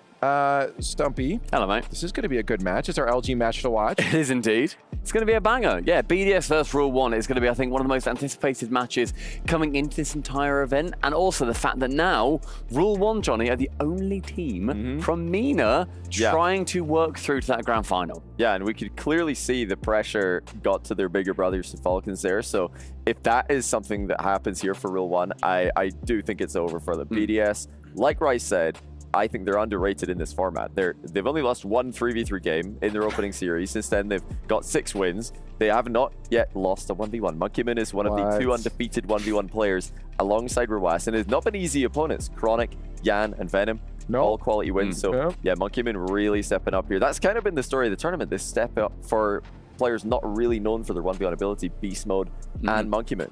That's crazy. That's great. We like to talk about them, but let's let the team talk. We got an interview with BDS. Hi, everybody. I'm here on the Boulevard with BDS Rise. And Rise, there's a lot of emotions headed into this next matchup. There's a lot on the line for you. A new chance to make history in your career here. What do those emotions feel like? It's great, you know. This is what we work towards. This is what we play for. So, got to take the chance when it presents itself. And you're going up against the twins, Kaliers and Rawas, and the rest of Role 1 in its entirety. What does that feel like, especially after seeing the run they had yesterday? They got the 4-0 on Vitality, they knocked them out. Was that anything to be a little alarmed about, or were you guys able to kind of keep your cool? They're a great team, you know. The format's kind of built for them, so it won't be easy, but we're top 4, so it's kind of what you expect. It shouldn't be easy, so yeah. And there's a huge chance in the threes department for BDS. You guys definitely are, well, right now #2 in the entire world and on your way to becoming #1. I just want to ask you one last thing. Knowing all of this, what do you want to say to those that support you at home around the world? Look, we appreciate the support so much. You guys keep us going. You guys give us the motivation. So, look, we're going to win this one for you. That's all I got to say. They're gonna win this one for you guys. That's all he's got. So with that being said, BDS versus Rule 1 is coming up shortly. You know, the biggest thing I pull out of that is him just talking about how this format is built for Rule 1. He said it a couple times. It's a little bit of respect to the opponents on the other side of the field, isn't it? Yeah, it's a little bit of respect, a little bit of pre-copium there from Rise if they win 3 or 4 3v3s, lose all the other modes, and then maybe lose 1 3v3. They can still say, hey, we won the 3v3s. But I don't think they're fully relying on that at all. You know, Monkeyman, after seeing Beast Mode upset TRK, will be thinking maybe there's an upset on the cards here against Rawas, who looks like the best ones player at the tournament. And they're going to feel dominant in 3s. And I think they're going to be confident in twos as well. It's absolutely winnable for BDS. Yeah. Well, I want to ask you, Stumpy, then, do you feel for Rule 1? I want to start talking about it because do you feel they're thinking the same thing? This is built for us. We have to win this. Yeah, I think that definitely comes with some pressure. I mean, when you talk about how these teams are coming into this event, we spoke about Falcons, we spoke about Furia, Vitality, realistically, and Rule 1 were part of that conversation. And we were seeing Crespa tweet as well, saying that top 4 with a sweep against Team Vitality. Told you we were going to come back stronger. Right. Tomorrow they play BDS. And then Mossen tweeting as well saying the revenge is sweet. We made top 4 and play BDS tomorrow. So those guys are very, very happy to be, you know, up here. And that revenge is not just against Vitality. The other team who sent Rule 1 to the lower bracket is BDS in Boston. Right, so they're looking for double revenge here for their previous 3v3 losses. Yeah, no, this is, again, I think looking even from the site of BDS, rolling into the favor of Rule 1. You know what, again, we'll talk about them all day, but I really love hearing from the players themselves. So let's jump over to the team with an interview. Hi guys, I'm here on the Gamers8 Boulevard with Rule 1's Cresport and Clears. And Cresport, we're throwing this one to you. What are the emotions like right now for a match like this? It feels amazing, obviously, to be top 4 in Gamers8, but like I said yesterday, the aim is to win the whole thing, so we are prepared for this match, and hopefully we will take the win against BDS and the grand final. All right, looking for a chance to take down BDS, stop their run for revenge on their world's record. And now on the other end of things, Clears, the world has been watching you. They love you and your brother. How does it feel to have gone this far with Ruas throughout RLCS and Gamers8? فهمت السؤال؟ تقول كيف شعورك انك انت الحين موصل للمرحله هذه مع رواس اللي هو اخوك بالار سي اس وبالعام جيمرز8؟ طبعا شعور مختلف انه يكون عندك توأم وكلكم بنفس الفريق وتحققون انجازات مع بعض. He said that, of course, it feels amazing to have a teammate that is like actually your brother and your twin, and it feels amazing to get achievements together and to win tournaments together. Oh, well, it's very beautiful. We all love you too, and all of Rule 1. And good luck today, you guys. This is such an incredible stage to be competing on for Rule 1. You guys, this is just the debut season for y'all. So make sure to cheer them on in chat and at home. Don't go anywhere. We got the BDS versus Rule 1 match coming up soon. You know what I love that. I'm pretty sure there was some nice music behind that too. Just what a good way to just make you feel emotions for this stuff. Well, when you walk down the boulevard, you have nice music. You got those misters which come in so close, right? Because it's outrageously hot, and you just stand in front of it and just get soaked, and you're just like, yes, this I is think how it's it actually needs just to be. us to stand in front of them. Everyone else is moving. You walk out there, everyone's moving fast. It's just these two. We're underneath the mist cannon. Love it. It's actually my natural habitat. Yeah. Wonderful. Well, I mean, we still have a few moments till kickoff here. So I want to know, I mean, early on, do we feel, because based off, as I just said, from BDS, his words themselves, from the confidence of Rule 1, and the atmosphere taking down Vitality, the atmosphere itself, do we feel like the upper hand is lent to Rule 1 here? Like 100%, not 100% win, but 100% is on their side. I think to me, it does lean towards Rule 1. I think they have the slightly stronger 2v2. I think they do have the stronger 1v1 as well. And the 3v3, I think that falls over towards BDS, but Rule 1 very capable, clearly, of winning 3v3s against top teams. I think if Falcons were in the final, I would be leaning Rule 1, but that's, I think, going to add some nerves. And I have to lean towards BDS here. Rule 1 are the on-paper favorites because of the 1v1 from Ruas. He is the best player at this tournament in ones, but we see what happens. The favorites in ones. Beast mode earlier on showing us. Well, here we find out, guys. One more team makes it into the grand finals of Gamers8 2023. Rule 1 or BDS. Half of our grand finals are set, and now version 1 needs a dance partner. نصف النهائي انتهى الأول وعرفنا مين بيكون الجراند فاينالست، لكن نصف النهائي الثاني راح يبدأ الآن، ولازم إن في أحد يكون مع فيرجن 1 لنشهد مباراة بتكون للتاريخ هنا في البوليفار.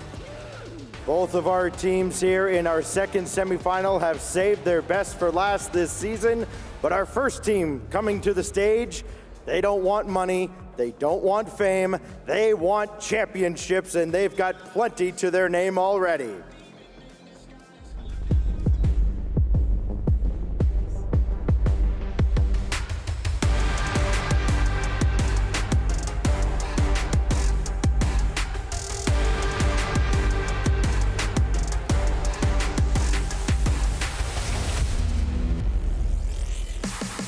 representing Europe, Team BDS.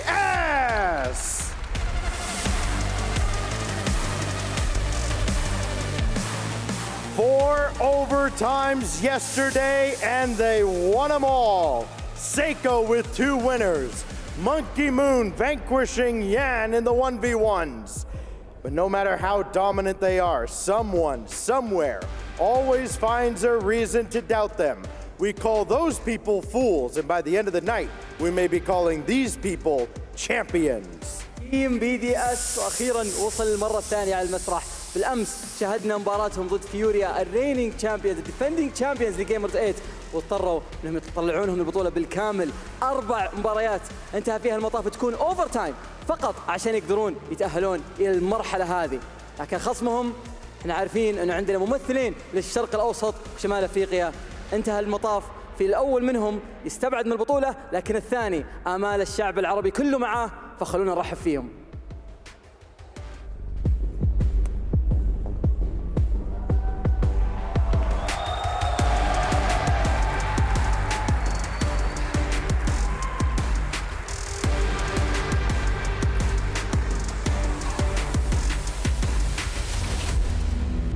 ممثل للمملكة العربية السعودية رول 1.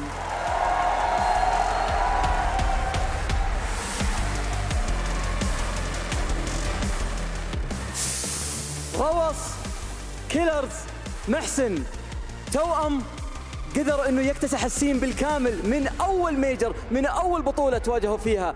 استطاعوا انهم يتغلبون على الكل، يتوجهون الى كأس العالم، يمثلون يرفعون الشعب السعودي فوق المرحلة ما حد كان يتوقعها. والآن هم قدامهم خطوتين فقط لرفع الكأس، يكونون أبطال جيمرز 8. خصوصا أن روص بالأمس أنهى مسيرة زن معنا في البطولات واستطاع أن يوقف هزيمتهم بكل بساطة فقط من مباراة واحدة. Roas has had as impressive a tournament run as anybody in Rocket League history. He's been dominant in the ones, but now he's got a tough task ahead of him, as great as Monkey Moon has been. Players, go ahead and take your seats as we get ready for our last semi-final. BDS has won 11 of its last 14 on land. The only team to beat them was just knocked out of the tournament by Rule 1. It's BDS and Rule 1 in a crew battle. Man, fancy. I love this format. Let's send it off to the casters to kick it off. This game is going to be something else. أعزائي المشاهدين، هذه المباراة راح نشهد فيها الثاني في كأس العالم فريق BDS، وراح نشهد أيضا الفريق السعودي الفريق العربي اللي استطاع أنه يستبعد أبطال العالم من البطولة بالكامل. الآن واحد منهم فقط يبي يتوجه للجراند فاينل، واحد منهم فقط يبي يكون متواجد في النهائيات. توفيق لهم على طول مع المعلقين. The last remaining European team versus the last standing Middle Eastern team. BDS versus Rule 1. Both Monkey Moon and Roas in that 1v1 have had standout moments, but their teammates as well. Seiko and Rise playing excellently, and obviously Kalirs and Mawson playing well for Rule 1 as well, Hercules. Oh man, this is arguably going to be just as exciting, if not more exciting, than the previous semifinal we just got to see here. This is got so much history on either end, right? Rule 1 about to make the run of what feels kind of like a lifetime for them, right? Everybody's been waiting for them to have that grand finals moment. And then on the other end of things, you got Rise. He joined BDS. He wanted his time to shine, and this could possibly be it. A big thing for BDS. You know, you heard Stacks talk about it. You heard the Des talk about it. You know, sometimes people look at this BDS team and they don't necessarily overlook them. BDS, they just bring you that consistency, and maybe they don't have that flair maybe that other teams have. I mean, they don't have twins, have the flair. But they don't have that corner pitch, right? And Monkey Moon has just been excellent in the 1v1, but they also have Rise, one of the iciest players in the world, coming up against who I think is very hot right now in Rule 1. They have the home crowd with them, but we see how much that helped Falcons last time around. I think it's gonna come down to the 3v3s for Rule 1s, because for me, I think BDS, they have a stronger threes team, and I think that's going to be very difficult for Rule 1. And I think if they can split those 3v3s and make it a battle in the smaller modes, they'll have a better shot. But in every single mode, I mean, it's contested. There's no guarantee that either team wins the 2v2. No guarantee that Roas or Monkey Moon wins that 1v1. Exactly, no guarantees. BDS saying they felt they were underrated coming into this matchup here. And you know what, I gotta kind of agree with that one. I think at least on the end of Monkey Moon, right? He's kind of been underrated throughout Gamers8. He's been performing, Mans is undefeated, but now the chance to possibly face one of the greatest ones players to touch the game. But first, we gotta get through a 3v3. Do for sure. We get started off here. Rule 1 yesterday played excellent defense in the 3v3. We'll see a little bit more of that. BDS, gonna be a tough cookie for that. Seiko already having to make a couple of stops. He makes another one. Roas losing that 50. So quick to the ball. BDS non-touch there. Leaves it for Rise. A perfect shot. Oh, look at that teamwork. Nice and clean. Just like you said, right? BDS gives you consistency. You know you can count on each other. And Rise there with the cleanup for BDS to give them that 1-goal lead. BDS, they don't care about how you played yesterday. They care about the match in front of them, while that defense was great for Rule 1 before. Now they need to kick it up on offense at 3s. Rise gonna start things off on the kickoff as Rule 1 kick it downfield. This one headed up into that corner there. It's gonna be Seiko taking his time. Kaliers takes control of this ball. Tries to get the pass down, disrupted though. 4-12 into this. Rule 1 wanting desperately to be on that offensive front, but keep getting pushed home. Rise talked in that pregame interview about how he felt like Rule 1, they're built for this format, so maybe he was, feeling it a little bit coming into this one, but he's absolutely confident that his team can take it. And so far, BDS handling business. They haven't faced really a ton of pressure from Rule 1. They've handled business in the thirds. Rule 1 having to use a lot of boost to get back just into the midfield. Lawson able to kick the ball back downfield, but again, Rise too quick in the third. Seiko already downfield, the redirect too high. Here comes Monkey Moon, the man of pretty much the hour. Trying to take this one downfield is Kaliers. Little fight there, almost a Rule 1. Gets disrupted. Nobody's gonna respect it on this one. It's too big of a deal right now. 3:18 to go, and a shot on target is denied. BDS hold on to their lead. Yeah, no headlocks with this amount of money on the line. Pass in front of the box. Avoids one defender, Moss, and the double just off target. The rebound denied as well. The BDS making Rule 1 work for every single touch they get. There, Mawson having to avoid a bump. Another pass. Hard shot for Kaliers off the bar. There's a blue trail on it as well. BDS just got a chip on it. Roas coming straight down, but denied again. Monkey Moon gets in front of it. Not quite over though. As Rule 1 push across in front of the box. Do they get the dish here? No! Roas tried to get there in time, but he ended up forcing it out.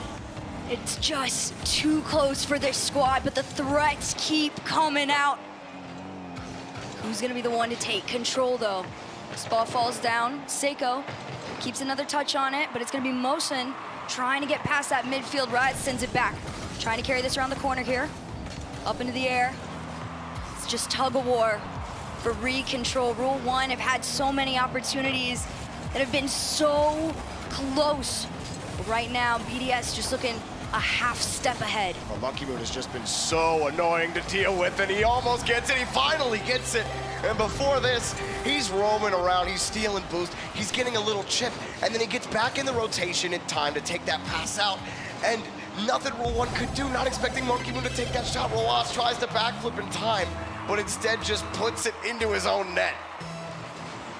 Man, this Rule 1 squad, right? It's been nothing but dominance throughout all of Gamers8.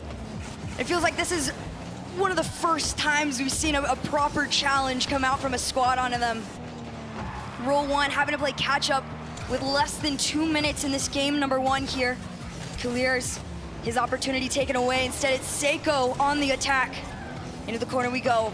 Rise, unable to send this ball to anybody, and an open net opportunity has been cleared. Nice job here from Rule 1. They pick up the demo in the mid, or really, I mean, the demo didn't even matter, actually.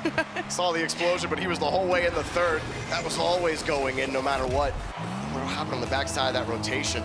Didn't get a look at it on the camera angle. BDS's rotation completely non-existent there, and they've let Rule 1 back into the game. 90 seconds for Rule 1 to try and tie this one up, maybe even find another lead. They're not incapable. This is getting dangerous. Well, Monkey Moon is in the conversation for MVP in this tournament, and it's little plays like that that show you why. He never gives up on the play. He's always sticking around, creating value for his team, getting a bump there where it looks like Rule 1 are gonna get a clear, but instead he turns it into an opportunity for BDS. He's such a threat. Rule 1 get down the field this time, but can they keep the pressure up? Well, let's find out. Rise gets past 2. Can he get the Seiko pass? It's wide, bounces up, but that was it. 1 minute left. Rule 1 trying to break in. Monkey Moon keeps this ball in midfield. Rule 1 desperately trying to stay out of their own half, but BDS defense just continues to get stronger as time goes on. You gotta keep in mind, in 3v3, the only team that really had BDS's number was Team Vitality. Well, they're not in the tournament anymore. And they're showing you why. They're so excellent at threes. Rule 1, just a step behind, but they're only 1 goal behind. Still, Monkey Moon won't let him get any free space. He takes away 1 opportunity, but ball still in the air. Rebound. Actually, maybe an attempted pass there to Roas. Had to take it back to the corner. Another pass. Chips it over 1. Only 1 defender back. He leaves it, but nobody can go. No boost. Nothing. All 3 players of Rule 1 completely starved. And time running out. Nothing left here for Rule 1. They get 1 last try, but they can't get back to the net in time. Monkey Moon kills it, and BDS win game 1. That's the consistency they talked about, you talked about. It's just, with a team like Rule 1, right? You've been so dominant throughout the entire week. At what point do you get nervous? Never. I mean, you heard Rise talk about it. I don't think they do get nervous. They're extremely, oh, you're saying Rule 1, I'm sorry. Yeah. The other way around. I mean, Johnny Boy was saying it on the desk, right? Like, Falcons losing. That has to, like, put a little inkling in the back of your mind, like, uh-oh. Like, maybe Mina doesn't have it in the bag after yesterday, because I think a lot of people were high on the Mina train after their performances yesterday, but BDS, they love putting a knife in people's hype. No, I think that's the perfect way to describe it, especially after the hype that Rule 1 had yesterday, 4-0ing the world champions, right? Putting an end to Zen's winning streak. This poor kid, unfortunately, a good shout out to Zen, but Rule 1 putting a stop to it. Now you're coming into the next day, you've got the challenge against BDS, and this one, this is the matchup to watch though, Jorby. I'm curious if Rule 1 go with 1s or 2s. I think you're fine going for either one. Either one's gonna be difficult. And the Twins, they did take down Zen and Alpha yesterday, but for BDS, it's gonna be tough. I think Monkey Moon, with how he's played in 1v1, he can take on absolutely anybody. Roas will take the pitch though. He has been excellent all week. Can he continue that here and get Rule 1 on the board? Or will Monkey Moon put a stop to all of that? He gets the first kickoff, and all off the bar and in. Monkey Moon continues to roll. Monkey Moon, the man that everybody has been saying is in contention for best in the world, trying to start out strong to let that statement have a period and let everybody know exactly who he is. Monkey Moon, at one point, a lot of people said he was undisputed best in the world. The conversation got muddy after Zen entered the scene, but Monkey Moon certainly hasn't forgotten how to play and has shown it all week.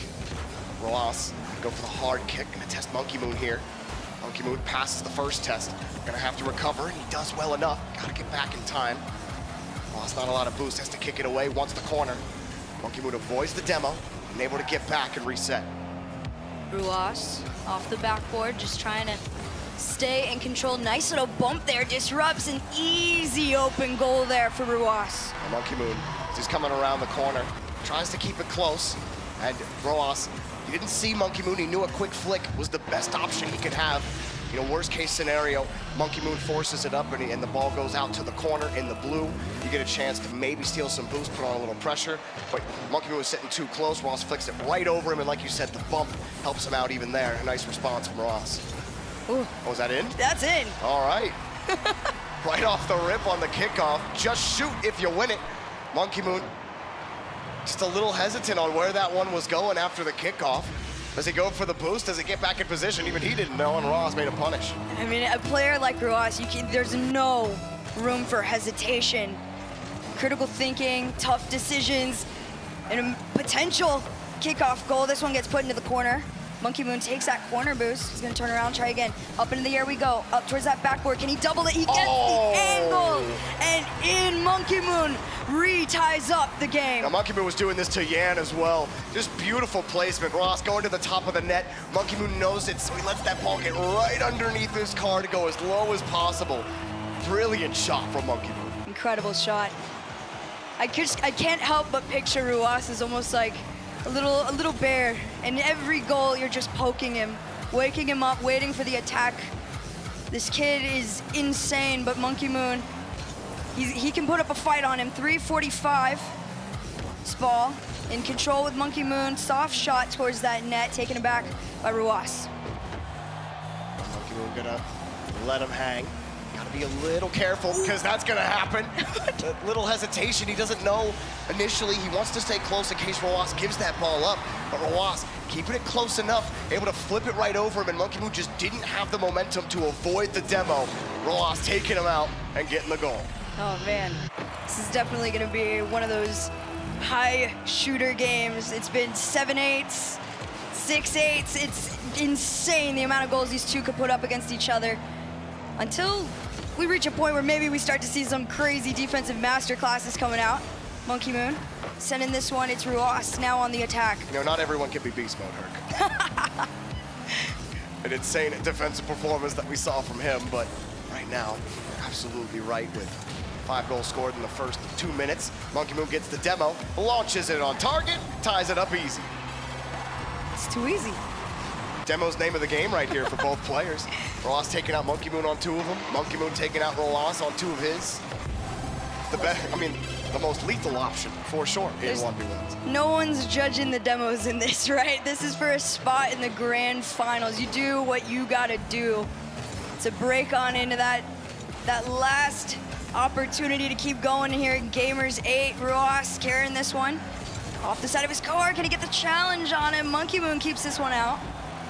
It was a good initial position, but then Ross steals that pad.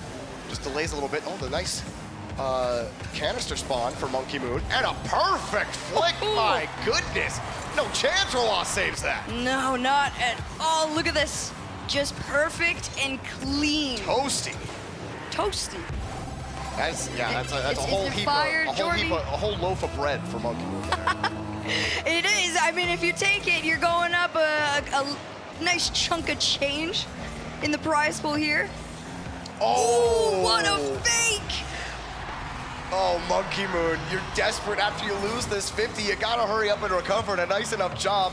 Roas knows he's gotta hurry up. It's an easy fake for Roas. Back and forth, we continue. I feel like these two are so equal in skill set. Arguably, that's kind of a hot take for a player like Ruas to say somebody's up there in his skill right now, but someone's giving him a run for his money, and his name is Monkey Moon. Nice save there from him. Now time for the counterattack. A shot denied and placed into the corner. Monkey Moon stealing out that boost. A little more pressure on Ruas, who's on small pad duty. Got the catch, wants the flick. Ooh, tried to hit him. Maybe he may get the chance at a demo, but he'll happily take that boost out. Roas had the angle well covered. Now another flick, another goal. His flicks are on point, and they can't be beat. Oh man, Monkey Moon, he wants to tell everybody that he is him, and his flicks, like you said, they are just on it. The placement just above savable. Ruas, what's going on? As soon as Monkey Moon sees Roas's car on the right side, he knows he at least has a chance on that left side flick. But look at that kickoff, goes right back. Roas takes it right back. A tie game after 2 quick goals from Monkey Moon. Roas flips into the ball. Monkey Moon just can't get enough of it. Roas was too squared up on it, won the kickoff cleanly. It's one of those like ranked kickoffs that tilt you just a little bit because it was out of your hand. Like you just gotta flip into the ball, not off the ball. And then you'll be okay. Sometimes a little hard though, Roas. Just had the better kickoff that time. The standard kickoff comes to bite you. Well, let's see if he can bite back again and try and declare a lead. Minute and 42 seconds. Time slowly going away. Nice bump there. Monkey Moon playing the patient game here. This one not quite on target. He's gonna retreat. No chance at that boost either. Rosto gave up the touch and almost gave up a goal. Monkey Moon definitely had a chance there to score. He gets the demo on Roas. This one might go in, but the spawn and RNG comes to save Roas. Oh man, listen, if somebody had luck on their side, I would argue it'd be Ruas if he ever wanted to pull that card out. Even playing ground as we approach the final minute in regulation between these two. A nice flick there. Monkey Moon with the save, a little dangerous though. Ruas knows he wants to take this one back. Incredible 50 there. Can he take a shot on Monkey Moon? He gets over him, it's in. This one goes to Ruas. Rule 1 back up in the lead. Monkey Moon plays him tight here because he's got no boost. Going back puts him in a precarious position as well. Roas, he knows how desperate Monkey Moon was there, knowing that he's low on boost, so he waits for Monkey Moon to flip across, knows he's overcommitted. Roas can wait. Monkey Moon can't recover. He doesn't have any boost to gain momentum. Easy flick over him, and he's taking the lead late here. 46 seconds. Can Ruas continue his streak? Is Monkey Moon's gonna end here? We're gonna find out. Ruas up in the air. Second touch denied, Monkey Moon. This ball pops up. He's gonna take the shot, he's gonna collect, taking his time. Ooh. He got him. That'll do it right there. It wasn't a flick, it was the low 50, Herc. The low 50 to answer back to Ruas. 26 seconds to go. It has been nothing but back and forth play between these two, continuously on even playing ground. Because of how effective Monkey Moon's flicks have been, Roas feels like he has to challenge him as early as possible. If he has the boost, he's gotta go, because he has not defended the flicks well. Monkey Moon had him on red that time, knew exactly when to put it under him, got the low 50. Now what's gonna happen here with Roas in control? Has a chance to take the lead again. Got the reset! Beautiful goal from Roas! Incredible goal! A masterclass of exactly what he's been capable of. Up in the air, takes the reset just over Monkey Moon. 10 seconds to go, Ruas goes up by 1. Well, now Monkey Moon, what's he got in the trick? Anything on the kickoff, or is it just standard? It is just standard. He's gonna leave the midfield, he's got no time. Roas just gonna put it on target, but Monkey Moon's there on the save. He lost the boost, that might be it. Roas puts it on the ground, and he will not be beaten in 1v1, tying the series for Rule 1. Oh man, Ruas just completely unstoppable. You've heard it before.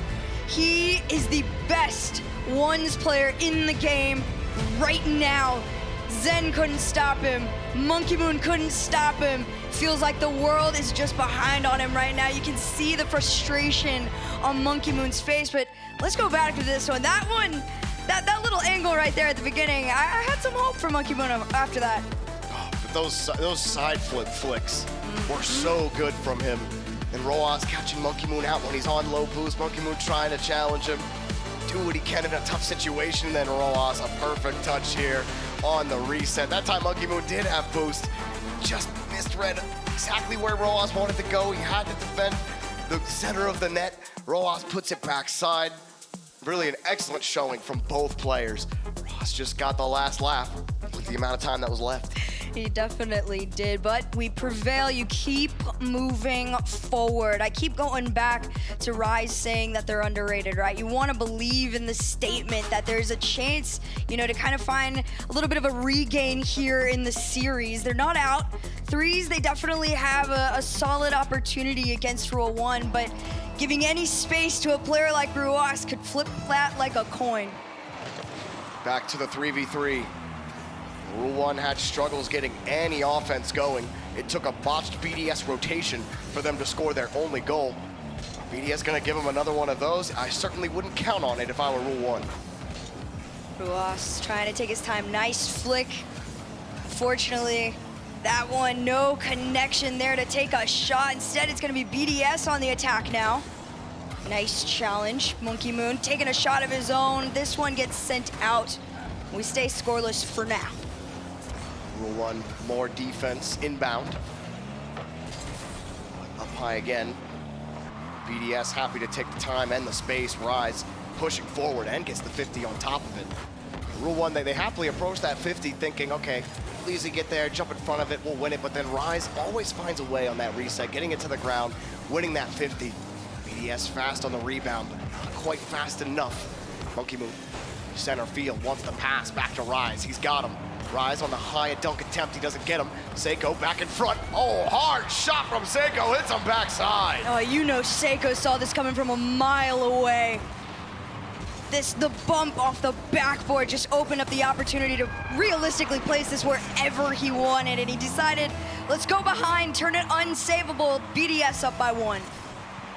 Rule 1, again, just stuck on their half for the entire first minute. Gotta find a way to get by that BDS midfield. How can you when Monkey Moon, Rise, and Seiko just been launching themselves at every ball, winning most of these 50s. Boston does well enough to get by Monkey Moon, but they gotta do more to get by the rest of BDS. Rise pushes it out to the corner. That buys time for the rotation. That buys time for Monkey Moon. Back over to Seiko. A free shot, goal! Seiko for 2! What feels consistent is consistent. BDS, the passing plays continue to come out from the corner to the net. Seiko puts BDS up by 2. Rule 1, they are not happy playing defense simulator. In BDS, they might forget what defense is like if this keeps up. That's fair. So, I mean, listen, BDS, they had to play a lot more defense than they probably are accustomed to in that first game in the series here, so they want to get placed back where they're comfortable on the attack. Seiko trying to float this one down towards the net. It takes what feels like the entire team to keep this one out. Ruas reset to try to get the pass in, denied. The first chance on the blue half, I think Rule 1 have had. Almost halfway through the game. That one across. Clears was able to just get there in time.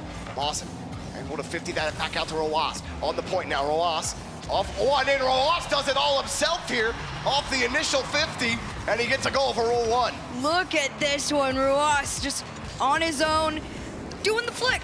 He's doing the Monkey Moon flick. He saw it enough times. He said, I'll do it on my own in here. Excellent flick as well. It had to be perfect. It was still well covered. But that first 50 from Mossam gives him a little chip. He was finally found a breakout opportunity. They collected. Need that to start to shift the momentum. See if they can collect anything more. That ball up high, Monkey Moon and Seiko having to work together to get that ball out. Seiko helps Monkey Moon out. Pushed out again, Rule 1 starting to get more 50s in the midfield. Well, with that one not gonna go their way. They need to hold firm, buy some time for their team to get back. They do, Seiko loses the 50. Monkey Moon there to take away the play. A perfect touch out to the corner. Lots of demos coming through. You can feel the aggression, the want to win a game, to take the lead in the series. As we approach 2 minutes, Team BDS have managed to hold on to their lead, but is it gonna last long? No, not when Ruas is up in the air. Enough space for a double tap off the backboard. He finds the angle to equalize game number 3. The Twinergy was gonna come out eventually. Clears with a beautiful setup with the first touch, the second to get over the second defender in midfield, and making life easy for Ruas on that goal. Rule 1 are alive and well in game number 3. They're coming out swinging, Jorby. And now it's on the flip side. Monkey Moon, he wants revenge off that shot. Takes 2 Rule 1 players, though, to keep it out. Minute and 40. This one dropped down to Seiko, denied by Mosin. In the corner they go, taking his time. 30 boosts in the tank, enough to get past midfield. And enough to maybe take a shot or a follow-up, but a double tap into the corner keeps BDS alive. Now Monkey Moon dishing out balls to the corner like he's a 5-star chef. Now Rise, here he goes in front. Oh, deleted the back line, Rule 1. They have an open net, and it's gonna go straight in. Clears, taking matters into his own hands, taking the lead against BDS. If you can't find space, just take him off the field, and it's all yours. Seiko couldn't respawn in time to make the save. Rule 1 up by 1. Well, well, well. BDS, for all that pressure that they had for about 7 minutes of 3v3, it all has melted away. Rule 1 now in the lead. BDS to look for that pressure that was working so well, but they started losing those 50s. They're not able to collect the boost off of it. Monkey Moon will collect his own corner.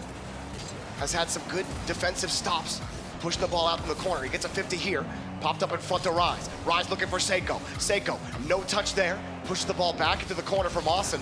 Ross unable to flip over one, but Monkey Moon just there to be a threat. And Seiko coming in again. Midfield starting to hold up for BDS. Seiko going for the bump. Doesn't quite get him, but Monkey Moon still gets there in time. Seiko stealing the boost. A lot of pressure building here for BDS. Around the corner, do they have something developing here? Seiko in front, but all of BDS have retreated for the boost. Monkey Moon keeps the play alive. This one's still up for contention for BDS. Find something, redirect to try and turn this into a pass, but instead it's Ruas trying to take control. Kalirs gets the cleanup for the shot after a bump onto him. Disrupts the play he wanted to formulate there. 10 seconds before Rule 1 can claim another win unless they find something here. BDS denied time and time again. Monkey Moon, last try, ball bounces off the ramp, no boost. He needs some help, none is coming. Rule 1, take the lead in the series and split the 3v3. For as close as this feels at times, throughout Gamers8, Rule 1 have realistically been putting on a masterclass, right? It's the revenge arc realistically after their results at Worlds. It's not what they wanted. But here, you're on your home turf. You got the crowd, you've got the heart and the feeling for everything. They're taking them down, Jorby. The only team that they've lost to so far is nobody. Nobody. Version 1 ended up losing to them. They were sitting there waiting in the grand finals. But BDS, they started off so strong. That 1v1 seemed to have given Rule 1 a little bit of confidence. BDS started out with that 2-0 lead. You thought, okay, more of the same. Here we go, BDS win the 3v3. But then Demos and Kalirs. Kalirs, massive difference maker on that first goal with the pass. And then Roas says, okay, I can't let the twin do all the work. Let me clear some space for you. He pulls out the plow and Demos the last defender of BDS out. And then there was just nothing BDS could do to get that ball back. Despite that pressure that they put on at the end, Rule 1's defense finally clamped down. Yeah, I think you said it perfectly. It was like you could feel the pressure building up and then they put a lid on that candle and they said, out, flame out, move on. This one's ours. We keep on going. Now we got twos here, Jorby, Seiko and Monkey Moon, Ruas and Killers. This one is gonna be interesting, right? This is kind of the twos matchup that has been realistically what felt undefeated for Rule 1, and Kalirs is gonna keep that streak going. Well, it's funny because both of these teams have only lost one 2v2. BDS, they lost the 2v2 to Furia, and then Rule 1, they lost their 2v2 to none other than Daniel and Beast Mode. But I mean, some of the best duos here, right? These also are two of the best duos standing. Rule 1, they get that first goal. Kalirs and Roas, they had that double fake to end the series yesterday against Vitality. Now Monkey Moon trying to set up Seiko. Can't quite get over on the 50. Not quite. Ruas reset to just try and get this ball out of the vicinity of his net. Just taking their time. Seiko, no connection on this ball. Instead, it's going to be Ruas taking a shot at that net. Monkey Moon getting the clear. Pass over to Seiko. Nice attempt, but the pinch sends this onto the other side. Ruas takes that one away from Monkey Moon. Finds Kalirs again. Oh, Kalirs, not quite the catch he wanted. Seiko trying to get the catch and the bump. To get the boost steal out of it, Monkey Moon protects the midfield. Ooh. Probably not the touch Monkey Moon wanted to put it past Roas, and Roas just puts it past all of BDS. Oh man, that's not a Fennec, Jorby, that's a Merc. He just went right through him like he wasn't even there. Just a big old bus Roas's. And what a start for the Twins. BDS put on the back wheels here a little bit. A little bit of a surprise. Monkey Moon, does he get the goal? Yes, he does. He's Monkey Moon. Of course, that one's going to go right in. You know he definitely wanted to answer that one quickly. BDS don't want to have to play a game of catch-up for too long. Perfect kickoff for him. And Rule 1 don't quite get what they're looking for on it.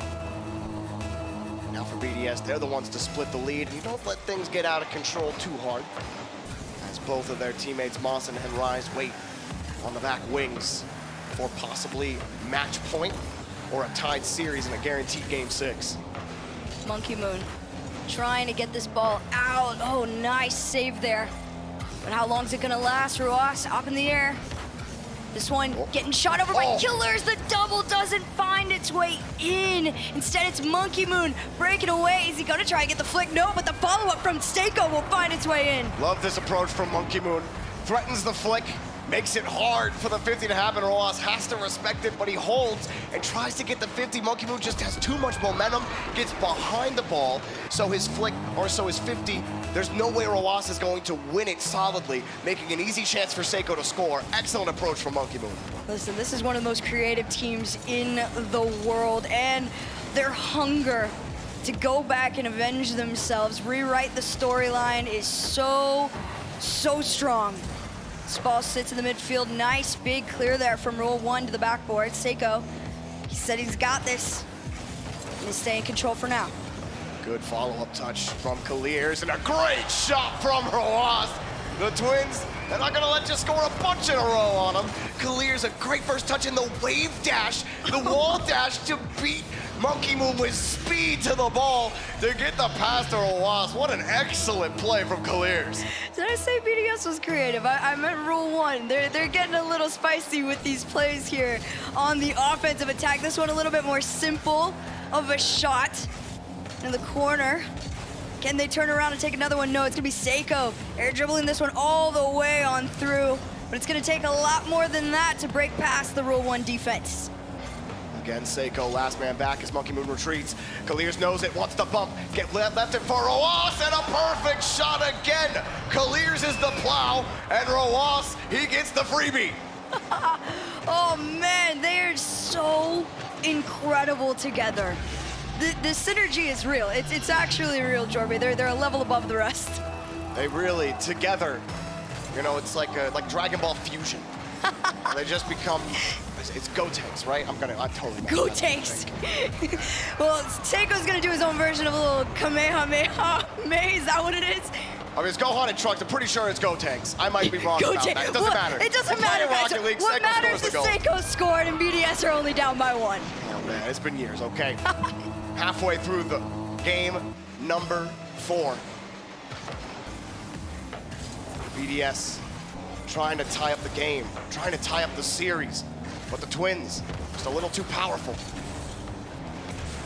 Seiko looking to steal some of that energy.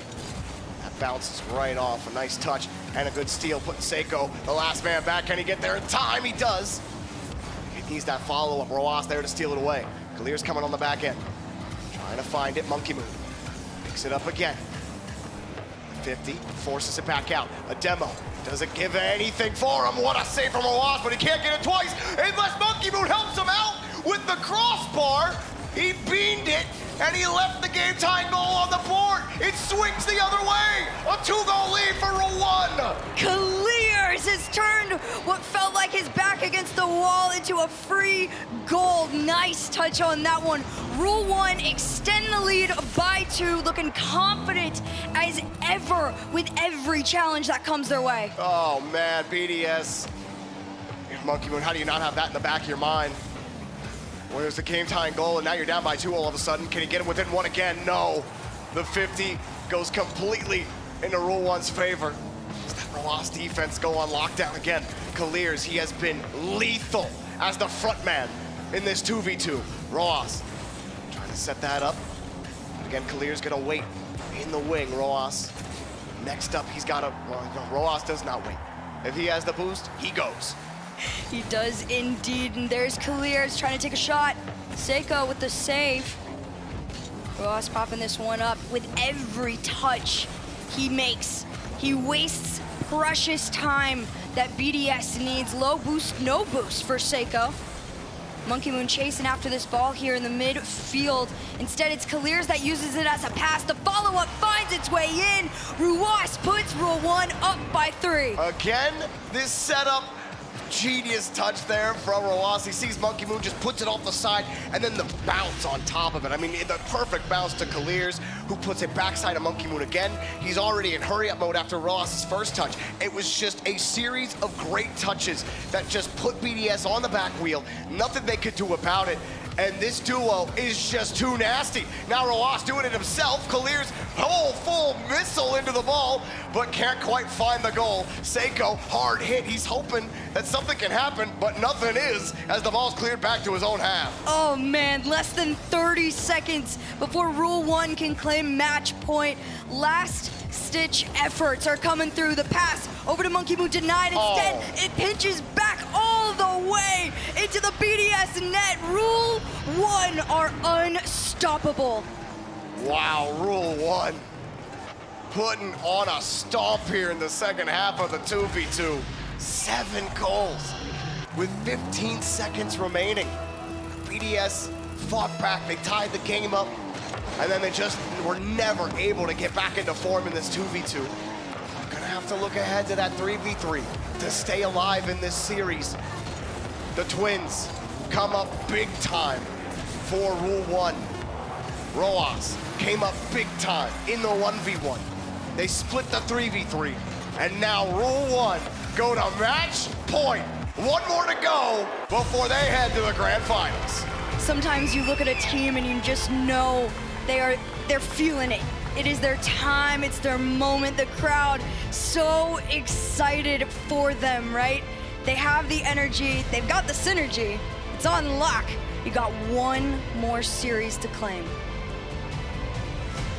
BDS, that last 3v3, they started out with that 2-goal lead, and this time they had to fight back from 2 goals down. They did so, but then after that, Roas and Kaliers just never gave it back. Kaliers was absolutely phenomenal, really preposterous on the front line in this 2v2. Every single time he's behind the ball, he's winning the 50. Ross also getting that save, and then you think the one time you saw it, Monkey Moon hit the crossbar when the net was actually open for him, and that's when the wheels fell off the wagon for him. Oh man, you know it's gotta be rough, but if there's a team that's got a coach that could bring back the mental game, it's Mew. You know they're definitely talking right now, they're kind of taking a moment for themselves. But you heard Rise in the interview with him before. They said, if we win and we lose in the grand finals, it wasn't worth it. So you know, they're aware of what's going on, right? The level of respect you gotta give to Rule 1 after the performance they're giving, not only throughout the week, but in the series itself. One more to go, and Ruas has got the opening goal for Rule 1. I gotta say, I absolutely love when this kickoff works. There it is again. We see Falcons do it, we see Rule 1 do it. Ruas cuts out to the right wing. It's a perfect 50 out to the right, and they get the goal. I love me. The only constructed play in Rocket League. And there's only like 2 teams doing that kind of kickoff. I love it when they pull it off. Hey, they just gotta keep it to their region though, right? As soon as you got everybody else. Oh, everyone do it, please. The more interesting kickoff strats we get, the more exciting it becomes. Everyone's like, oh yeah, no, just play safe kickoffs. We're just gonna cheat up and be boring. Like, come on. Get creative, guys. It's only been like 7 years. We like fun. We also like that shot from Seiko. He just shoots it right in their face, dares them to save it. They can't. Listen, BDS are on a revenge arc here. They need 3 wins to take Rule 1 to Game 7, which arguably against a roster performing like this feels near impossible. But I've spoken to them. They said they take it 1 game at a time. And right now, you feel like they're almost taking it minute by minute. BDS have responded. They want another lead. Instead, it's Rule 1 on the attack. This one to the backboard. Seiko's got it covered. Mohsen trying to take a shot of his own. Monkey Moon with the clear. Some space now as Kaliers lines it up. Roas sends it back to the board, and whoa, that got a little closer than you might have expected. One rips off the board again. No boost for Kaliers. They'll take the mid boost, pulled off. BDS trying to shade the approach, give themselves a favorable 50. It didn't work out that time. Now Roas sees the board, saw the net, but Monkey Moon's in the way. Oh, couldn't quite find it there, but it's not gonna stop Mohsen from getting a cleanup from another touch. Rule 1 find themselves in a lead once again. Great 50 from Roas, and Monkey Moon just couldn't recover on the board in time. And you see Rise, a bit of panic with Monkey Moon as he comes down for the touch, and they just center it right into Rule 1, and Rule 1 get the goal. Rise has to be thinking, he sees Monkey Moon fall down, he's not gonna recover in time, but Monkey Moon still gets up, commits, Rise coming down, and no touch. That's not the play that BDS need if they're gonna win this series. No, it is not. It's gonna have to be a little bit more calculated and coordinated than that. From the likes of Rule 1, they've got that kind of description for their team on lock. Calculated and coordinated is exactly what they are. Oh, Mohsen putting on the absolute slot of a shot here. And how about that double tap pass? You know, off that corner, it can easily just drop straight down, maybe go out too high, but no, it had the perfect balance of height and length for Mawson to slot it in the top left corner. A 2-goal lead, Rule 1. They're in position, Hercules, to win this and take down BDS in 5 games. That is just such an insane statement to be putting out, but realistically... all the devs were saying this is BDS's game. Yeah, no, listen, a team like Rule 1, I've been watching them throughout the week. They're on it. It's one of those things where with every win that they collect, like through games, it feels like the powers are getting stronger and stronger. They're getting more confident as time goes on, and they're respecting people less and less. And if Mawson is slotting goals like that, you are in trouble. BDS come back from 2 down once before. They can absolutely do it again, but they need a little more force. Seiko got that first goal. Monkey move back to Rise. Great shot from Rise. They pull within 1, fist bumps all around. Oh man, you see it, Seiko, from the ceiling. This time you just had to predict it. They needed the whole squad on it. Great placement from Rise there to try and close the gap, but you need 1 more to tie things up. 2 minutes, 39 seconds. What you would think is a lot of time. Realistically, against a team like Rule 1, is gonna feel like a lot closer to about 30 seconds. Monkey Moon, great shade from Monkey Moon, but the shot too easy for Roas to save. Mawson getting back downfield. Leave the 50 back for Kaliers. Kaliers sees Roas on the wing. Roas, no net for him, and a breakaway. Monkey Moon on target, goal! 2 minutes and 15, BDS have equalized game 5 here. They take advantage, the slight cheat up to get the touch into that net there, uncontested defense. Rule 1 have not been caught out on their rotation in a while. BDS, though, they find the seam, and a perfect shot from Monkey Moon puts them in position to stay alive. Rule 1, not quite done yet. Roas puts it up high. Uh-oh, that one dangerous. Here comes Mawson, pass in front. Great job from Seiko to cover it up, but Roas, he ain't done. Over 1, looking for the pass. In fact, he's got the bump, but nobody was ready for it on Rule 1. Monkey Moon has a little bit of boost. He's got a reset. He's got the goal, maybe. Oh, what a save, double commit, saved! Everybody on the end of Rule 1 like a brick wall. Right place, right time, nothing breaking past them. Another attempt, though, is on the way from BDS. Here comes Rise. Enough boost in the tank to get this ball in the vicinity of that net there. Seiko with a shot. Instead, it goes into the hands of Ruas. This one up in the air, down to the ground. Who's going to take control? Instead, it's gonna go over to the sidewall. Rule 1, they just want out of their half. They don't like to feel this uncomfortable. Game getting more physical as well. Rule 1, a couple of demos trying to break through that BDS backline. That 50 straight out, shot off the post, rebound, goal! Mawson delivers the goal, 1 minute 5 left. The teamwork makes the dream work. The pass over to Kaliers doesn't find his way in. Mawson goes, I'll clean it up myself, and I'll put us in the lead just over a minute. Rule 1 are in contention to end this here. Rule 1 in quarters.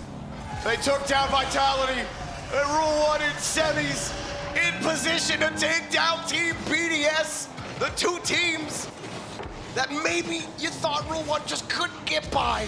But here they go, up by 2 now, off the kickoff on the rip. You gotta be gutted if you're BDS. Oh man, it's a mental game at this point. BDS, they've got the capability and the skill set to try and find something here. No cleanup from that 3rd man roll. Instead, it's Rule 1 wasting time. Bumps coming out, wasting precious seconds that BDS needs. Rule 1. They want to face off against V1. They want to beat them twice, and they want to end this here. Oh, Rule 1, another save. BDS, they need some heroics now. They have Rise on their team. He knows a little bit about that. But right now, Rule 1, it seems like it's their story. BDS, 25 seconds. They need 2. Monkey Moon, nothing. Denied. Rise, got the way back to Seiko. Will steal some boost. They need it with time left. That's all they're looking for right now. They're not gonna get it. Monkey Moon, no chance! Rule 1's backline holds. The wall will not fall. Mawson on the 50. The shot too weak. Rule 1 run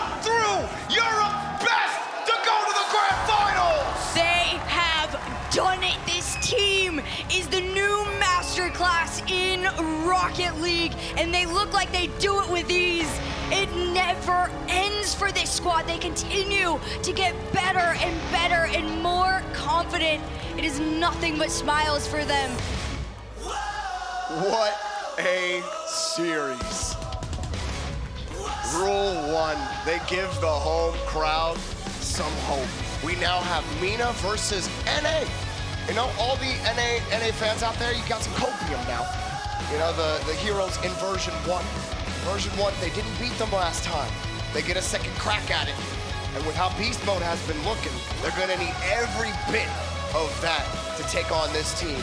Yes, they will. Listen, my hot take at the beginning of the week, version 1 was gonna make it to the end. Somehow I made that one right.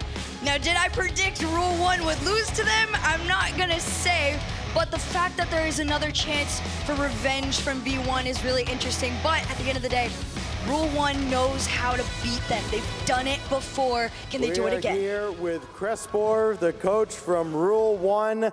On now to the grand finals. Congratulations. First, I got to ask you not just about the twins. Everybody talks about them, but Masen. He plays a critical role in a series like this. أكيد محسن لاعب كبير صراحة، ومن يوم ضفناه للفريق وإحنا عارفين إنه راح إن شاء الله نوصل مراكز عالية، والحمد لله يعني وصلنا مركز ثاني ولسه باقي الطموح الأول.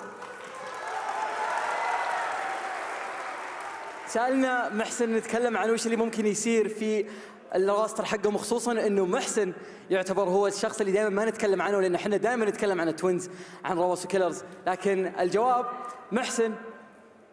Basically, Crespor was talking about محسن that he plays a critical role in the team, and the second that they got him in the roster, they knew that they're going to do great things with him, and they have reached the second place in Gamers8 right now, but it's still not over for them, and they still need to win the finals. With this win, technically, now Twisted Minds has clinched the top spot in the club awards. You got Twisted Minds into the RLCS. Now you've given them top spot in the club awards. Do you ever get tired of carrying them? صراحة تويستد فريق كبير ويستاهلون صراحة المركز الأول، وألف مبروك لهم. زي ما شفنا أعزائنا المشاهدين، سألنا كريسبر أن نتكلم عن وش اللي ممكن شعوره تجاه موضوع فريق تويستد مايندز، لأن فريق تويستد الآن قدر أنه يضمن المركز الأول في الكلوب أواردز، بيكون هو الفائز بجائزة أفضل نادي في جيمرز 8 لهذه السنة. فسألناه وش الشعور تجاه النقطة هذه. Crisper's answer was basically saying that Twisted Minds is a great team and they deserve the win, and I'm just happy that we were able to help them. And I'm just saying congratulations to them for getting the whole thing. Version 1 next now in the grand finals. This whole crowd here has come out to support you guys all throughout the weekend. What do you have to say for your fans here in the arena and around the world? نوعدكم بالأول إن شاء الله. سألنا كريسبر السؤال الأخير في المقابلة أن يقول له كل الناس الآن جايين إلى الأرينا، نتكلم عن جميع الناس في السعودية في الوطن العربي جايين يدعمونكم للحظة هذه، فوش شعورك تجاه الشيء هذا وش تبي تقول لهم؟ And he just said one thing: we're going to be the first place, we're going to get the grand champion. A very confident coach, and he has very good reason to be. He might have the best player in the tournament. Version 1, Rule 1, coming up in your grand finals. Let's send it back to the studio. الآن أعزائنا المشاهدين عرفنا مين بيكون الأبطال، مين بيكون معنا في الجراند فاينل. راح نشهد المباراة هذه بعد دقائق قليلة جدا. فيرجن 1 رول 1 تقابلون في النهائي، بالتوفيق لهم على طول مع الاستديو. And there it is, Mina in the grand finals, Rule 1, ecstatic, BDS in shambles. You know, Johnny. EU in shambles. EU. So EU. EU. No problem. EU stands for expect. Wait, I've messed it up. Okay, go again. No, I've forgotten it. It was expect unsatisfaction. I don't know. I messed it. I don't want to even pretend that I had that one in the back of my mind. That was one in check. Well, if it was end us, it's Rule 1's done it. Yeah, I'm extremely dissatisfied with the EU's performance. But no, honestly though, Rule 1 have just taken down Vitality and BDS back to back. That's crazy. Our World Championship Grand Final, yep. Rule 1 have just Our gone Boston through. Grand Finalists, the two teams who sent Rule 1 to the lower bracket and eliminated them in Boston. Full revenge for Rule 1, and they 4-0 and 4-1'd them. This is insane. This is also the first time, as I said earlier, since DreamHack Montreal in 2019, 4 years ago, that we have now seen a non-EU and non-EU team in the grand final. Only the second time ever. First open era grand final at a big tournament that hasn't contained an EU team. Rule 1, version 1, the 2 teams in that grand final. And it's a rematch. There's a bit of a grudge match there as well. This is so scripted. Well, in addition to Twisted Minds taking on the club awards as well with BDS out now. Congrats to the $1.5 million that is, by the way. Isn't that amazing? The Rule 1 had to win at Boston, top 4, to get Twisted Minds to Worlds. Now they had to eliminate both Vitality and BDS to help Twisted Minds to win the club award. Twisted Minds are the biggest Rule 1 fans right now. They have to be. Unbelievable result for them. That is fantastic. Well, it is at this point, and especially if they go and look at this strong, the rise of Mina and Rocket League is just incredible. Can I just say real quick? And they look. More spots. More Mina spots. It's never been more clear. Please, more Mina spots at RLCS. Yeah, never been more clear than now. This is the strongest Mina's ever looked. I mean, the format is obviously not 3v3, but they're winning the 3v3s. Yeah. They were 2-0 against Vitality in 3v3, Rule 1 that is. 2-1 against BDS in 3v3. In fact, that one loss to BDS is their only 3v3 loss in the tournament. They are crushing it, not just in the extra modes, but the 3v3s as well. Absolutely ridiculous what we're seeing here, and they're looking in stronger. Grand finals coming up soon, but for now we have to get to our STC play of the game, and there's a few of these it could have been, but we are going to throw this one. I believe it was to the Rawas flip reset in that 1v1. Oh wait, this actually doesn't look no, like fake. We got the fake. It's the fake. I didn't know which one we ended up on. You got absolutely faked out there, Leaf. You thought it was going to be a flip reset. It's a mind game. Double fake. The really cool thing about that play is he glanced behind him quickly just to check if Monkey Moon is recovering or not. He saw Monkey Moon coming, and that is what inspired him to fake it in the near post. He knew Monkey Moon was going to be there. Brilliant play, but yeah, he did have a phenomenal flip reset with 10 seconds to go in a tie game scenario, and that I think is the difference between Rule 1 and Falcons. Falcons looked nervous. They were holding back on their mechanical plays a little bit. That's not what we saw from Rule 1. They are going all in. Yeah. This is confidence I did not expect from such an inexperienced team, but I'm amazed and I'm so glad to see it. And we also saw Crespa, he said to the crowd, one. What, like V1 or Rule 1? What was he saying? He can't do an R with his fingers. It's more awkward than V. But he was going 1 at least. It's the Rule 1 versus V1. Only one can get 1. One gets 2. 2 plus 1. Leaf? Do you want to guess who the MVP was? The Kidia MVP is? Ooh. I don't. I'm going to get faked again. I'm going to have to go for Rawas here. We're putting on smoke and mirrors here. We all know who it is. Yeah, it was Rawas. Yeah. Your Kidia MVP Watch a different MVP pop up now. I'll be so upset. They're trolling me now. That 1v1 win, I mean, it's this tournament has been a little bit about the players that we're not used to seeing in 1v1 really proving themselves. You had G2's Atomic, BDS Monkey Moon here, Beast Mode from version 1 of the finals, and being the favorite in 1v1 is not actually an easy position to be in. Mentally, that's tough. You've got your teammates beside you, you've got your fans all around you and online expecting you to win, and nothing except a dominant win is what would have made sense for Rawas here. But Monkey Moon kept it really close, forced him to play at his best, and Rawas showed up in the 2s and 3s as well. Just a dominant performance all around. Yeah, you've got everything to lose if you are one of the favorites as well. And all eyes have been on Rawas this competition too, and he has taken that pressure on. It has galvanized him. It has made him into an even stronger warrior. And in that grand final versus version 1, my word, what a beast they're going to have to This is going to be the next test. I mean, Beast Mode is on quite a tear right now. Taking down TRK is something not many players have ever done in the world of 1v1. Beast Mode can say he's done that. But Rawas, today at least, does look like the next level. That would be one of the biggest upsets, I'm not even exaggerating, in Rocket League history. If Beast Mode can beat Rawas in 1s, even though it's best of 1, I'll be so amazed and impressed if he could pull that off. I can't wait to see the match. I just love that we're getting to see kind of the rise of 2 prodigies at once, it feels like at this point. Between Zen and Rawas, it's like who... Now Po too. Yeah. Like realistically. Rocket League is about to change. It is on its way into something spectacular, that's for sure. But, you know, I kind of want to just get ourselves onto the next match, and the best way to do that Do you fancy a grand final? I think grand final. I wouldn't mind it. You guys want I to don't mind it. I don't mind it. Is that cool? Don't mind it. Okay, well, how Don't mind about it. we do the necessary break in between and get into our grand finals? It will be Rule 1 versus Version 1 after the break. If you miss it, you are sorely mistaken. Please join us for the grand finals.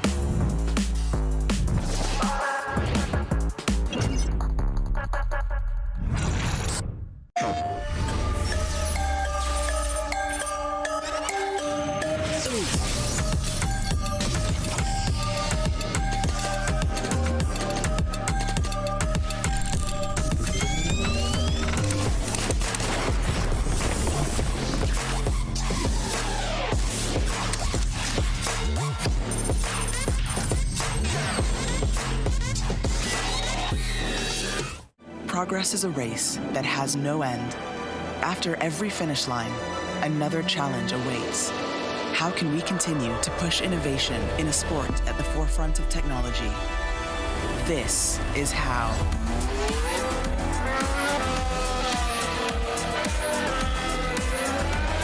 Discover how Aramco and the Aston Martin Formula One team aim to meet Formula One's sustainable fuel targets. Aramco, powered by How.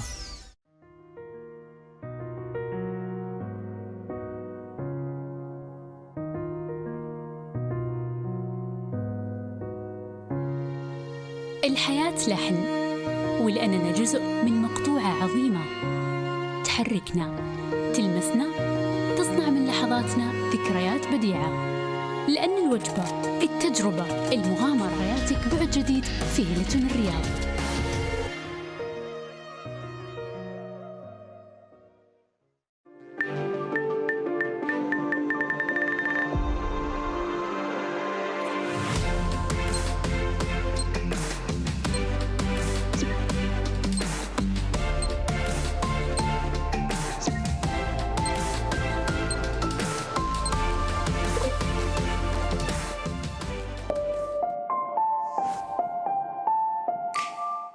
All new Honor 90. Capture ultra clear detail with a 200 megapixel camera.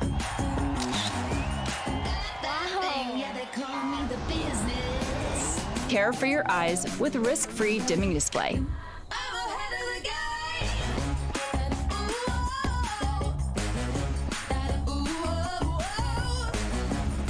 Honor 90. Share your vibe.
peace you seek. Jupiter and Mars fall into my arms. I got everything you need. Oh, don't wait too long. We don't have much time to spare. This could all be gone tomorrow. So all I need right now is your love. Taking me higher, taking me higher. So when the moon rises and the flame is ignited, we're stronger together and weaker divided, yeah. Take my hand, follow my lead. Only one way to be. Living young, wild and free. Living young, wild and free, yeah.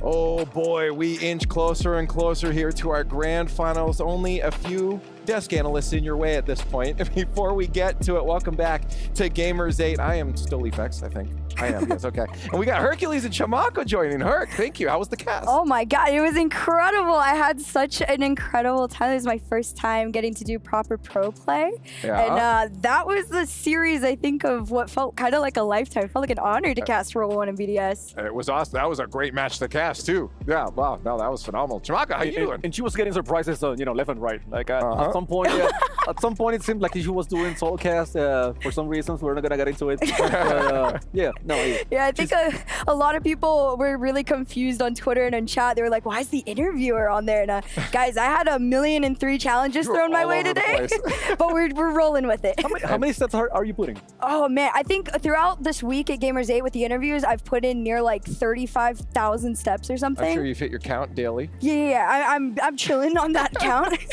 That's wonderful. Hey, well, now you're on the desk and we get to Big Brandon. Let's start talking about our grand finals. Coming your way is version 1 and Rule 1. What a matchup. No European team in the grand finals since forever now. And version 1 to be the North American team in the grand finals might not have been the first pick for a lot of people. She's not surprised.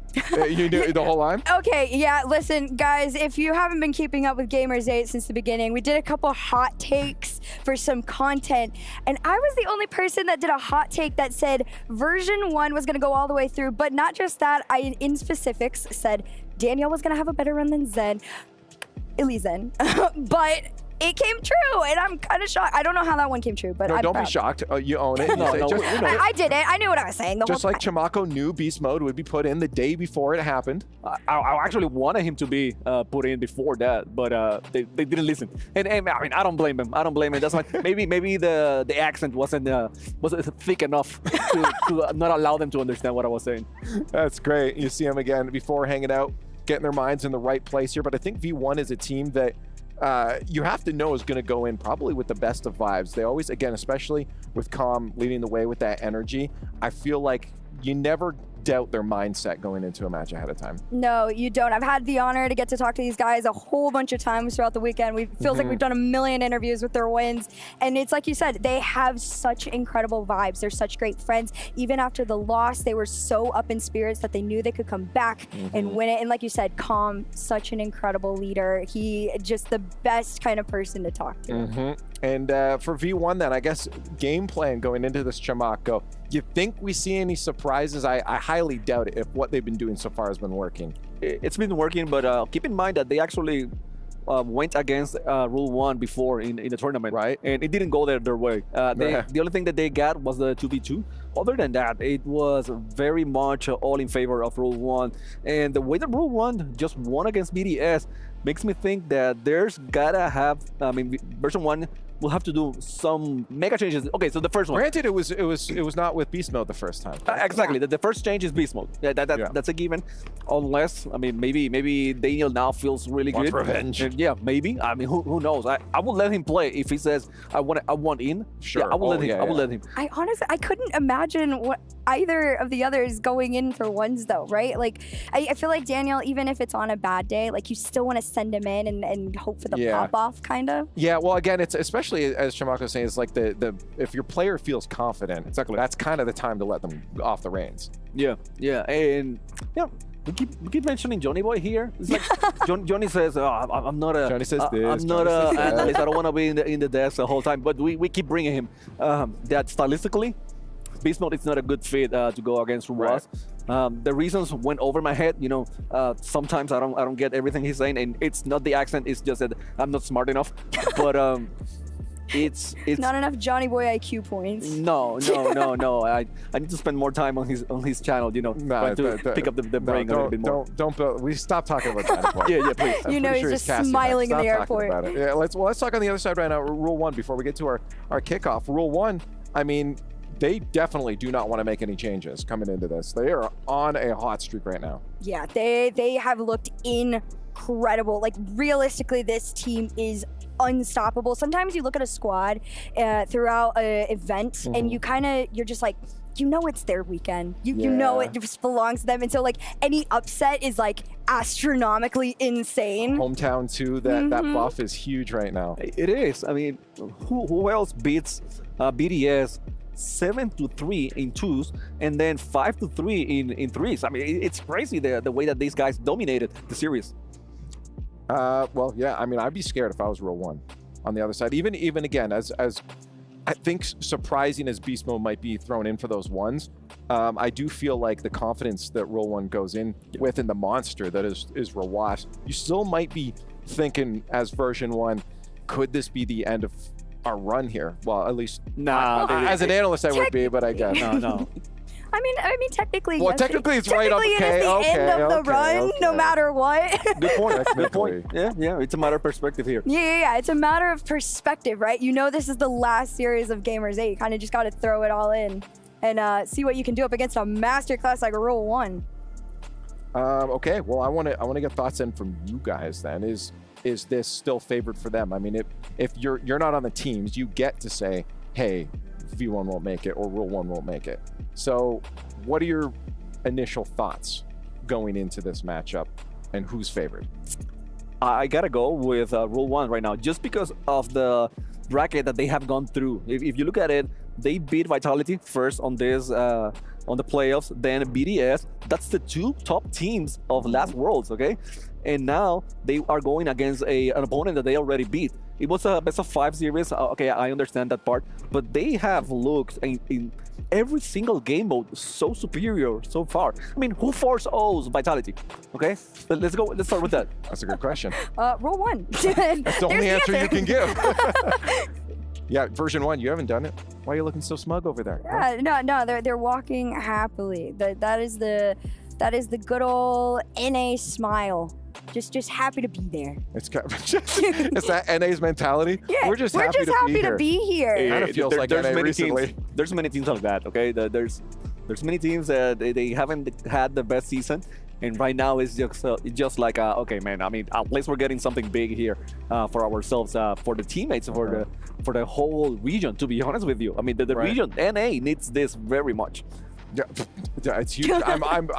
That's an understatement, really. I mean, I really hope that North American teams, I think they already have it. We've talked to them in a lot of the pre-content too, and a lot of these top teams have been saying, yeah, we really have to drive. We understand we've been slacking. So I think the drive's already there, and I guess to see a team like V1 still hold up in a tournament like this, an S-tier tournament, make it to the grand finals, then I think this just solidifies North America saying, we're not out of it yet, but like, yeah, let's really keep that fire going underneath them. But it's about time for our grand finals. I want to ask you quick prediction: who takes it? Listen, I've stuck with V1 since day one. I'm gonna stick with them to the end. That's fair. I gotta go with the Rule 1. I mean, well, we're split. I'm sorry. Here it is, Rule 1, version 1. There can be only one. It's time for your grand finals. We've reached the final act. One team is about to earn the right to lift this trophy, claim the top prize of $500,000, and reign supreme over the land of heroes as Gamers8 Rocket League champions. وصلنا إلى نهاية قصة Gamers8 ونهاية قصة روكيت ليج. في هذه المباراة راح نشهد الفريق السعودي ضد الفريق الأمريكي يتحاولون فرصتهم الأخيرة للحصول على الكأس وكتابة اسمهم في التاريخ في كتاب Gamers8 في أرض الأبطال. Fancy, last year's championship MVP Yan brought that trophy out to the stage 3 days ago. It has sat here waiting for a worthy champion to emerge. 24 teams have made their case. All but 2 of them, Fancy, have been dismissed. لما يدري أعزائنا المشاهدين، يان من فريق فيوريا كان متواجد عندنا في بداية البطولة بالكامل وقدم الكأس لهذه المنصة، والكأس ما تحرك إلى اللحظة هذه، ينتظر البطل الجديد لجيمرز 8 روكيت ليج. لكن الآن راح نعرف مين بيكون البطل كلها بعد دقائق قليلة. بيست اوف 7 من أمتع روكيت ليج اللي شفناها في التاريخ. Our first team into the arena has been thriving on the main stage in prime time. They're back onto the stage for the grand finals, looking to go out with a bang.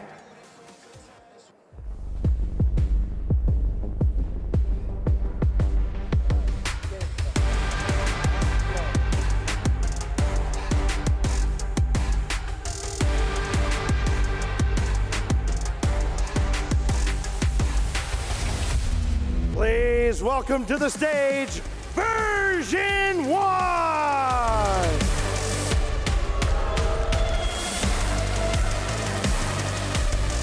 No lead is safe against V1. They've got a flair for the dramatic. 3 times they've gone to a deciding game, whether in a best of 5 or in a best of 7. Now, here they are, oh so close, finally close to the finish line for Rocket League's Iron Men, but in their way, as daunting an opponent as they've ever faced. فيرجن 1 الفريق الممثل بشمال امريكا وصل عندنا في المسرح للمره الثانيه اليوم. مباراتهم في نصف النهائي كانت نيل بايتر، كانت جدا كلوز انها تكون ما هي لهم، لكن استطاعوا باخر لحظه مع بيس مود في الونز، مع بيس مود ودانيال في التوز، وايضا مع بقيه الفريق. ادائهم كان من احلى ما يكون في الهيستوري حقهم بالكامل. والان جاهزين اننا نشوف مين بيكون خصمهم، الفريق اللي استطاع انه يرفع الوطن العربي الى اعلى المراحل. خلونا نرحب فيهم.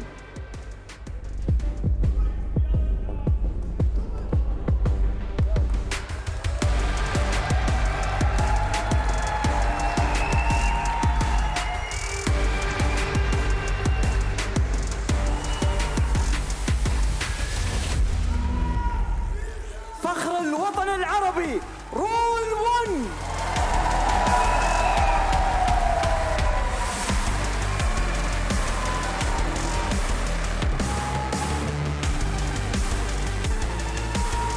روس، كيلرز، محسن، هذا الثلاثي مرعب اللي استطاع انه يتغلب على كل فريق وقف قدامه.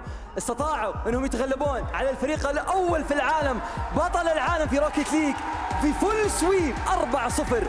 وقبل قليل شاهدناهم في هذا المسرح يتغلبون على ثاني فريق في العالم بمباراة كانت جدا جدا قوية، لكن بي دي اس ما كان عنده الفرصة انه يفوز على هذا الثلاثي المرعب. والان راح نشوف روس، راح نشوف كيلرز، راح نشوف محسن يواجهون الثلاثي المرعب من شمال امريكا للكأس والجلوري معنا في جيمرز 8. The best player in the tournament, Ruas, KV1, Daniel, Zen, Monkey Moon, they've all stepped up. They've all been sat down. And now it's Beast Mode's turn to take on Mina's Buzzsaw and try and shut him down. Players, you know how this goes. Best of luck. Go ahead and take your seats. Oh, fancy, here we go. Time for the grand finals. 42 matches have been played to get us to this point. Now, just one final test.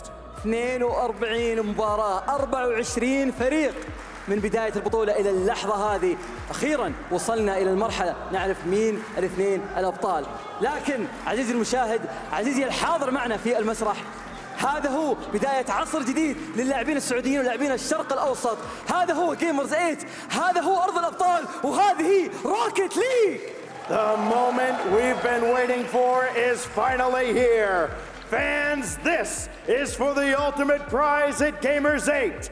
This is your grand final. And this is Rocket League!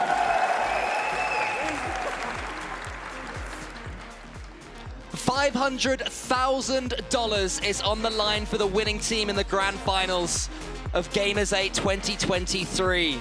On one side, we have the hometown heroes, Rule 1. On the other, Version 1 trying to play spoiler. And not just the villains of this story, but also the dark horses, the underdogs, Beast Mode, trying to accomplish Mission Impossible in 1v1. And he has his toughest opponent in front of him later on in this series. But it starts with 3v3, where Rule 1 have been the team to beat. Currently 8-1 is their threes record. Rule 1 or V1 have been struggling. 7 wins, 8 losses. If they can beat Rule 1 in threes, that's something they did not do in the group stage. But what makes this different is that this here is the grand finals, and that is a place on LAN that none of these players have ever been to. Brand new territory for both sides.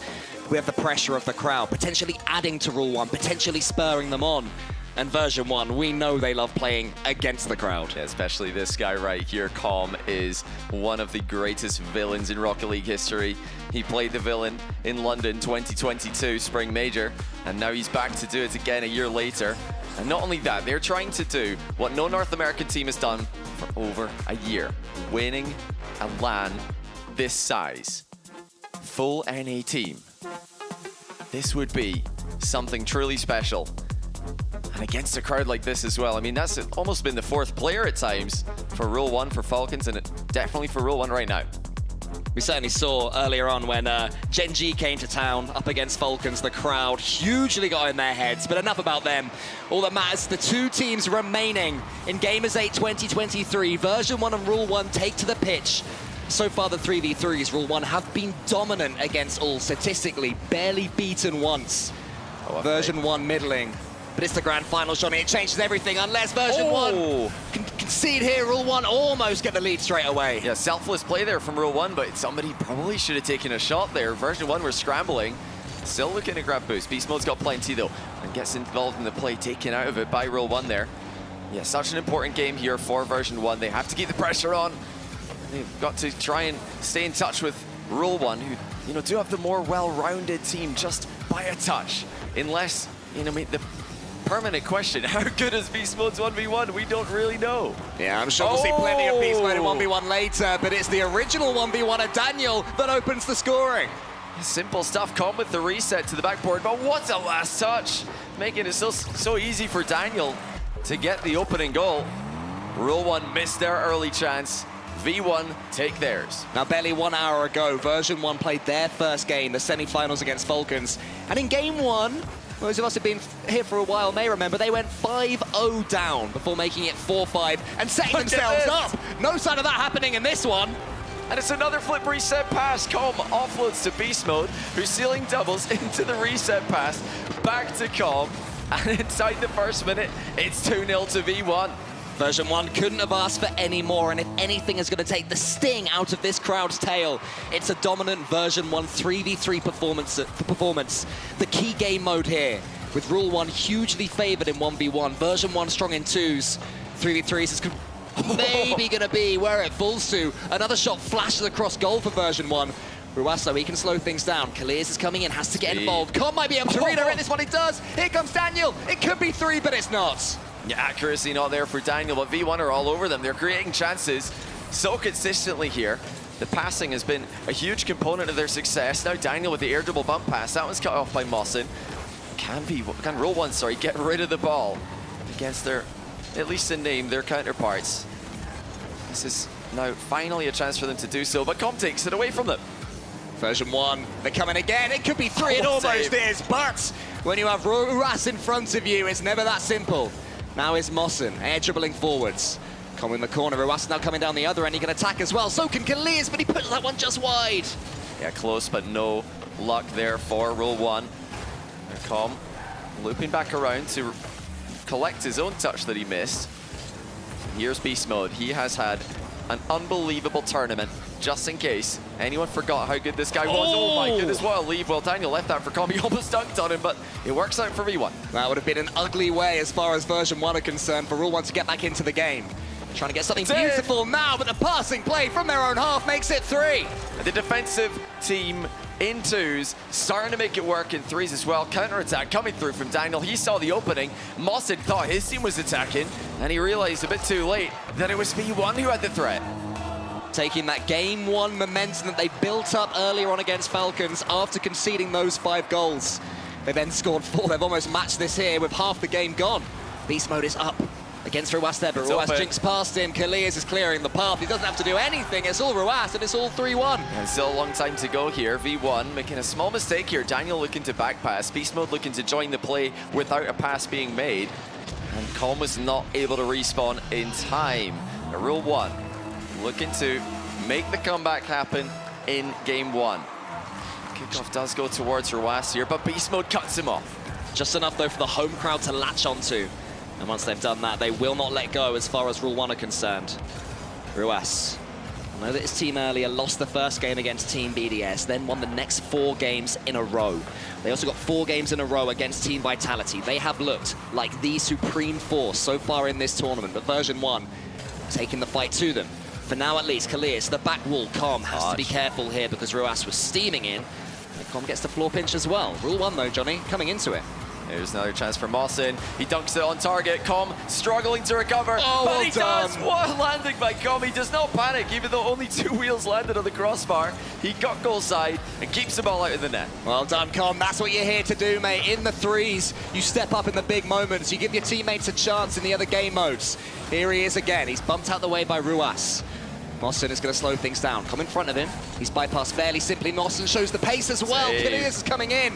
Ruas, can he get the double? No, it's charged down again by version 1. This defensive stand seems to be what is separating them from their opponents at the moment. It's how they made the grand final, and it's how Beast Mode clears there. As far as Com, another flip reset, saved by Ruas. Solid defensive stand at both sides of the field. Here comes Mawson again. He can 50-50. Daniel, it's off the bar. Beast Mode's bumped away. No follow-up yet for Rule 1. They're into the final minute now. Still on the hunt for the second goal. This one has to go in. The chances are coming. Ruas with the half flip turns around, but Com again gets the save, avoids the pinch as well. The pinball isn't going to be ideal for Rule 1. Beast Mode charges it down yet again. Backflips to keep himself defending. Oh my. 40 seconds left. Mawson's in the air. Version 1 happy to sit back so deep. Bring it on, they say to Rule 1. We'll clear it over and over. Now Rule 1 have to start again from defense. They've had extended pressure plays. None of them have resulted in goals. And V1 have defended admirably. They've all been involved. They've made key touches to waste the remaining time. And now time is almost gone. Once again, Beast Mode charging it down and finishing the job. It's looking more and more like if Rule 1 are to win this series and take glory, they'll have to do it after losing the first game, unless this drops down. It's not gonna happen. No one is welcome on that backboard.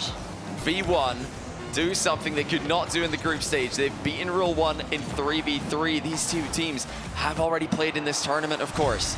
It was the 2v2 that helped V1 level the score before they fell 3 games to 1 in a best of 5.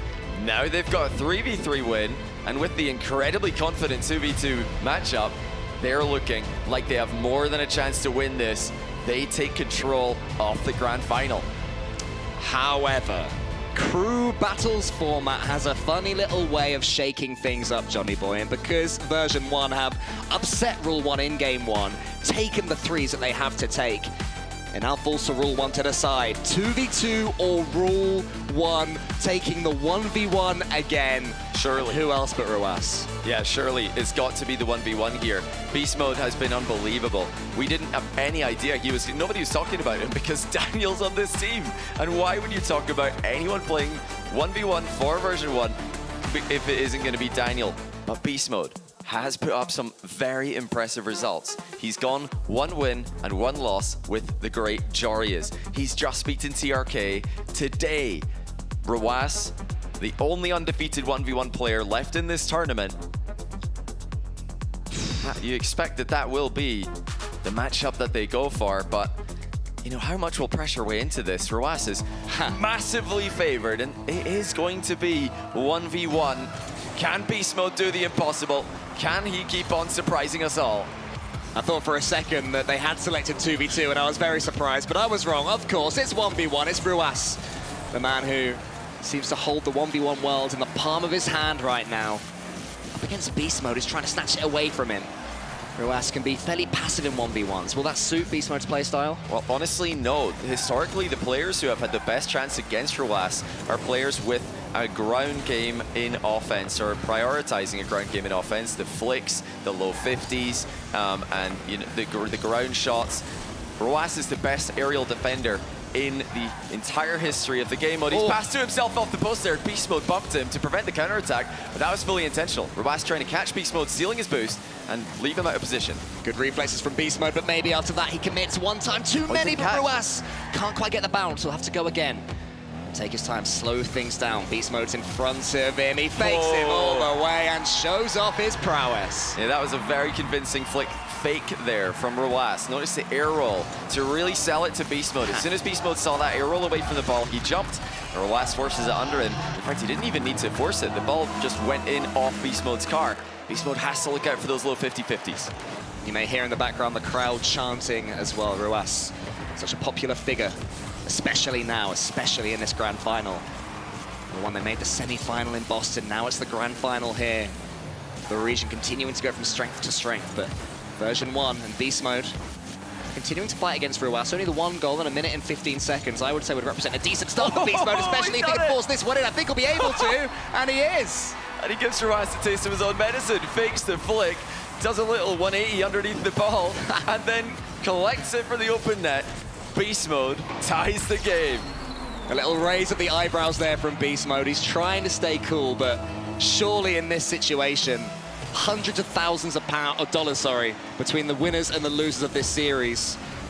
300 if you lose it, 500 if you win it. Massive, massive money, massive, massive stakes. And Ruas has the ball in the corner. Yeah, $200,000 on the line. Beast Mode's up early here, trying to catch Ruas off guard. Now, Beast Mode has no boost, so that was a very committed play. Ruas trying to keep him on low boost, looking to grab that boost as it spawns, but he was too early. It spawns for Beast Mode. This could be huge for Beast Mode. Here he comes to the ceiling. Ruas may be in trouble. He gets some boost. Beast Mode fakes the musty. He fakes him again. It's another mind game. 3 goals in this game. All of them have been fakes, and this one is the best of the bunch.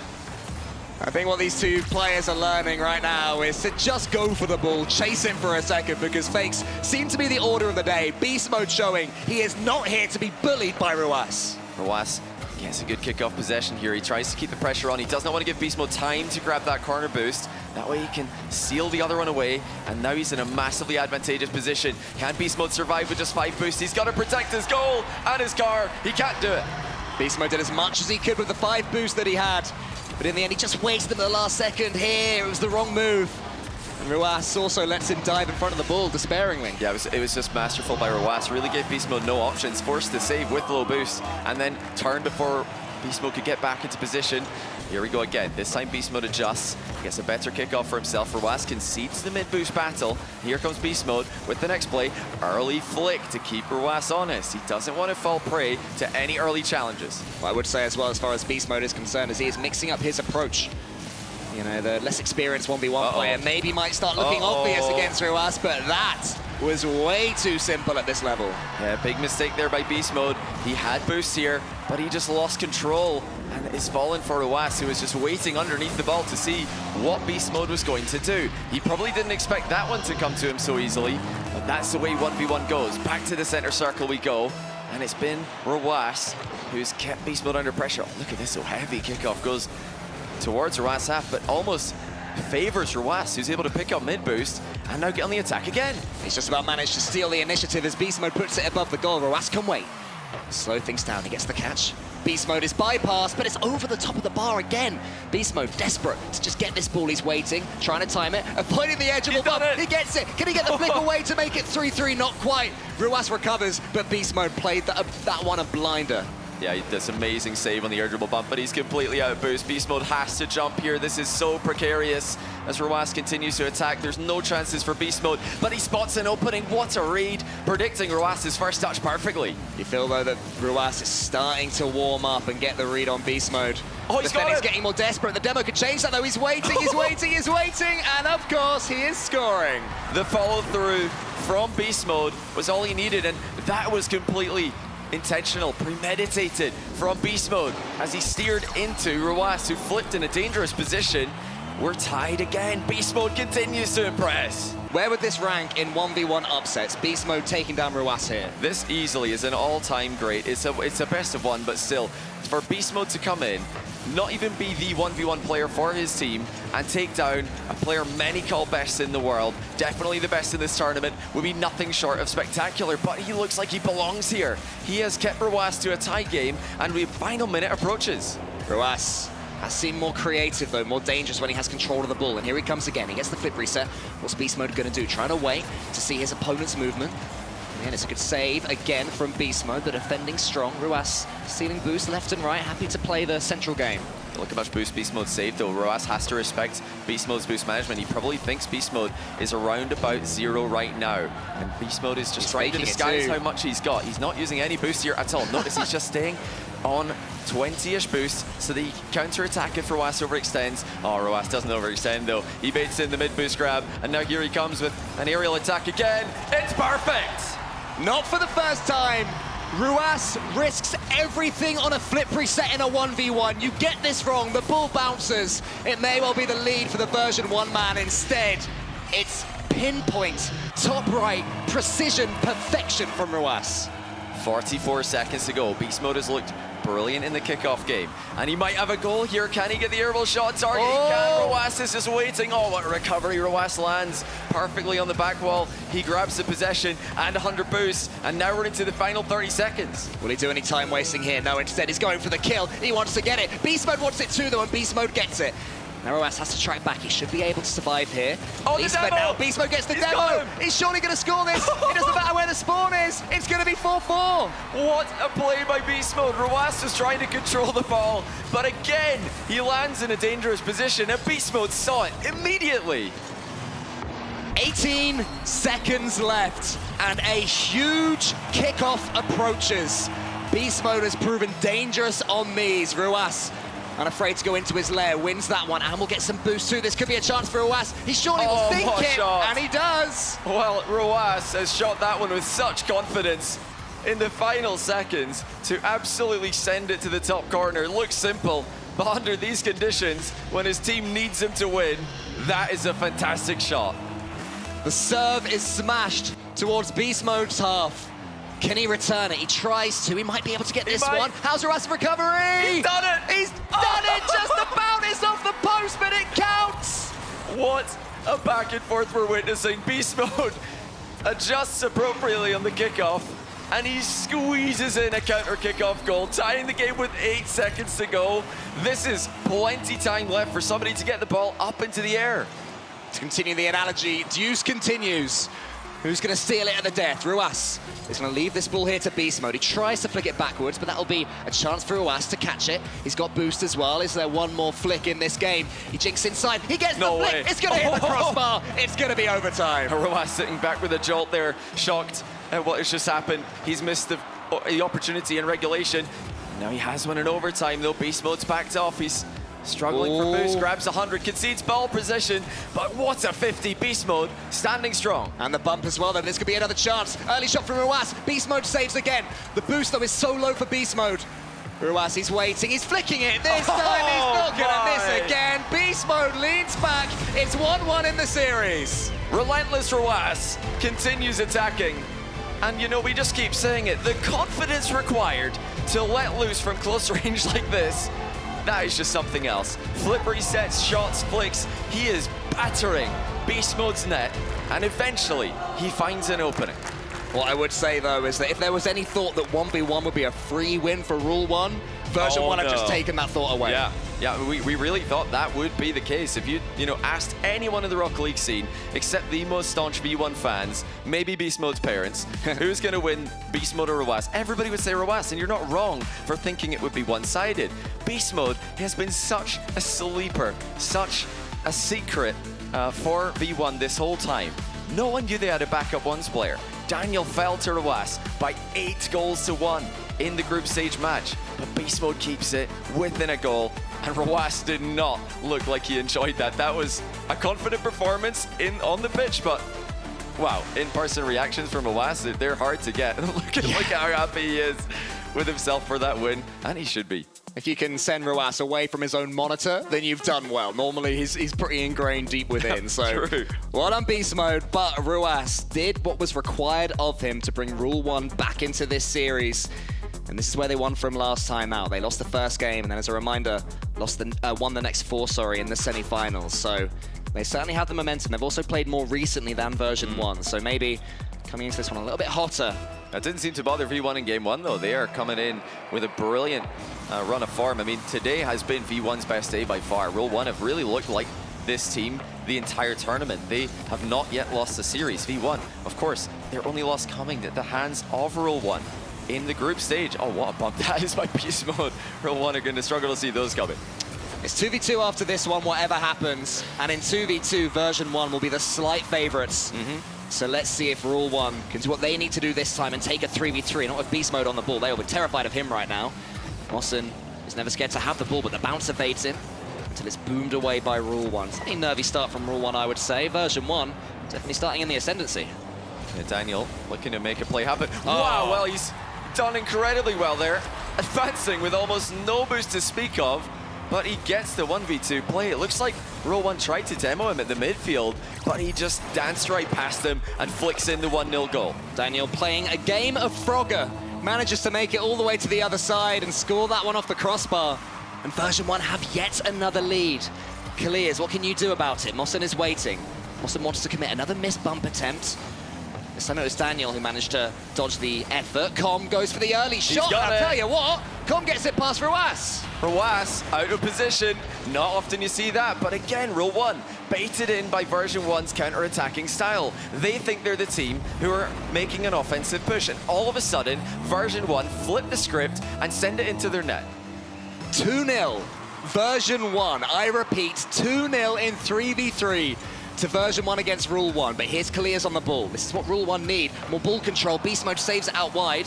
Kaliers closing further, though. Pushing up on the pitch. It's another massive save from Beast Mode. Can that player ever be beaten? He can't get past Ruas, can he? Surely, come. He goes for the musty, but can't quite get it. That's an unreal save from Ruas, but they're still in trouble. Again, Ruas, the player to collect the ball, but he's demoed for his trouble. Kaliers next up on the play, but Daniel will make short of that possession. V1 are just so clinical. We saw that Rule 1 tried an air dribble bump pass moments ago, though, and I think that might be an avenue of attack that could work out well for them. V1 are spacing masterfully. They are not leaving any openings. Every time a challenge gets outplayed, there's another player lining up behind to make their move. If that's what V1 are going to do, Rule 1 have to get physical. Kaliers will take a touch, hopefully towards Mossen, but Mossen is not there. He was picking up more boost, and Daniel, he can almost squeeze a pass through to Com, who's just doing his old-fashioned Com thing. This game does seem to be a return to the Com we know and love, going for bumps and demos, harassing his opponents, giving them a second to breathe. Now they do have a second to breathe. It's Iscom. He has to get the save he does for now. Ruas shoots again, and he squeezes it in. Placement was on point for Ruas here. Com's initial save left V1 with just a little bit too much work to do, and they couldn't get it done. Rule 1 fire back once again, but V1 overall have looked like the more efficient team in these 3v3 games. The problem, though, with playing defensively is that when you do concede, suddenly the floodgates can open. Version 1 going to have to try and turn that tap back to off. Ruas and Daniel have both missed that one. Mossan's allowed in. They're flowing like water now. Kaliers, he wants the shot, but Com again just gets himself in the way. And Ruas can't do anything else in the follow-up. I like that switch from Rule 1 to get with physical with the air dribble bump passing plays. That is something I would love to see more from him in 3s and also in 2v2 in the next game. Although I think Falcons probably underutilized that in their own semi-final against this team. Oh, what shot that is. Beast Mode will finish it off. Daniel with a perfect shot to set it up, though. And he took his time, Com, creating the space. Yeah, Daniel did not have much goal to aim for, especially with Ruas there. It's definitely something I've noticed throughout this tournament, that when Ruas is in goal, players try and get have even less of the goal to aim for. That's exactly what Daniel had to go for. Beast Mode followed it home, and suddenly version 1 have their 2-goal lead back. They can happily sit back, they can defend a bit more, they can frustrate Rule 1 all over again. But Kaliers is coming in now up against Beast Mode. Beast Mode's touch is clean. To the ceiling with him now. Kaliers heading back, and Mossen. One of them needs to go, one needs to stay. That's what happened in the end, but it does let version 1 in. And Rule 1, they're starting to miss the ball, Johnny. They're starting to look shaken and rattled by version 1. Yeah, version 1 are just doing their thing now. Their style is very unique. Calm, off the ball, making moves, making space for Daniel in beast mode, and he is, you know, one of the best, if not the best player in the world at doing that with the physical elements of the game. It's working well. Beast mode has been brilliant all tournament. Daniel's coming to life with the outplays. Rule 1 struggling to handle V1's counter-attacking, physical play. Like, they can't get their offense going because before they can even think about it, they're getting demoed. They're getting completely swarmed in the midfield. I love that from Com as well. He just stole about 4 or 5 seconds, which in 3v3, when 2 goals are needed, is a fair chunk of time. Here's Ruas trying to change things. Mossa now, does he get the redirect? He does, but again, it's to no one. There's nobody in front of these passers. They're all just hoping the next player is going to get the ball rather than really forcing it through them. The incisiveness that we've seen throughout this tournament has disappeared as far as Rule 1 are concerned. Kalias might be able to change that. He goes for it. Daniel saves it yet again. Version 1, the brick wall. Yeah, Ruas might be known as the goalkeeper to watch these days, but V1, and when it comes to team play, have got 3 fantastic goalies. Look at how much time is wasted by every defensive touch they make. Keeping the ball safe, putting it into positions that a teammate can follow up on, and really keeping it away from the threats. Kalias, maybe one last chance. He's warming himself up, he gets the bump, but there's no follow-up, and if there is, it's too slow. Daniel has a chance maybe to kill this one, but he slows it down again, gets the flip reset all the way to the top. Doesn't score, but will it matter? Mossen on the right wing. Beast mode gets a chunk of the ball, but not enough. Mossen with a chance here if he can just get it there. But once more, Johnny, a swarm of version 1 players are proving impenetrable as far as Rule 1 are concerned. And their best game mode comes up next. V1 once again sees control of the grand final.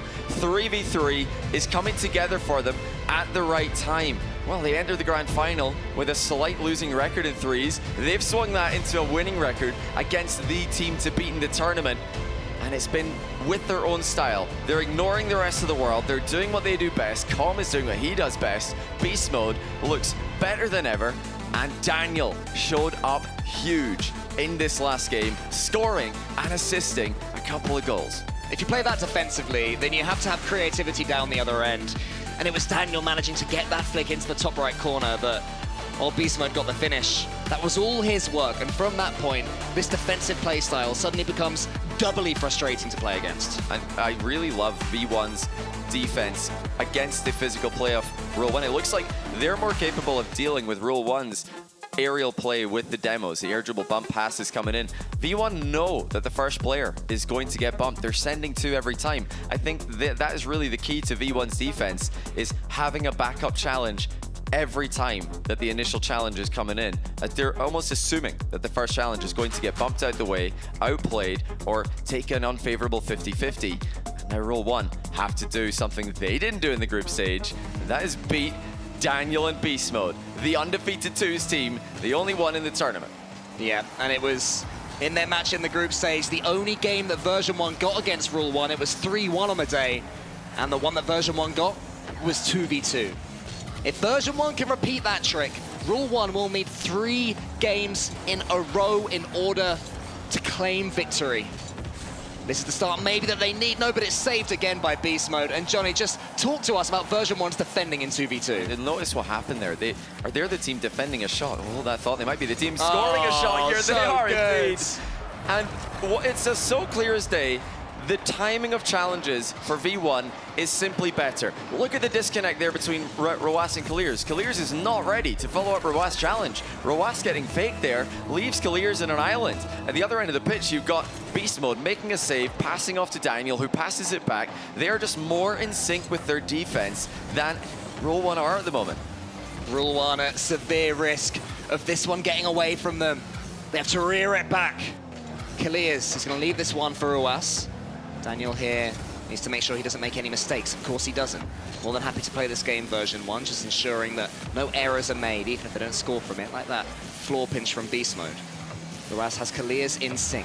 The twins, the undefeatables.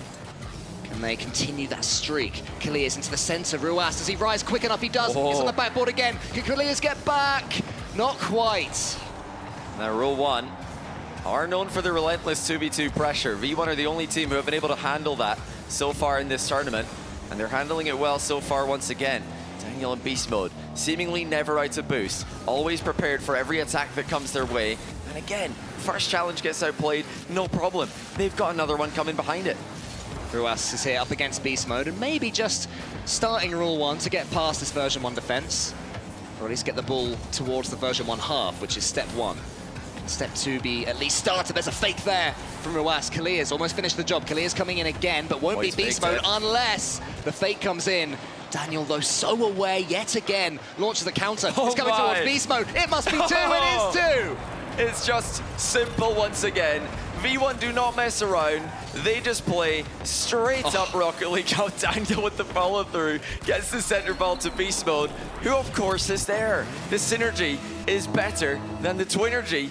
And I mean, not many players have been able to do that. No one else this tournament, but V1 are doing it again. Could be 3 straight from the kickoff. It is. It is. It's past Ruas. 3-0 version 1. 3 minutes on the clock.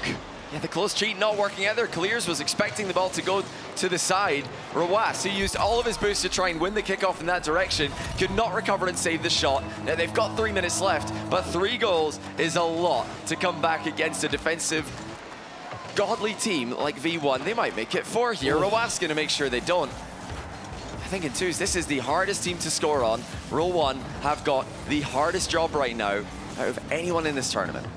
Daniel, he puts that one up. Beastman has a chance here. Ruas on the backboard, and Ruas was in the perfect position. Rule 1 just have to take a few seconds just to steady themselves. That's nice. Ruas, he shoots into the top corner. Daniel, though, he has got that top right corner covered. He's got his name on it. That might be pinching all the way in. Surely Kalias, though, he'll get back this time to keep it at 3.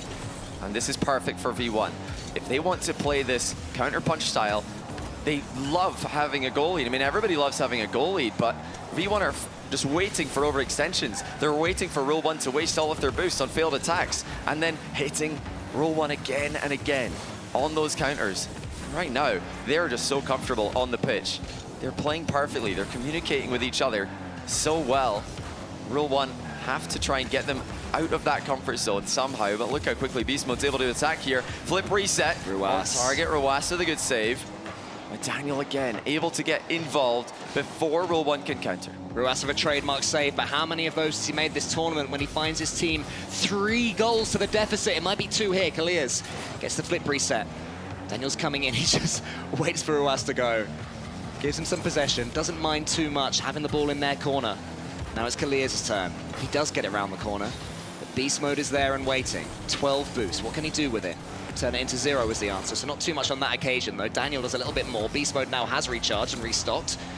Daniel's just waiting. Rule 1, get the ball away at least for now, but yet again, it's just version 1 swallowing up every attack that they're doing. Daniel, he gets the flip reset, he gets it over the top of 1, Ruas sends it high. This is where Beast Mode comes in. Can he get this one against the backboard? He's got it backflip still, he wants it! Version 1, go forth, 4 goals up! Beast Mode has the patience, he has the control. Wave dash recovery, too fast for a boostless Ruas. He was left completely stranded, and now V1 just have to get their hands on the ball 1 time in the next minute, and this one will be over. The fake kickoff will do just that. It's a victory lap right now for version 1. They're going to be 3 games to the good. They've still got another 2v2 in their back pocket as well, potentially. And you know what that means? The fact that they're winning to go 3-2 ahead, 3-1 ahead, sorry, forces Rule 1, obviously, to win Game 5. And who picks the game mode in Game 6? The loser of Game 5.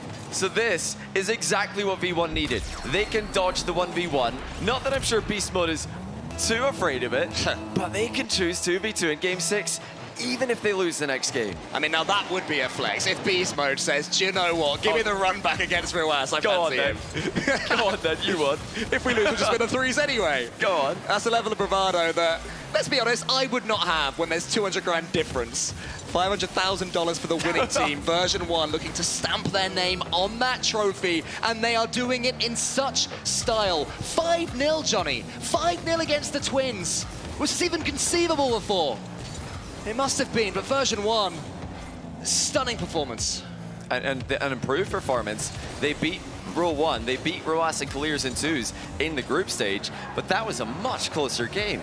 That was a 1-goal game, if I recall. And it was the only game that V1 were able to win in that series. Now, they've won both 3v3s. They've dominated in the 2v2. And the 1v1 was a close affair. This is so much closer.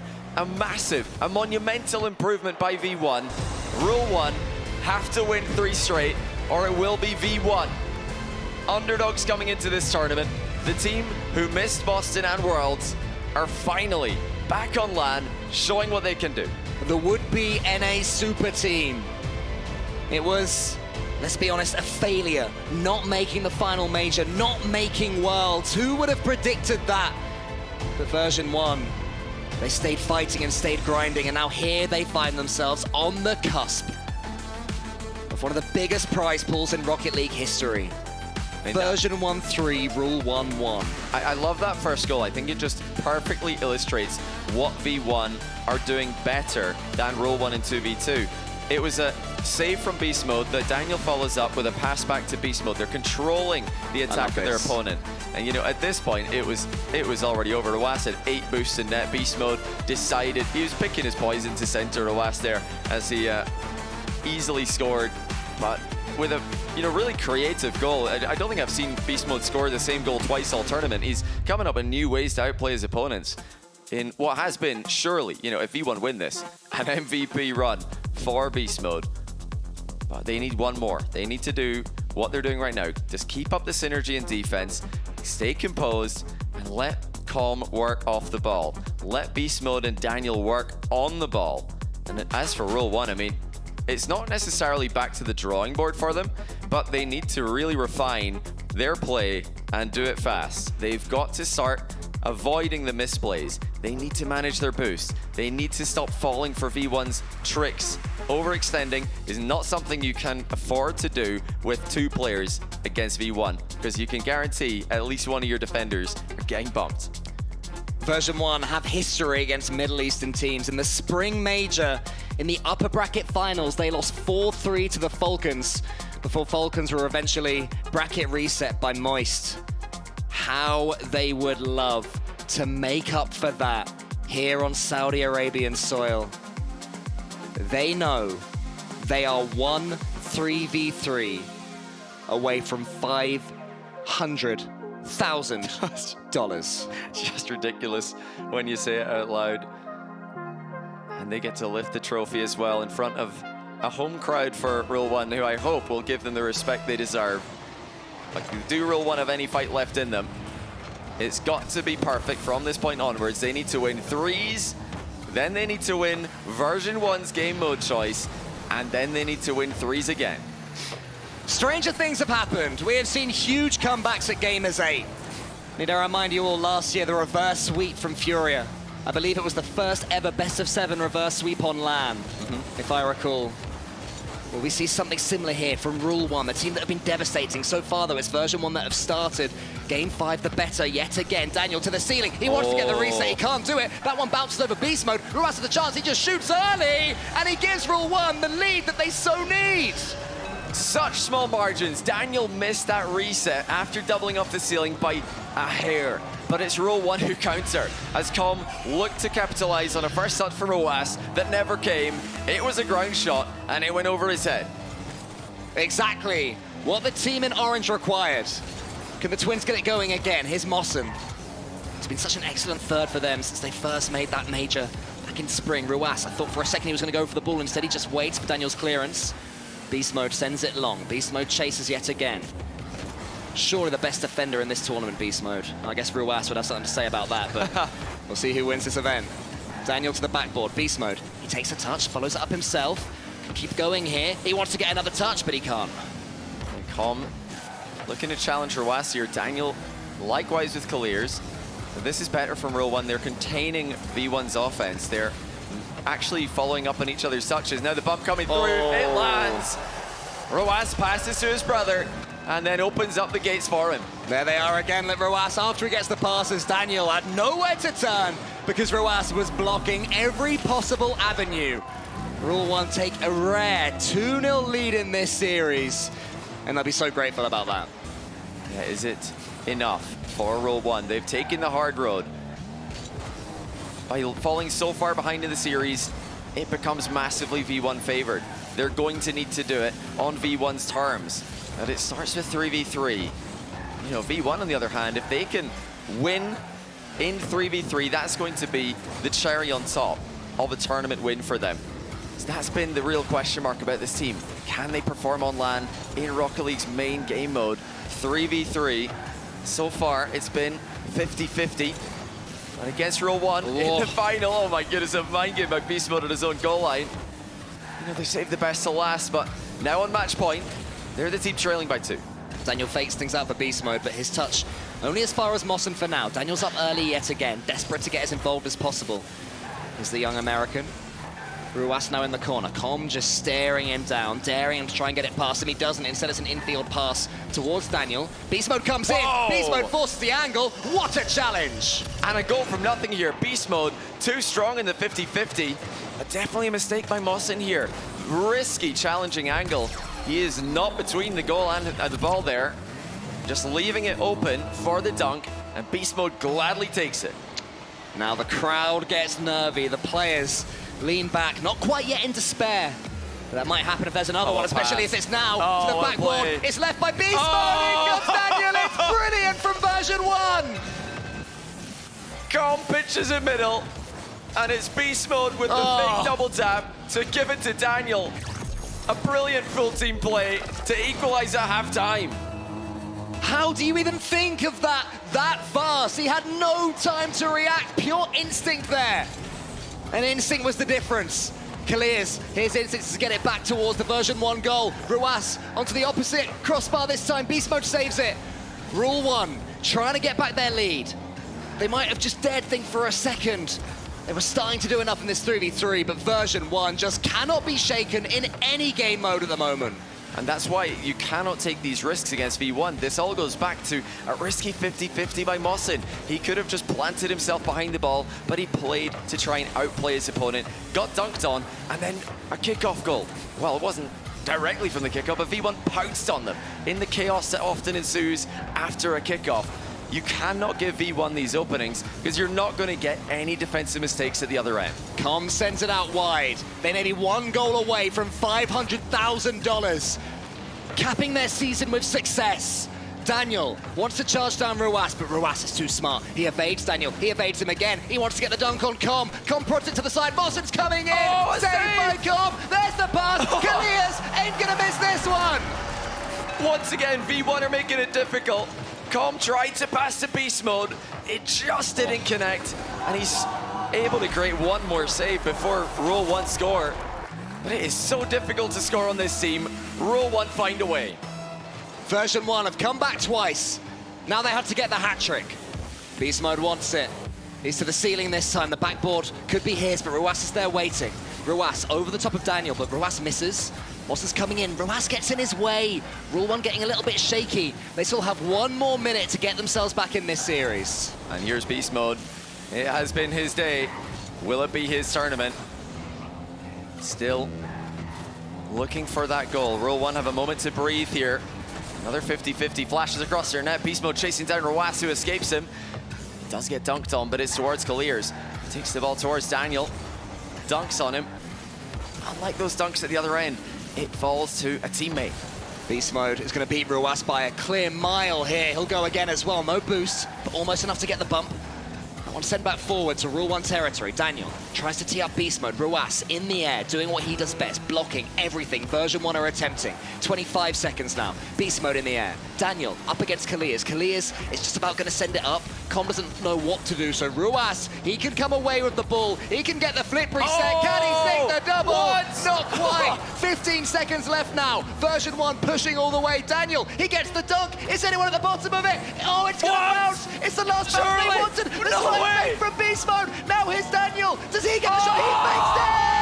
And Com puts it away! Rule 1 can't clear their lines, and it's another aerial fake. Daniel calls it for Com, and none of Rule 1 defenders can save it. Stunned, the crowd. Rule 1 need to get a goal here. Will we see any last-second drama? Once again, next goal could win it. Come, he booms it to beast mode. This could be the end, but Ruas is hopefully, for Rule 1, gonna let this one drop. That's exactly what he does. Rule 1 attempting to stay in the series. V1's mind games have brought them back into the series, brought them back into the game, sorry. The series is theirs by a mile. Can they close the deal on the first try? Daniel, he's charged down by Mossen, comes up, but he's going to be met so quickly by Kalias. Rule 1 certainly have their tails up at the moment, but here's Beast Mode. He puts it to the backboard. Here comes Daniel. Save for now. Sent out wide. Beast Mode's turn. He's got a flip reset up his sleeve. Is he going to use it well? Kalias, a strong clearance. Asks the question of Com.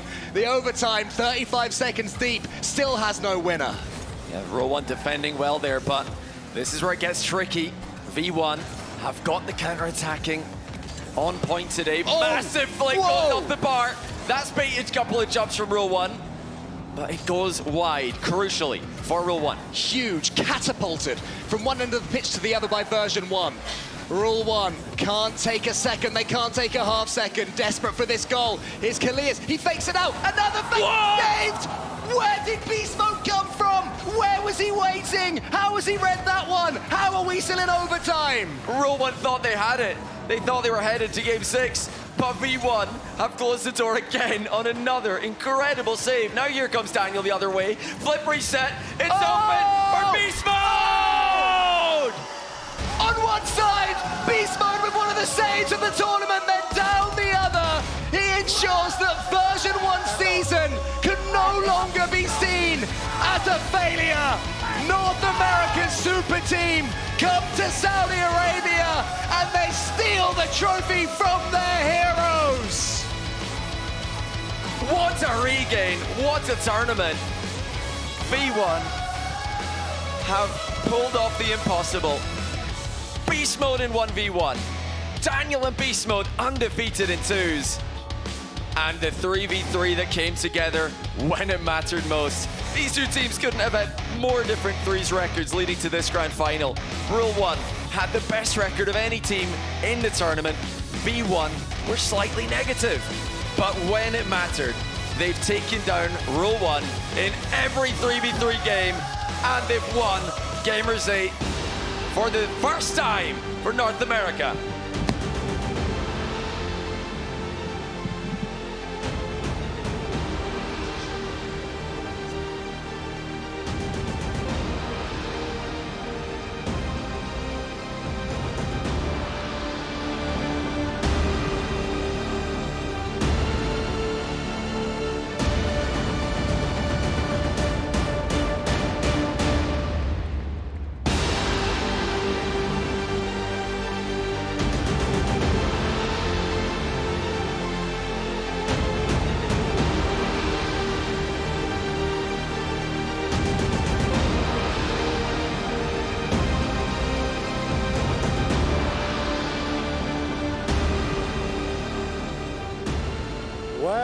Well, we're here with version 1, an incredible performance all throughout the week and into the weekend. Com, I want to start with you. I mean, you've been here the longest, been with this roster, been with version 1 since 2020. Feels like the time has just flown by. You certainly made your mark on this grand final. Just talk about the emotions you're feeling right now. Feeling ecstatic. So proud of the boys. I mean, everybody showed up. We all played phenomenal in this final. Just so proud of them, proud of myself. It really means the world to come out here. Wow. معنا كومز أعزائي المشاهدين من فريق فيرجن 1 بعد ما خلاص تم تتويجهم الجراند تشامبيونز لجيمرز 8 روكيت ليج. السؤال الأول سألناه نتكلم عن مشاعره ويحاول إنه يوصفها في هذه اللحظة. يقول مشاعري صراحة أنا ما أقدر أوصفها. أنا جدا فخور في التيم اللي معاي وجدا فخور إن قدرنا نوصل للحظة هذه، خصوصا إنه كومز هو كان أكثر واحد مؤثر في هذه المباراة. Now we turn over to you, Beast Mode. I mean, you took over in the 1s, but you kept Daniel there as your 2s duo. What can you say about young Daniel's mental toughness, staying in that role and facing a tough task such as the Twins and all the 2s opponents that you faced throughout this weekend? I mean, yeah, he has one of the best mentals in the game, I believe, and him backing up and letting me play the 1s because, like, he obviously didn't feel the best in 1s, and he was playing amazing in 2s and 3s, but him allowed me to play the ones, and I guess you would say some people not having that spotlight. So he's just a great teammate overall for that, and the best mentor, or one of the best mentors I've ever played with and ever had. So just an amazing teammate overall, and yeah. سألنا بيس مود عن دانيال اللاعب اللي زي ما احنا عارفين هو كان ال1 v1 بلاير الأساسي في الفريق، لكن بعد اللي صار في البطولة شفنا انه بيس مود هو اللي أخذ مكانه. تكلمنا عن المنتاليتي حقته وحالته النفسية بعد ما بدأ انه هو يبدل ال1 v1 يصير مع بيس مود.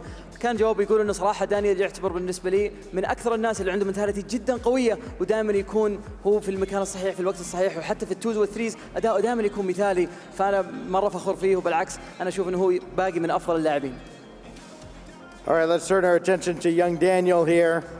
I mean, look, you've had high expectations on your shoulders from the very beginning, whether you've been with Space Station, now here with version 1. How has the leadership of Coach Fireburner and your teammates here helped you overcome adversity through these past few months? Oh, go ahead, take it.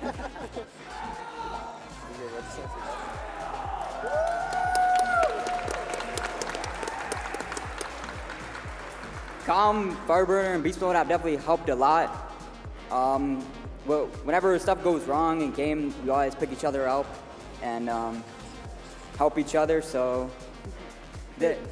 they've definitely helped a lot. And yeah.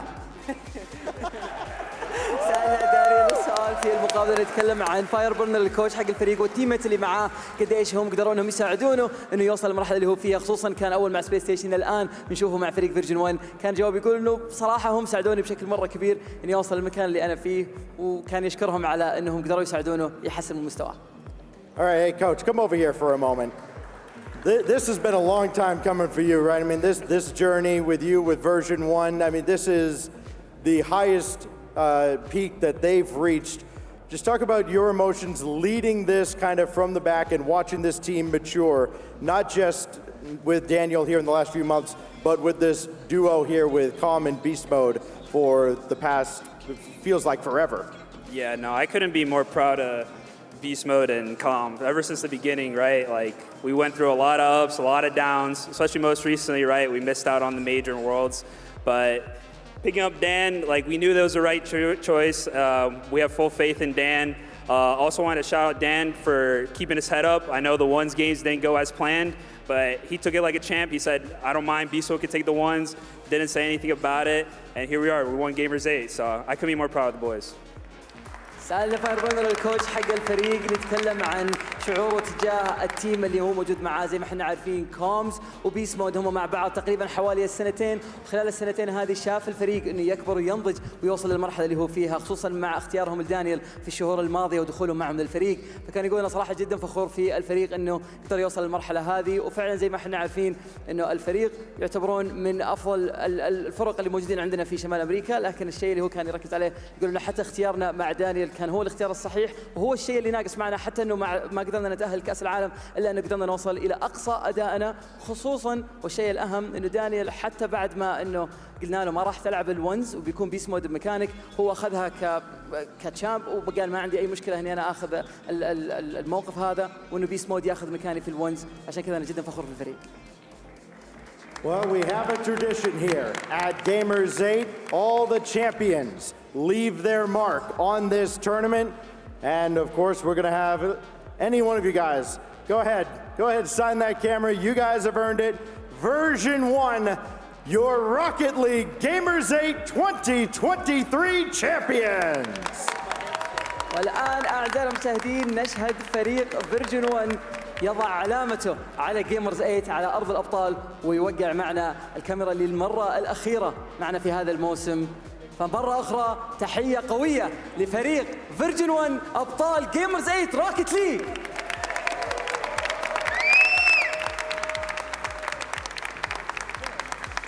So they're all apparently really good at signing their name backwards. This is what I got from that. Or they did some sort of no, they did it the right way, which I think for them would be software that allows. I'm assuming so. But there it is, V1, a North American team stepping into an S-tier event and winning. That is absurd. It's crazy. I think at the beginning of this, there are 3 other teams you might have had, and I don't think any of them would have been North American. Well, that's what y'all say. Okay. I was there. 'Cause you're the genius. I had V1 from the moment I stepped foot in Riyadh. I don't know why, but I just felt it. I just knew, you know, when you're away from a LAN for that long, something just cooks in your soul. You felt it brewing. You felt it brewing. I just knew they wanted it that much more. The Oracle. Okay, Yep. when Rocket League is done, if ever, you know, she can put a spot where she can read the cards and stuff like that. You When know, it comes back to camera, we'll bow down. Yeah. Yes, please. I need the clip for Twitter. Yeah, no, really though. I mean, like, what a thing to see, because again, most people would have had their eyes on other teams like Vitality, BDS. Again, one of these meta teams like Falcons or Roll One. So for V1 to step through, well, I wouldn't say cruise on through, but to switch it up like that too, especially Beast Mode. Oh my God. Beast Mode, what a step up in this tournament. Doing everything. 2v2s, we were expecting that. 3v3s, he got better progressively throughout the tournament. Daniel also as well. The defense was excellent. And, I mean, we talk about the defense from them a lot, but the 1v1s, I don't think anyone was expecting Beast Mode to be that 1v1 player for the team. And when they needed him the most, he decided, you know, to put the cape and be the hero. With great power comes great responsibility. I feel like that's the phrase for him, right? I think we all kind of expected Daniel to be the one to pop off, but I love that if there's a situation where maybe Daniel's not quite feeling it, the fact that he was able to step up, and not only against anybody, against Ruas, okay? Against Rule 1. That is a feat to take down. Yeah, no, the fact that he went so close in those 1v1s too is something I think, I mean, you saw what Rawas was doing to people before this, right? With such a high score differential, to keep it that close is just phenomenal from B-Mode. He's got to be proud. And again, we mentioned his dad was saying, you guys are underestimating. I see him in the practice scene. He was right. He was 100% right, and Beast Mode is definitely going to be in the talks.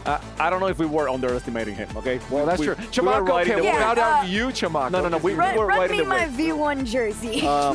So I wasn't so high on the team V1 as it is, but I was, I mean, with Beast Mode the whole time. And one thing I feel that he has done so much improvement is maintaining that mindset the whole time, because sometimes when things got rough in the past, I would see him, you know, miss those double taps or not finding their teammates or not being that player that is so mechanical and great. And this time around, as things progress, he was getting better and better and better, and that's impressive. I mean, when you're playing for $500,000, that's really impressive. Okay, we got to do it right now. Herc, never wrong. I'm that good. You guys, you're gonna have to accept me at some point, and you gotta admit I was right. The copium in the chat is insane. Is it really? Are you watching it right? What are you doing in there? It's on Twitter. Listen, I just gotta say, the clip is on Twitter. It was from day one before it started. I just we all look at you. Look at you as if you were crazy. It's like, what? Well, she is. There's a photo where all three of them were looking at me like I was insane. That wasn't planned. That wasn't planned. No. It wasn't like our phrases for real. I said that Koi will make it to playoffs, and then when she said that, it's like, okay, Koi is not a bad bet. It's not that bad of a take. Yours, it wasn't a bad take. I need to stop leaking the script. I'm sorry. I keep doing it. I'll start making wrong predictions. Can you start being wrong, please? You're making the rest of us look bad. No. We gotta have one person at least that knows what they're saying. Okay, sure. Hey, well, I do know what I'm saying here because, well, it's already been pre-planned of who it's going to be because we picked it before the match. Set for STC play of the game, and this is just going to go to mind games, faking, being in your opponent's head all around. V1 were in Rule 1's heads, first starting off with B-Mode with his original Slewing Shot fake, and then look at this, the whole team getting involved, another B-Mode fake to Daniel. And go ahead, I'm sorry. I'm just saying, it was incredible how many times they were faking these plays, Chimako. And that's the note, the pacing of the game. They kept faking and faking and faking. Even in once, the fake Another one. Huh? Another one. Yeah, and that was a game winner right there. All three of them. all three defenders definitely trying to get that ball, and it doesn't matter. I mean, the first fake was so good that the job was done. Yeah. It was just put a laser in the net, and you know we're gonna reap the benefits. Yeah, no, I just all around, Herc, they were. Again, when you're that much in an opponent's head, you kind of start to build that confidence of like, I think we got this, guys. Yeah, no, I look at this squad. I think the fact that it was a rematch was kind of helpful in that sense. I think the drive to retake down Rule 1, you know, kind of avenge themselves from the beginning of the week after that first initial loss, really helped strive them through that entire series. Because I've been saying it through the whole time. I was like, you look at a team like Rule 1, you look at how they've been playing, and you kind of were just like, it's just their weekend. But then when you do a rematch like that, you're like, oh, the vengeance from V1's a little bit different. But the weekend was for Rule 1, and they were playing great the whole time, but they didn't increase their level. I think that's the difference with V1. Right. Every single time, you know, a little bit better, a little bit better.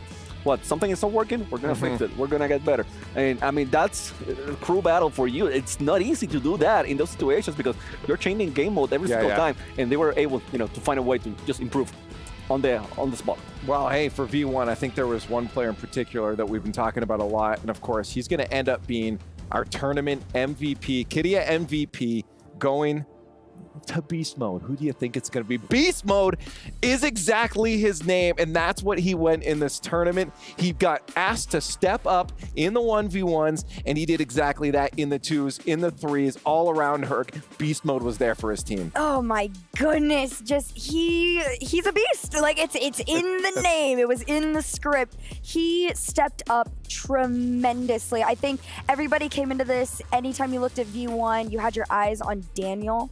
And props to Daniel, props to Calm, but for Beast Mode to step up to that level was just almost near insanity.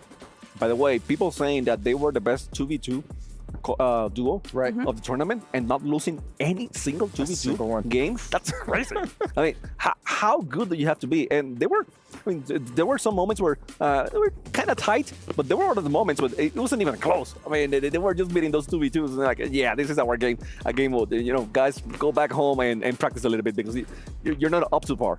Well, I think that's the thing. We talked about formats being built for teams, and there were a couple teams in the talks for that. Of course, even looking back, Fudio is one of them, right? But here, I think definitely V1 is built for that. Beast Mode was built for that. You throw in all three of those, and he steps up. I think people are going to watch out now for Beast Mode in those ones. They're going to be scared if they come across him now. They're not going to think they have any chance. I don't think you will know when you're crossing him because you look at the leaderboards on 1v1s. Not there. You don't see him. Yeah. He's probably Pablo. You know? He's been in those Johnny Boy show matches under an alias. Yeah. We've been watching him the whole time, haven't we? Who knows?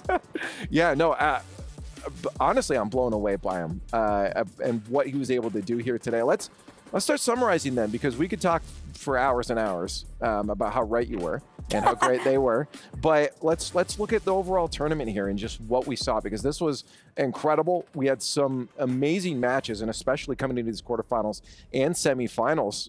Let's throw the bracket up while we talk about this too because I'm looking at from game 1, 2, 3, 4 yesterday to the games that we had here today.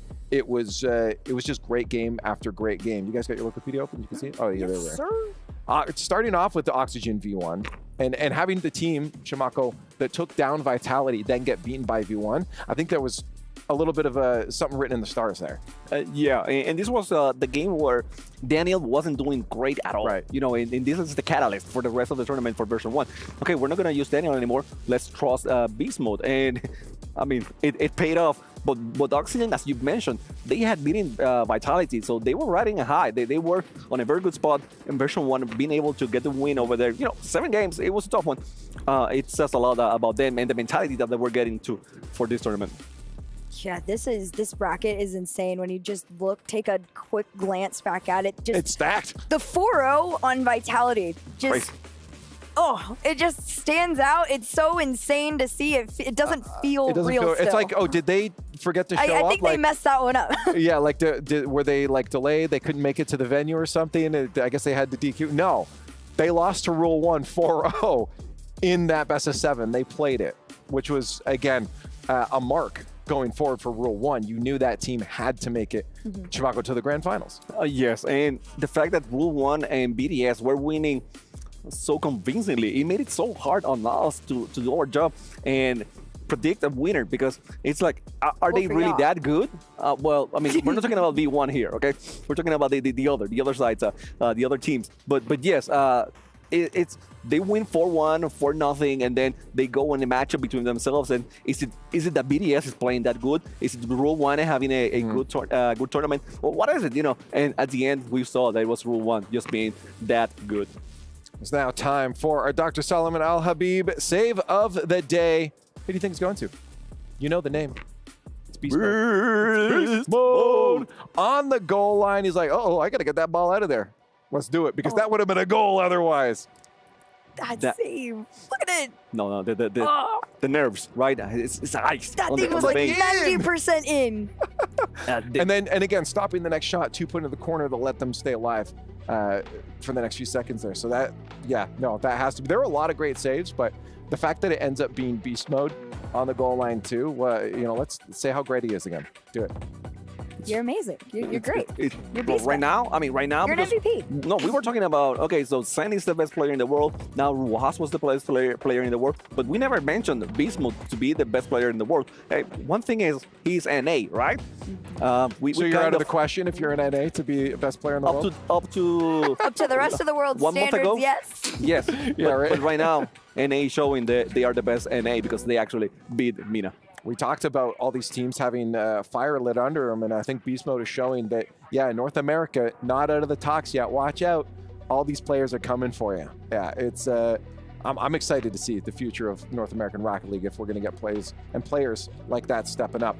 We have a few more things to get to. One of them we talked about at the beginning of this tournament, that there was another tournament kind of mixed in with it. It's the Club Awards. And we now have our final results here. A few teams coming into Rocket League were in contention for it. We had Vitality and BDS, but with BDS knocked out, they could not pass Twisted Minds. And there it is, Twisted Minds coming in first place. That's an extra $1.5 million perk for the org across all the esports they played during this Gamers8 tournament. That is just so insane. Although I love that there's so many recognizable orgs that are also in Rocket League on there. Like, there was a big challenge. I talked to a couple of teams and I was like, is there any added pressure that you potentially could be going up to like 1.5 mil on this? Right. And some people were like, no, we won't think about it. And others were like, oh, I didn't know that was going on right now.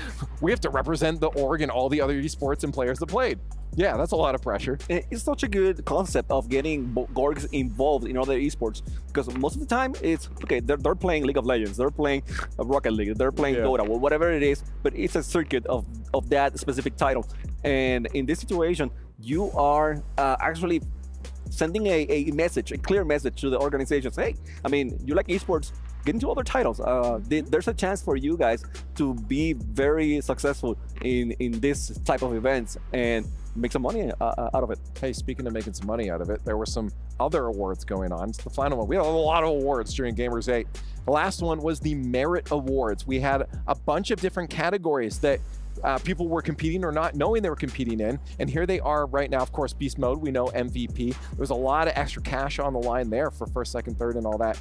We had a competition for the most creative fans for orgs. Oxygen won on that one. There was a great kind of Fast and Furious montage that a fan had put together. The best team content, I think you guys saw it was the intervention with Atomic. Yes. That was really fun. The best team call. We have to give it to Raziers, that Pogo Musty. Oh my gosh. God, was that incredible. And of course, the demos went to another V1 player. We had Daniel coming out on top. We were tracking that, won a little extra bag for blowing stuff up there. And I gotta say, that Creative Fans award, Oxygen did a great job. It was like a kind of a Fast and Furious theme. It was really cool. It was a really high quality video. It was excellent. So shout outs to the fans, shout outs to everyone that was getting involved in those extra Merit Awards. And that really brings us down to the end of our tournament. So I don't want it to end. No. So I'm going to make quick monologue. Not quick, make it 30 minutes each. Oh, man.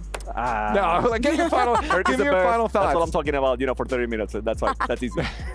Would we just end this whole show by bowing down again? No. Okay. No, because her ego. It's Well, Turk, on the whole tournament, you've been running around. You had interviews. You've been on the desk. You were casting just before this, too. You have had a busy time. You've been killing it. It's been amazing. Give me your thoughts on the tournament and the event as a whole. Oh, man. Well, I want to start off by saying a huge thank you to Gamers8 Gamers8 for inviting me out here. I think a lot of people were really confused on, you know, me being put onto the desk and on the casting on the last days. And I initially came out here for content, and just a crazy string of events happened, and I was entrusted with such an incredible opportunity to join you guys and be a part of the team, and I hope I did it justice. This event is insane. Some of the best prod and people and players. The best game. Rocket League by far is always going to be the best game. But That is a very true statement. yeah, I had a great time. It was a huge, what feels like a once in a lifetime opportunity. Feels like it. It definitely feels like it. And the whole thing, I mean, we're talking about esports here, but there is so much more to do in this Gamers8 event. If you're thinking about coming here, I think this is a great time to take advantage of this festival, because you know, so many games going on, so many other activities, and you know, you can see Herc doing 17 things at the same time. Just being Watch your running shoes, right? Yeah, a casual 37,000 steps in high heel boots. Wow. Nothing crazy. Well, hey, I mean, I don't have much else to say except for thank you guys for joining. I'm walking over here to give them a high five real quick because this was phenomenal. Great event, great Rocket League all around. I want to thank you guys for joining us and watching the event. We've crowned our champions here in 2023. Congratulations to V1, and thanks for showing up, and we'll hopefully see you all soon.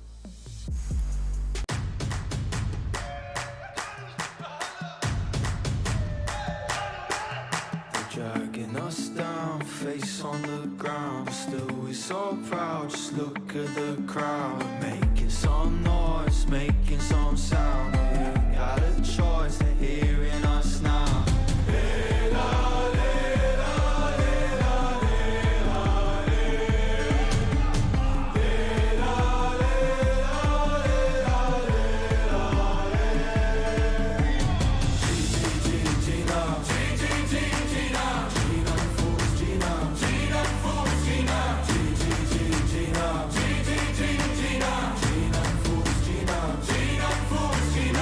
Paradise through dirt in our eyes for us. Oh, actually, I'll try, actually, I'll fight for us.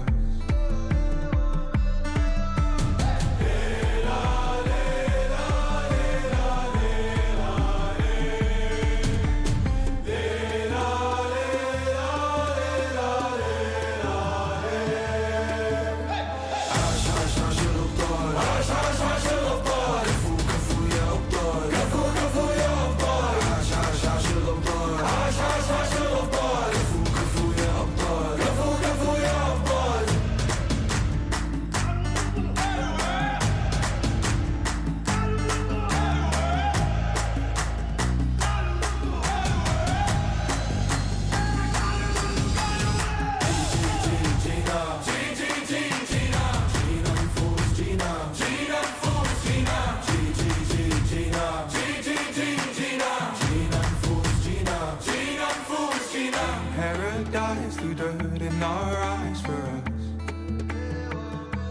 Oh, actually, I'll try, actually, I'll fight for us.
go.